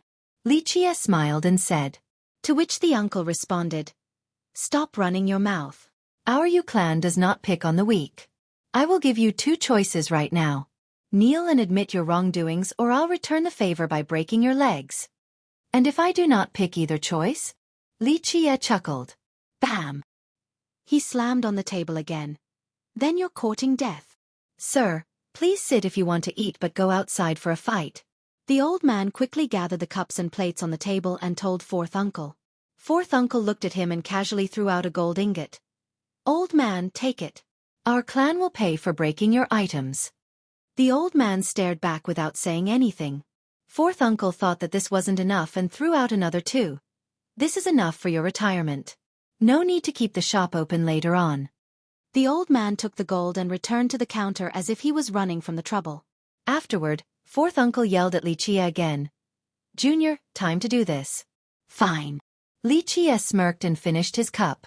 Fourth uncle said coldly, "It's not too late to admit your mistakes before I personally break your legs." "How amusing.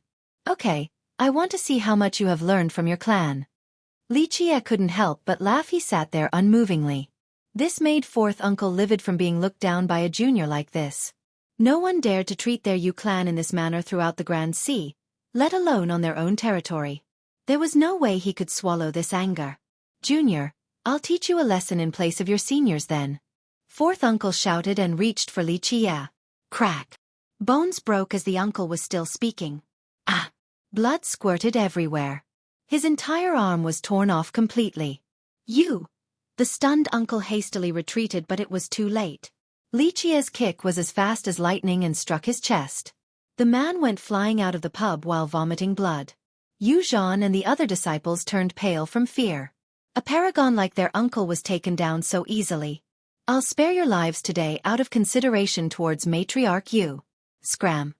Li Chia threw the bloodied arm at Yu Zhan and uttered coldly. The boy was scared out of his mind. He didn't expect his uncle to lose to a single move. After regaining his wits, he ran out of the pub. The disciples all rushed out and helped their unconscious uncle before fleeing like the wind. The monarch shook her head after seeing this. That group was just courting death. Fiercest would slay God if one stood in his way. "All right, show your real self." Li Chia sat down and blew the bean skin off the table. They scattered everywhere on the ground and actually formed a diagram. It immediately came back to life and turned into a crow. It flew towards the counter and stared at the old man. He stood up in astonishment instantly. The monarch was surprised. What was so shocking about a crow? However, she became astounded in the next second. The moment the old man opened his eyes, a terrible time-crossing ray came out. She felt as if a supreme true god was suppressing the entire location. She couldn't take a single breath and felt her chair being as cold as ice. There was no way she could stand up before this terrible glare. A storm surged in her mind.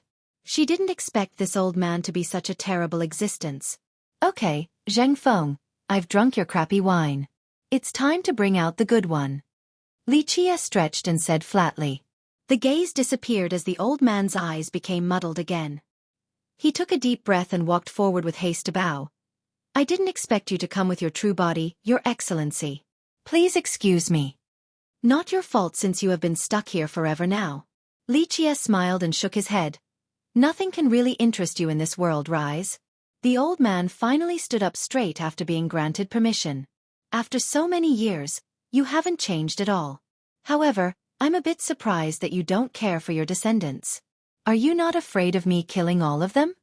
Li Chia chuckled. Do it if you want to, Your Excellency. Only a bunch of ignorant fools. The old man calmly answered without a care. The monarch was startled once more. This old man was actually from the Yu clan. Looks like you have traveled quite far on this path, breaking through the limit already. I'm afraid even immortal Emperor Muzhua didn't reach this level after creating this art. Li Chia commented with emotion. You're too kind, Your Excellency. I'm only an old man, bored and waiting for death. The old man smiled leisurely. It is a type of happiness to be able to await death. At the very least, time is still affecting you. Nothing is better than this. Li Chia said with a smile. The old man forcefully smiled, not knowing how to respond. All right, bring out your good wine already. Li Chia said. The old man entered the cellar and brought out a different jar with more beans for Li Chia. He personally poured it into the cup as well. A fragrance filled the pub completely. It was easy to tell that this was the best of the best with just the smell. Of course, the monarch could only stand to the side. She had no luck to enjoy the wine from a character of this level. Li Chia drank it all in one gulp and slowly chewed his beans. He eventually said, You're still as skilled as before. The old man quietly filled another cup for him. Bright monarch, meet the greatest genius of immortal Emperor Qian Li's generation. He is Matriarch Yu's older brother. Li Chia finished another cup before telling the monarch. She didn't dare to show the slightest snub and lowered her head. This junior is a disciple from Heaven's Suppression, currently the Pearl City Lord. Greetings, Senior. The old man glanced at the monarch before looking back at Li Chia. He smiled wryly and said, Your Excellency, I'm only a ghost now, I know. Li Chia waved his sleeve and said flatly, You don't care for mundane matters for a very long time now. However, Gu Zun will die in the future, so someone needs to look after Heaven's Suppression. I think that in the Grand Sea, you will be living the longest, so I'll leave this to you. Very well, my clan owes you this, Your Excellency. The old man agreed right away.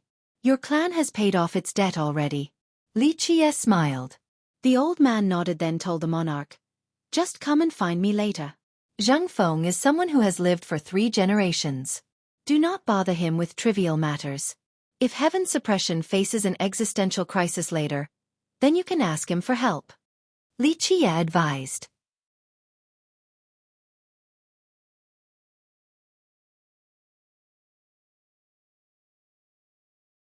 Chapter 1583. Someone who has lived for 3 generations. The monarch gasped with a coursing chill after hearing this. She had always imagined just how wondrous these top existences would be, but it still shocked her all the same. Such a being was beyond her imagination. Though many god-king ancestors have lived for a long time in mortal emperor, they were always buried underground, not a real type of living. It was more apt to call it a hibernation to suspend their lifespan. Even god-kings and emperor candidates would only live for 1 generation at best before dying.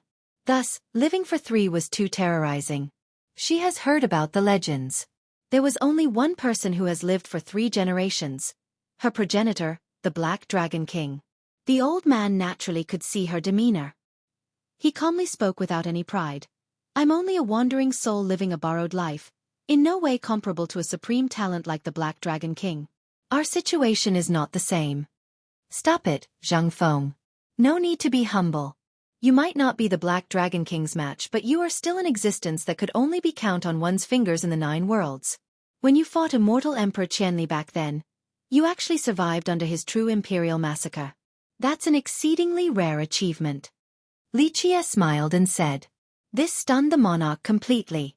She even shuddered and understood just how powerful this being he had just introduced her to was. A true imperial massacre could only be unleashed by an emperor when they channel the power of their heaven's will to unleash the ultimate blow of a life treasure. Keep in mind that for millions of years now, many have claimed to have challenged emperors. Despite their defeat, it was still a commendable feat. In fact, during these challenges, the emperors only used ordinary methods to fight them without utilizing the heaven's will due to the unimaginable power of the latter. Alas, this old man was able to survive a true attack from immortal Emperor Qianli. This was quite a feat. It's because the emperor didn't wish to kill me. The old man sighed. His humility didn't diminish his achievement. Even an emperor assailant would die before a true attack like this. The monarch finally regained her wits and bowed again towards the old man. Words were meaningless at this point. Li Qie waved his sleeve at her and said, "Leave for a bit, I have some personal business to discuss with Zhang Feng." The monarch quietly nodded and left with her mind still shaken. This old man was definitely powerful enough, yet he still acted so respectfully towards Li Qie. Who the hell was this guy to make a peak existence treat him in this manner? Li Qie smiled and said after she left, "No need to be so reserved. Sit. Not too many are left now. I can only have some nostalgic conversation with you and your sister." The old man bowed his head before sitting. He was only a junior before the Dark Crow in spite of his considerable power. "Your Excellency, you're here for Gu Zun?" he asked. "I suppose. That, and I want to take back Heaven's suppression. I don't necessarily have to kill him because of the Black Dragon King, but a punishment must be in order. If he obeys, then I'll throw him into the eye of the sea, but I will kill him if he is still unrepentant." Li Qie smiled. "Gu Zun's achievement is incredible, but he's still only a worm before you, Your Excellency. If you give the order, I'm sure there are 3 to 5 beings who will capture him for you," the old man said. Li Qie gently sighed in response. "I know. Heaven's suppression is not only the effort from Lil Blackie. I put a lot of work into it as well. Gu Zun's talents are supreme. Unfortunately, he was born with the bones of a traitor. Blackie tried hard back then, so I gave him a chance. Oh well, if he gives up, I'll imprison him again. If not, then death." The old man remained quiet.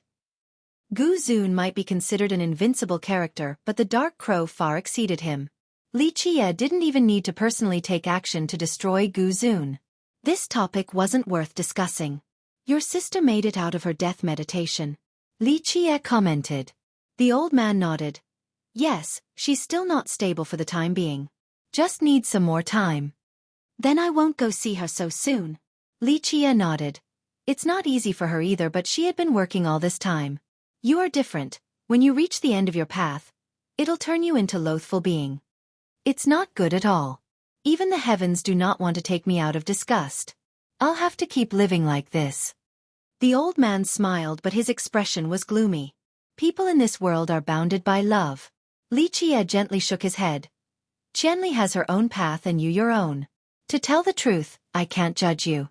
You've made your own choice after all." The old man sighed in response. "I can understand why the emperor didn't like me. She can persevere on this path unlike me. Someone as amazing as her can go much further. Your talents are countless times better than her. It's not a problem of perseverance either. Just your heart." Li Qie pointed at his heart and said, "In the beginning, you didn't jump out of immortal Emperor Muj was Grand Dao and only fallen deeper within." He paused for a moment. "I'm not saying that his Grand Dao ruined you. With your talents, you could have jumped out of it, but you chose otherwise. Because of this, Qianli became emperor and you are here. I don't know what to say, you're just wasting your time and waiting for death right now." "Your Excellency, you tried to guide me back then," the old man smiled and said. "But I'm too stupid to shine. I have let you down. Like I said, everyone will have their own path and will." Li Qie disagreed. "As for shining, your achievements right now are great enough. Few could even reach your level right now, but the world could have been your playground. Ultimately, you chose this small pub instead." "I don't know what you are choosing," Li Qie said lightly. "Choosing to wait for death then." The old man calmly said without sadness. I can't comment then. Keep walking with your choice. Li Qie had to smile back. You have always been like this, Your Excellency. It is a shame that I couldn't help the Black Dragon King in that shattering battle. The old man said with a tinge of emotion. I am sure Lil Blackie didn't care. The two of you embarked on two completely different paths, so I can't see you two together. He's more domineering and aggressive. If he saw your lifeless and gloomy appearance now, he might have kicked you flying to the horizon. You're right, that's why he never cared for me even when he visited the Yu clan, so he never went here. Sigh, I don't want to see him either, or I'll just slow him down. Forget it. It'll just end with a fight given your personality and his. Li Qie laughed. Of course, when the two of you were younger, you boys were two hot-headed kids, always helping each other. You, Blackie, and Chen Li. Honestly, it was quite gratifying to see three amazing talents. Though you didn't come from my tutelage, I was happy to hear people refer to your group as the three heroes. Li Qie sighed at this point. Yes, those were some memorable years. The old man recalled. I was a step ahead and couldn't join your camp, but I have never forgotten about your teaching. In my heart, you are still my master.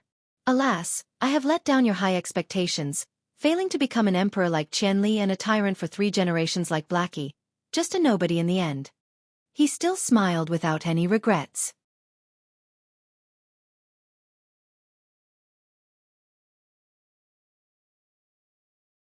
Chapter 1584. Li Qie was glad to see the old man's calm demeanor. The choice of each individual determines their future. This can all happen with a single thought. It certainly did for the three of you. He sentimentally continued. Qian Li's background was a bit worse, same with her conditions, but her confidence never wavered. She knew she would become a dragon one day to obtain the heaven's will. That's why she became an emperor. As for Lil Blackie, he loved challenges. Such a madman who only wanted to fight. That's why he ruled for 3 generations. He broke through his own limit in each of them while taking a different path each time. He stared at the old man and said, As for you, Zhang Feng, you are either hiding or just plain weary of it all. That's why you don't want to leave your nest and ultimately became a shopkeeper with only this lamp as your friend. I agree. Qian Li had her imperial path while the Black Dragon King had his tyrannical Dao. As for me, I probably can't defeat my inner demon. The old man said. Inner demon? Others might have this but not you. This path leads to being loathed by the heavens. What inner demon can you have? What is scarier than being unwanted by the heavens? That makes sense too. Zhang Feng smiled leisurely. Li Qie only shook his head and drank the fine wine. In his eyes, Zhang Feng didn't have that many flaws. It was just that his chosen path leads to darkness. Yu Zhangfeng was matriarch Yu's older brother and was from the same era as the Black Dragon King and immortal Emperor Qian Li. When he was younger, the Yu was only a minor clan. His sister back then suffered a terminal illness. All the famous doctors gave up on her. In order to save his sister, he tried his best at cultivation to become an invincible being. The karmic nature of life willed it so.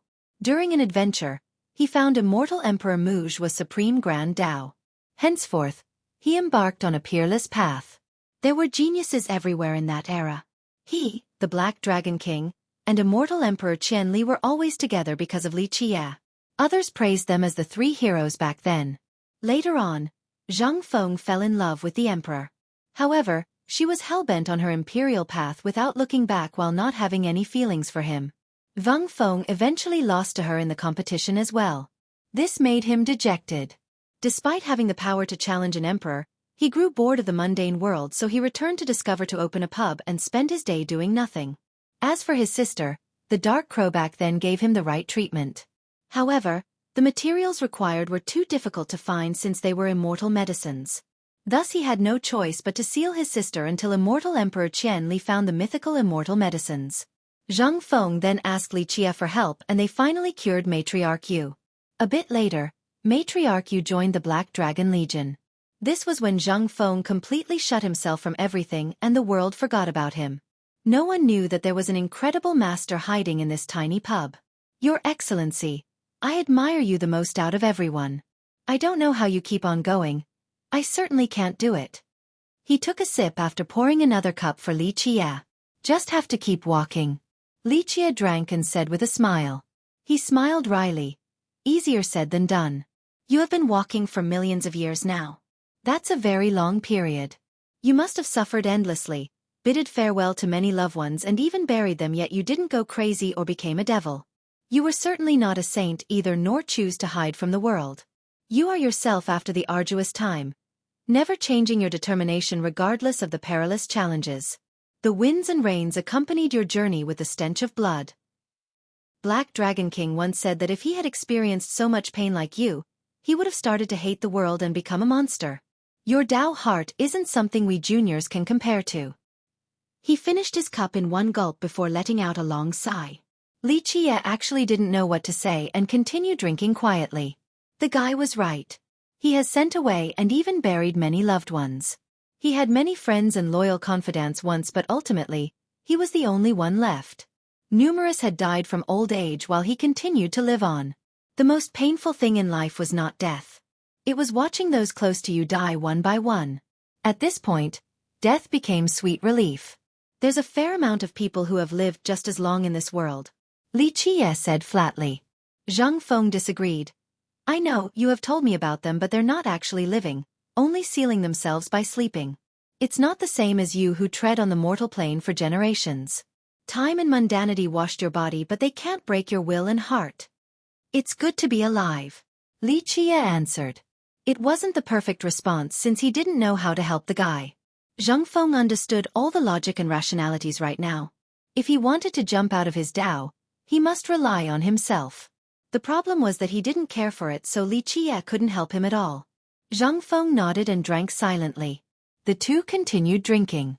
After a while, Zhang Feng slowly said, I saw Immortal Emperor Mu Zhua on the Grand Tao. Li Jie pondered for a bit before smiling wryly. Sigh, the emperor has too much of an influence on this Tao. At this moment, he might be better and had walked further than you, so that's why you can see him. He can't leave it and is just walking around in a circle. If you go on, you'll be just like that stubborn guy. Li Jie shook his head. He's already an emperor. Why is he going back on this path? Zhang Feng found this puzzling. Li Jie elaborated. Who knows? Just him, probably. The guy has always been a controversial emperor, different from the others. Even after ascending, he kept to himself. Maybe in his mind, he's too far removed from the world. It could be fate then. The emperor and I are somewhat similar. Zhang Feng answered. Li Jie said earnestly. Perhaps. The two of you have failed in love before, but this isn't the reason or the end. The path is still beneath your feet. It was created after he became emperor. He didn't embark on it during his youth. Moreover, his heart remained unchanging despite romantic frustration and pain. That's why he could still become emperor. But as for why he returned in the future, it might not be related to worldly matters. You and Mu Zhua are not the same. Li Jie stared at Zhang Feng and finished. Immortal Emperor Mu Zhua was a very reclusive and mysterious emperor. For many emperors, they would shine after ascension. Moreover, there would be many friends and followers both before and after. Many were willing to fight for them. Immortal Emperor Mu Zhua was an exception. He had always been fighting alone, for that was his nature. Maybe he's lonely? That's why he returned to this path. Zhang Feng speculated. Not necessarily. Li Jie denied. He had 2 marriages on top of many lovers. His heart shouldn't have been too lonely. He was born in a declining family. Because of this, his fiancée betrothed to him at a young age married a richer husband later on. This inspired the emperor and he started to rise and become a famous hero with sufficient power. This allowed him to marry the prettiest girl in the region. Unfortunately, tragedy struck again. His wife had an affair with a peerless genius in the 9 worlds. It was quite a blow to the emperor. He gave up all of his wealth and dissolved his sect before slumbering in a forest away from the world. After skipping a generation, he came out and shocked the world once more to eventually become emperor. With that, he found many lovers and eventually married one world's most beautiful woman. Such achievements were the lifelong pursuit of many people. However, the emperor felt life was dull and left quietly. From then on, no one heard of him again. He didn't create a sect nor pass down his grand Tao. Though future generations cultivated his emperor laws, he wasn't the one passing them down.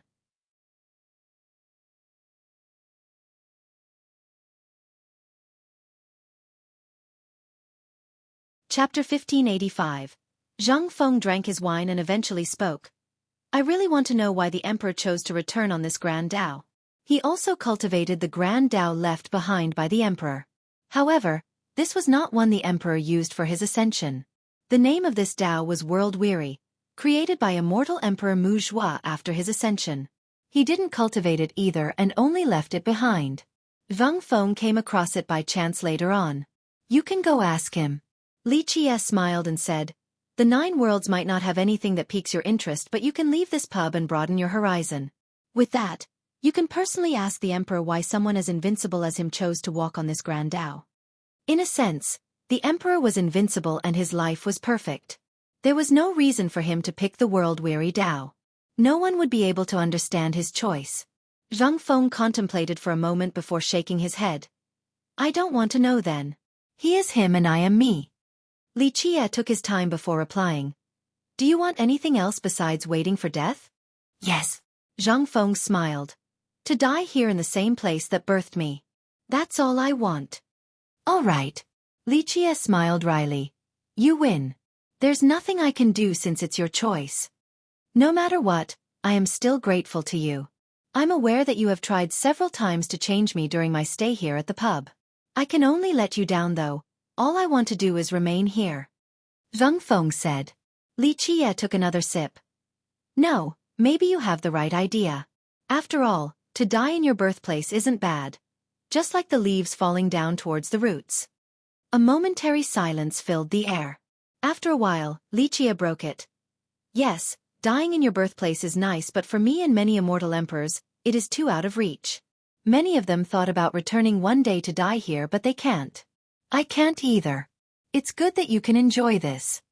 That's why you are great. Same with the emperors. You all want your death to be meaningful and worth it. That's why you guys insist on struggling without a moment of respite. Zhang Feng freely laughed and said, Emperors were able to become emperors and you were able to become the eternal Dark Hand. It must have something to do with your charisma and personalities. I, on the other hand, can only die at home. I hope so, for a meaningful death that is. Li Qie laughed as well. Zhang Feng poured another cup for him while he gulped them down. Li Qie said, Okay, let's not talk about these things any longer. The second reason why I'm here is because I want your fire spark. I have a cauldron for weapon refinement that is missing a fire spark, so I need to borrow it from you. You want the world-weary flame? Zhang Feng asked. Li Qie nodded in response. You certainly have the purest world-weary flame. Zhang Feng quickly went to get the spark for him. Finally, it was time for Li Qie to leave after achieving his purposes here. Before leaving, he stared at Zhang Feng one last time and smiled. Brat, the days are long still, so keep waiting to die. Maybe I'll die before you in the future. Your life is eternal. I will definitely die before you, Your Excellency. Zhang Feng smiled back. They had many things to say. At their level, it was hard to find someone to talk to, but before the departure, words couldn't come out. After Li Qie left, Zhang Feng went back to his counter and curled up, then slowly closed his eyes into a slumber. The tiny fire inside the lamp was still jumping like before. This faint light illuminated his face in a surreal fashion. It was peaceful for this old man and his small pub residing in the little alley. It seemed that no one would pay attention to it until the day of demise. The monarch who has been waiting outside quickly caught up to Li Qie. She had to look back at the entrance after taking several steps. She couldn't understand why a supreme master was hiding away from the world in this place. Though there were many reclusive masters in the world, they would pick paradisiacal and picturesque locations instead. Alas, this great character was hiding in such a run-down pub. No one would believe such a story. No need to look. Li Qie shook his head and sighed while walking. He'll stay there forever. Won't be easy to get him to come out. After a long time, she couldn't contain her inquisitive mind and quietly asked, Young noble, who is stronger between Matriarch Yu and this senior? Needless to say more about Matriarch Yu. She was someone who fought against immortal Emperor Yin Tian, and was recognized to be an emperor assailant. As for the old man, he was Matriarch Yu's older brother who has lived for 3 generations.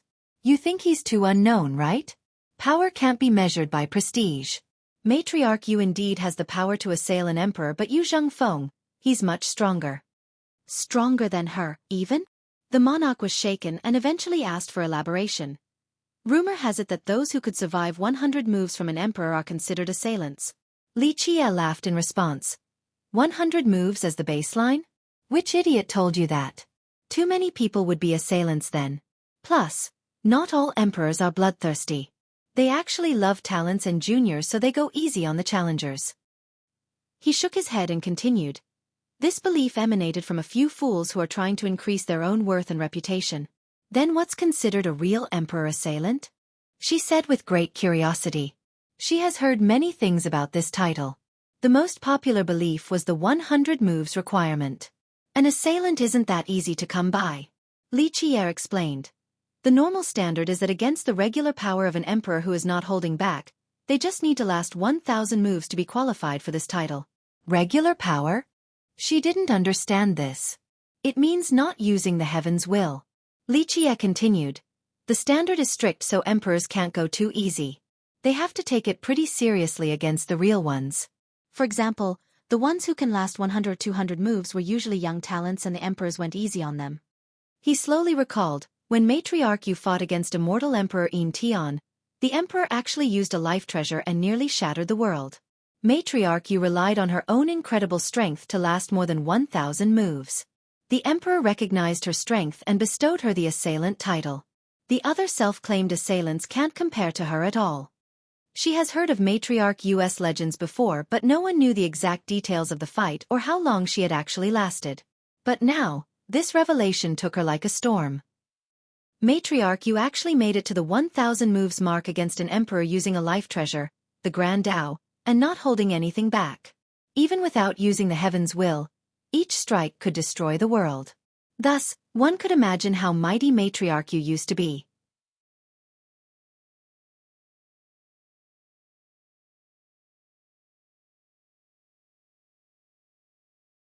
Chapter 1586.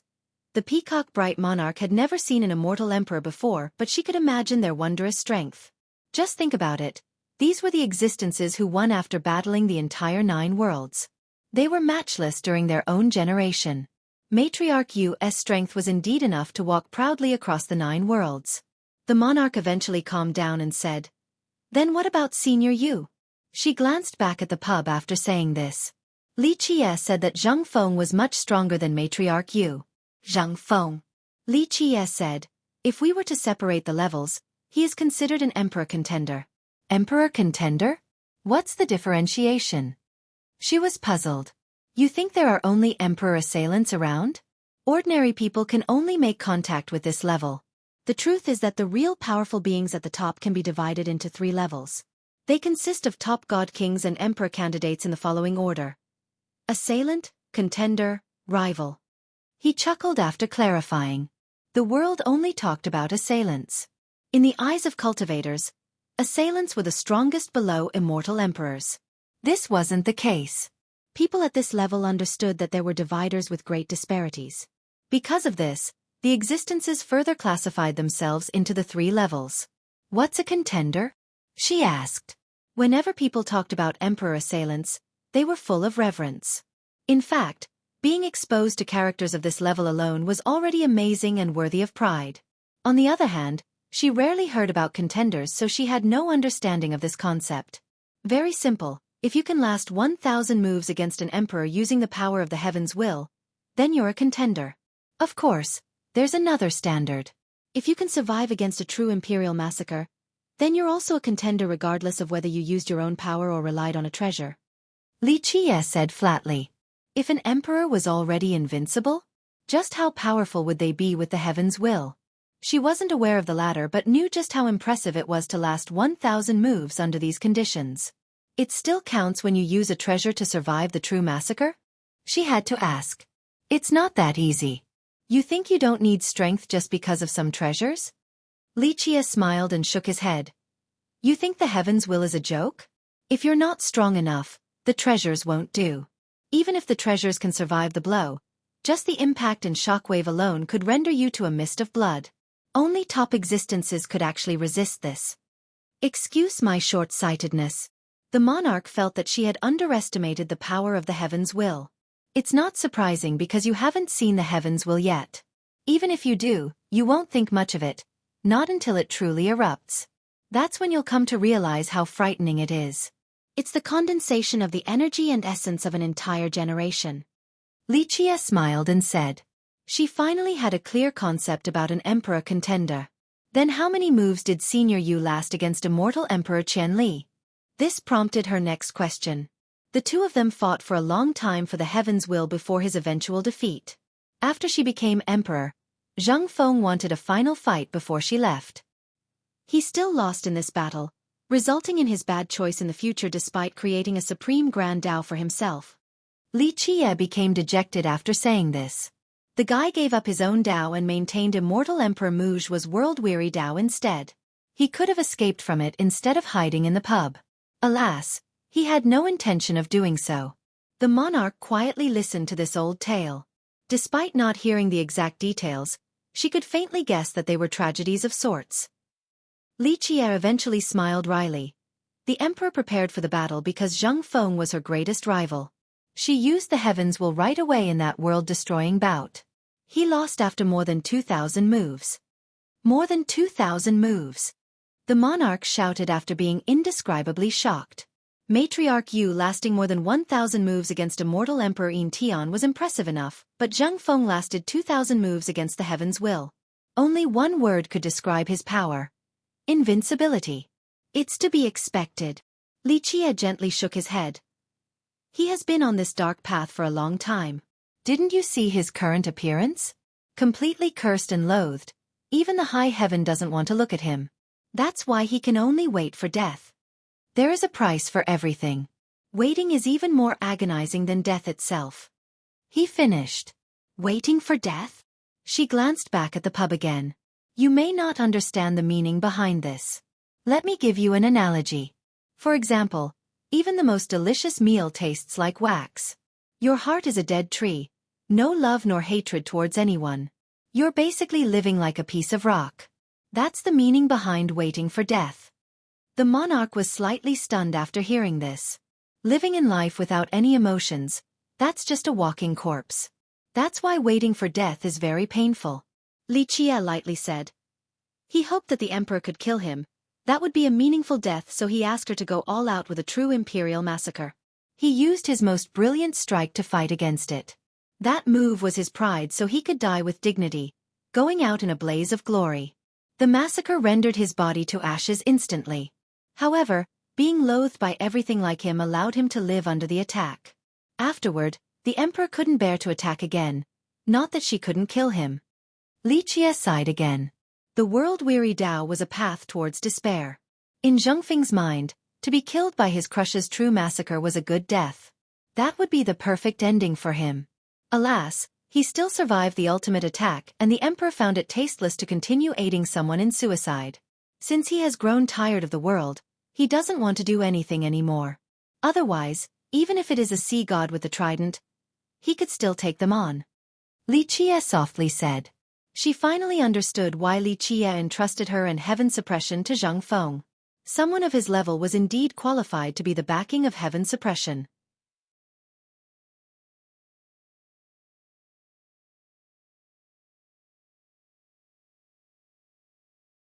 Chapter 1587. The monarch took her time absorbing the information before asking the next question. Then what is the requirement to be an emperor rival? This one isn't as easy. Li Jie smiled and shook his head. For eons now, few characters of this level have appeared. If there must be a requirement, then a rival has to fight evenly against an emperor. The monarch immediately thought about someone after hearing this, their progenitor, the Black Dragon King. The king reigned for 3 generations before fighting against immortal Emperor Ta Kong. He was the shining star in the heart of all disciples from heaven's suppression. So many in this region grew up hearing about his tales, including the monarch. That's why she was proud of being a disciple of heaven's suppression. Yes, the most famous among them is probably the Black Dragon King. Li Jie continued. He's indeed an emperor rival. The monarch couldn't help but say, but I heard immortal Emperor Ta Kong is dead. Our progenitor killed him. She heard about the battle with Space Trample Mountain before. The emperor's corpse was annihilated by someone from Li Jie's side. There are strong and weak emperors too. That's why I consider the Black Dragon King to be a rival. For example, Immortal Emperor Jiao Hang, Empress Hong Tian, or Immortal Emperor Fei and Immortal Emperor Hao Hai. If he were to fight against these emperors, it's hard to say. Immortal Emperor Ta Kong isn't among the most elite group. Then how does he rank among the emperors? She was full of curiosity. After all, he was a well-known emperor and the only person to have been killed after shouldering the heaven's will in everyone's mind. Li Qie gently shook his head. Hard to say. The emperor still had a lot of room to grow. We can't look down on him just because he was slain by the Black Dragon King. I can only say that he was too anxious. If he kept on walking down the imperial path, who knows what kind of achievements he would have up above the 9 heavens. It's no coincidence for someone to become an emperor.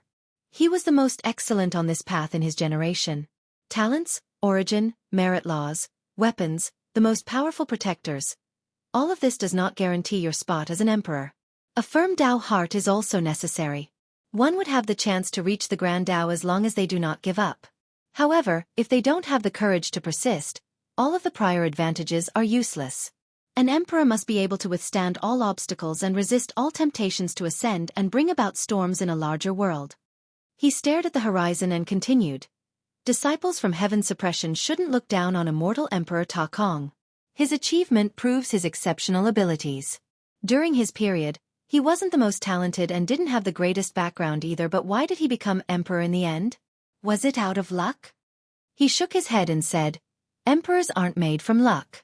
Others might be able to accomplish great things due to luck and favorable circumstances, but this is not the case for emperors. The moment they embarked on the heavenly path, it meant that the whole world was their enemy. Numerous opponents who wanted to push them towards death. Challenges and assassinations along with the perils that accompany cultivation.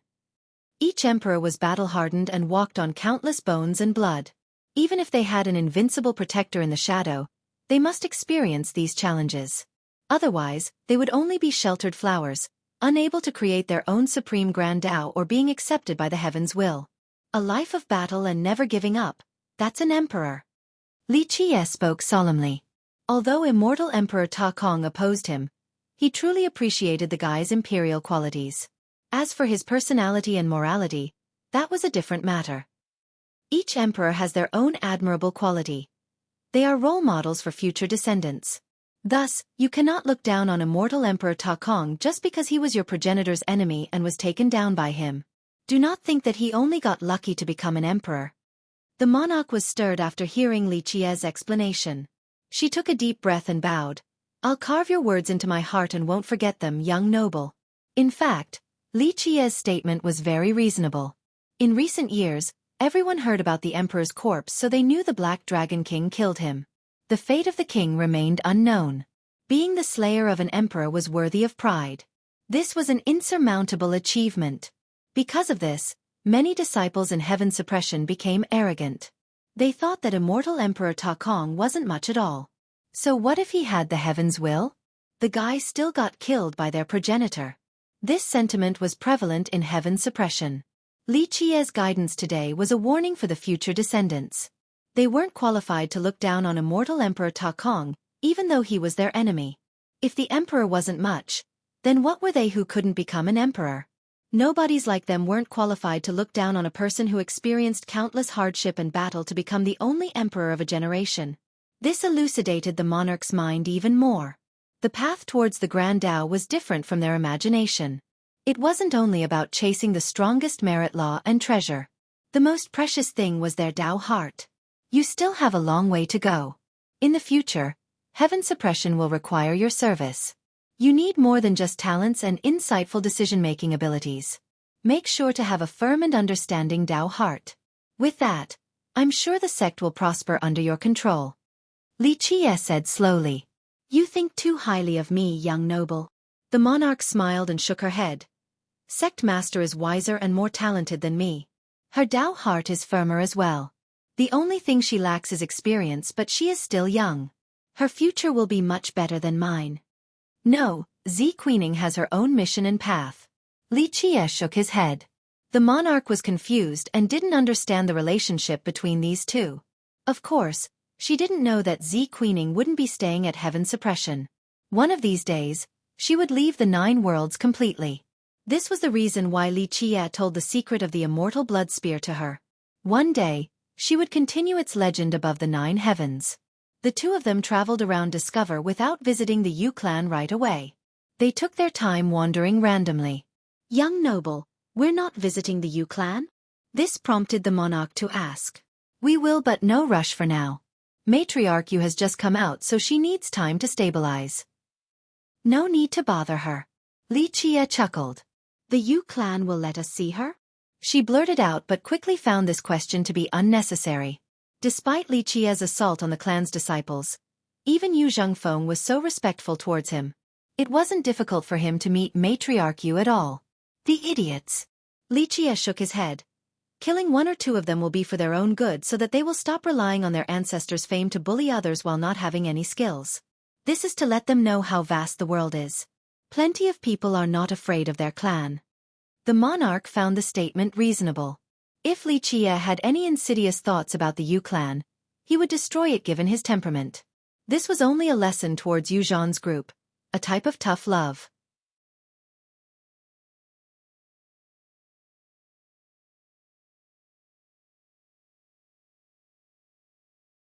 Chapter 1588. Li Qie and the monarch strolled through the city because Matriarch Yu still needed time, so they weren't in a hurry.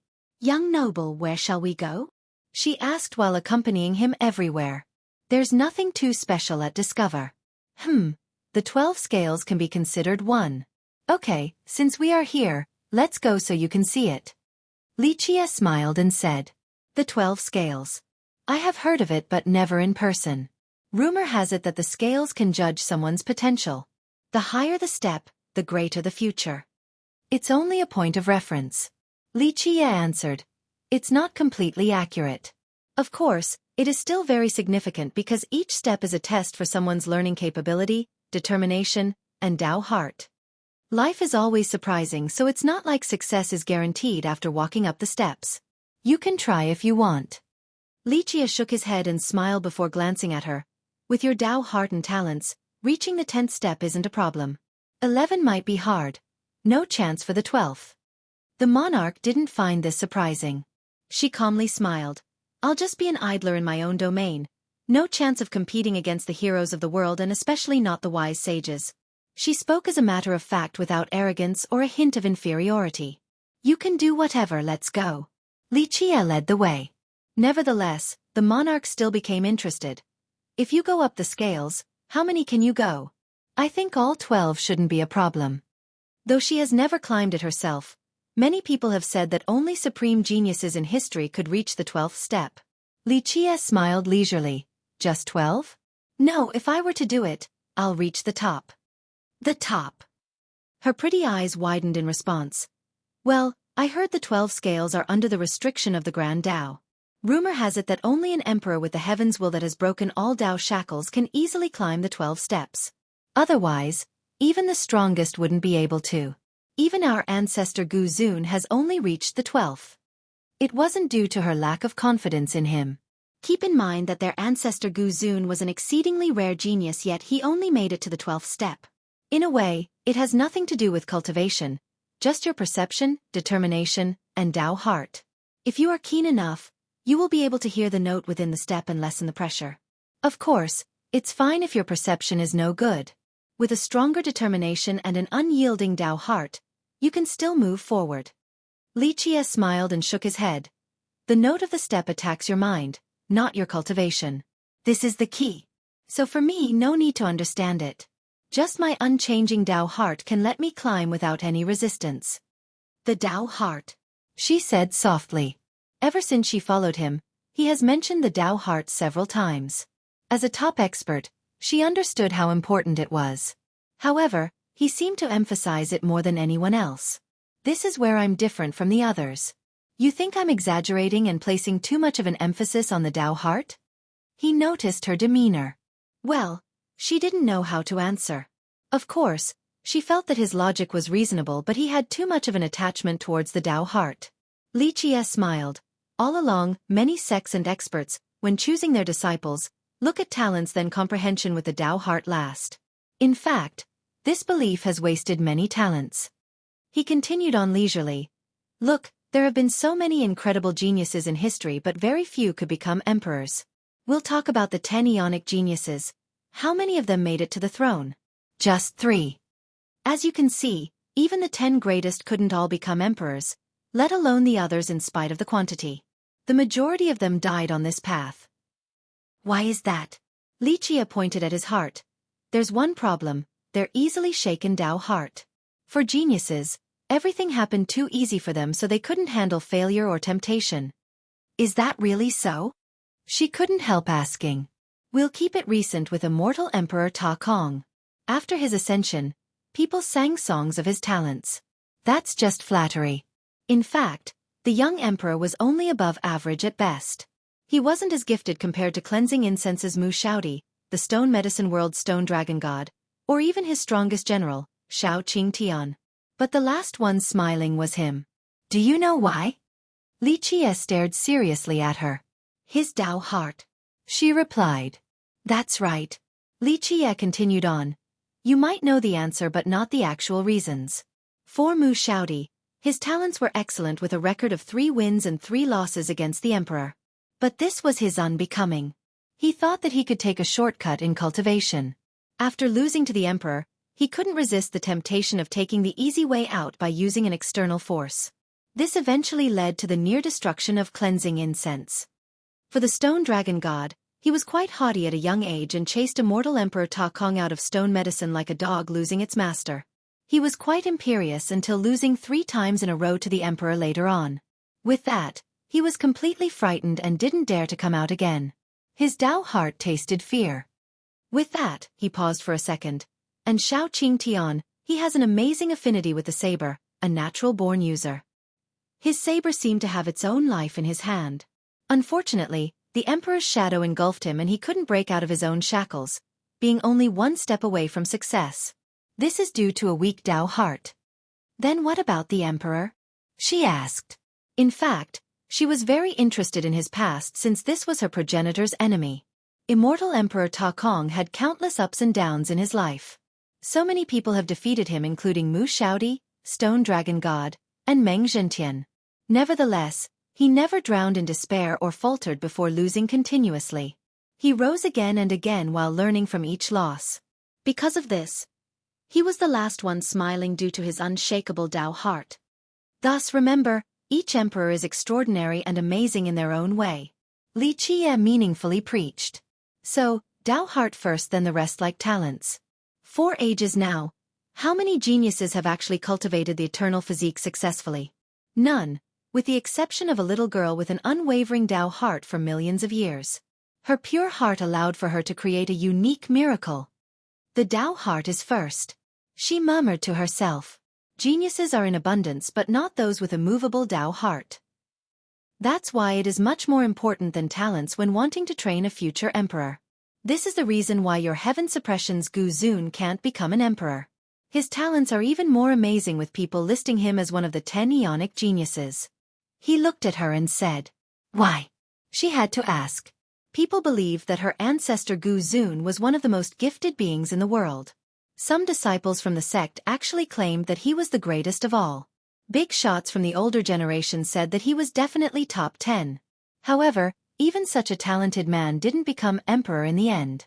This made her very curious. You're tuning in to the Xueqi's Martial Arts Saga YouTube channel. Don't forget to subscribe and join us on this journey to catch the most captivating stories.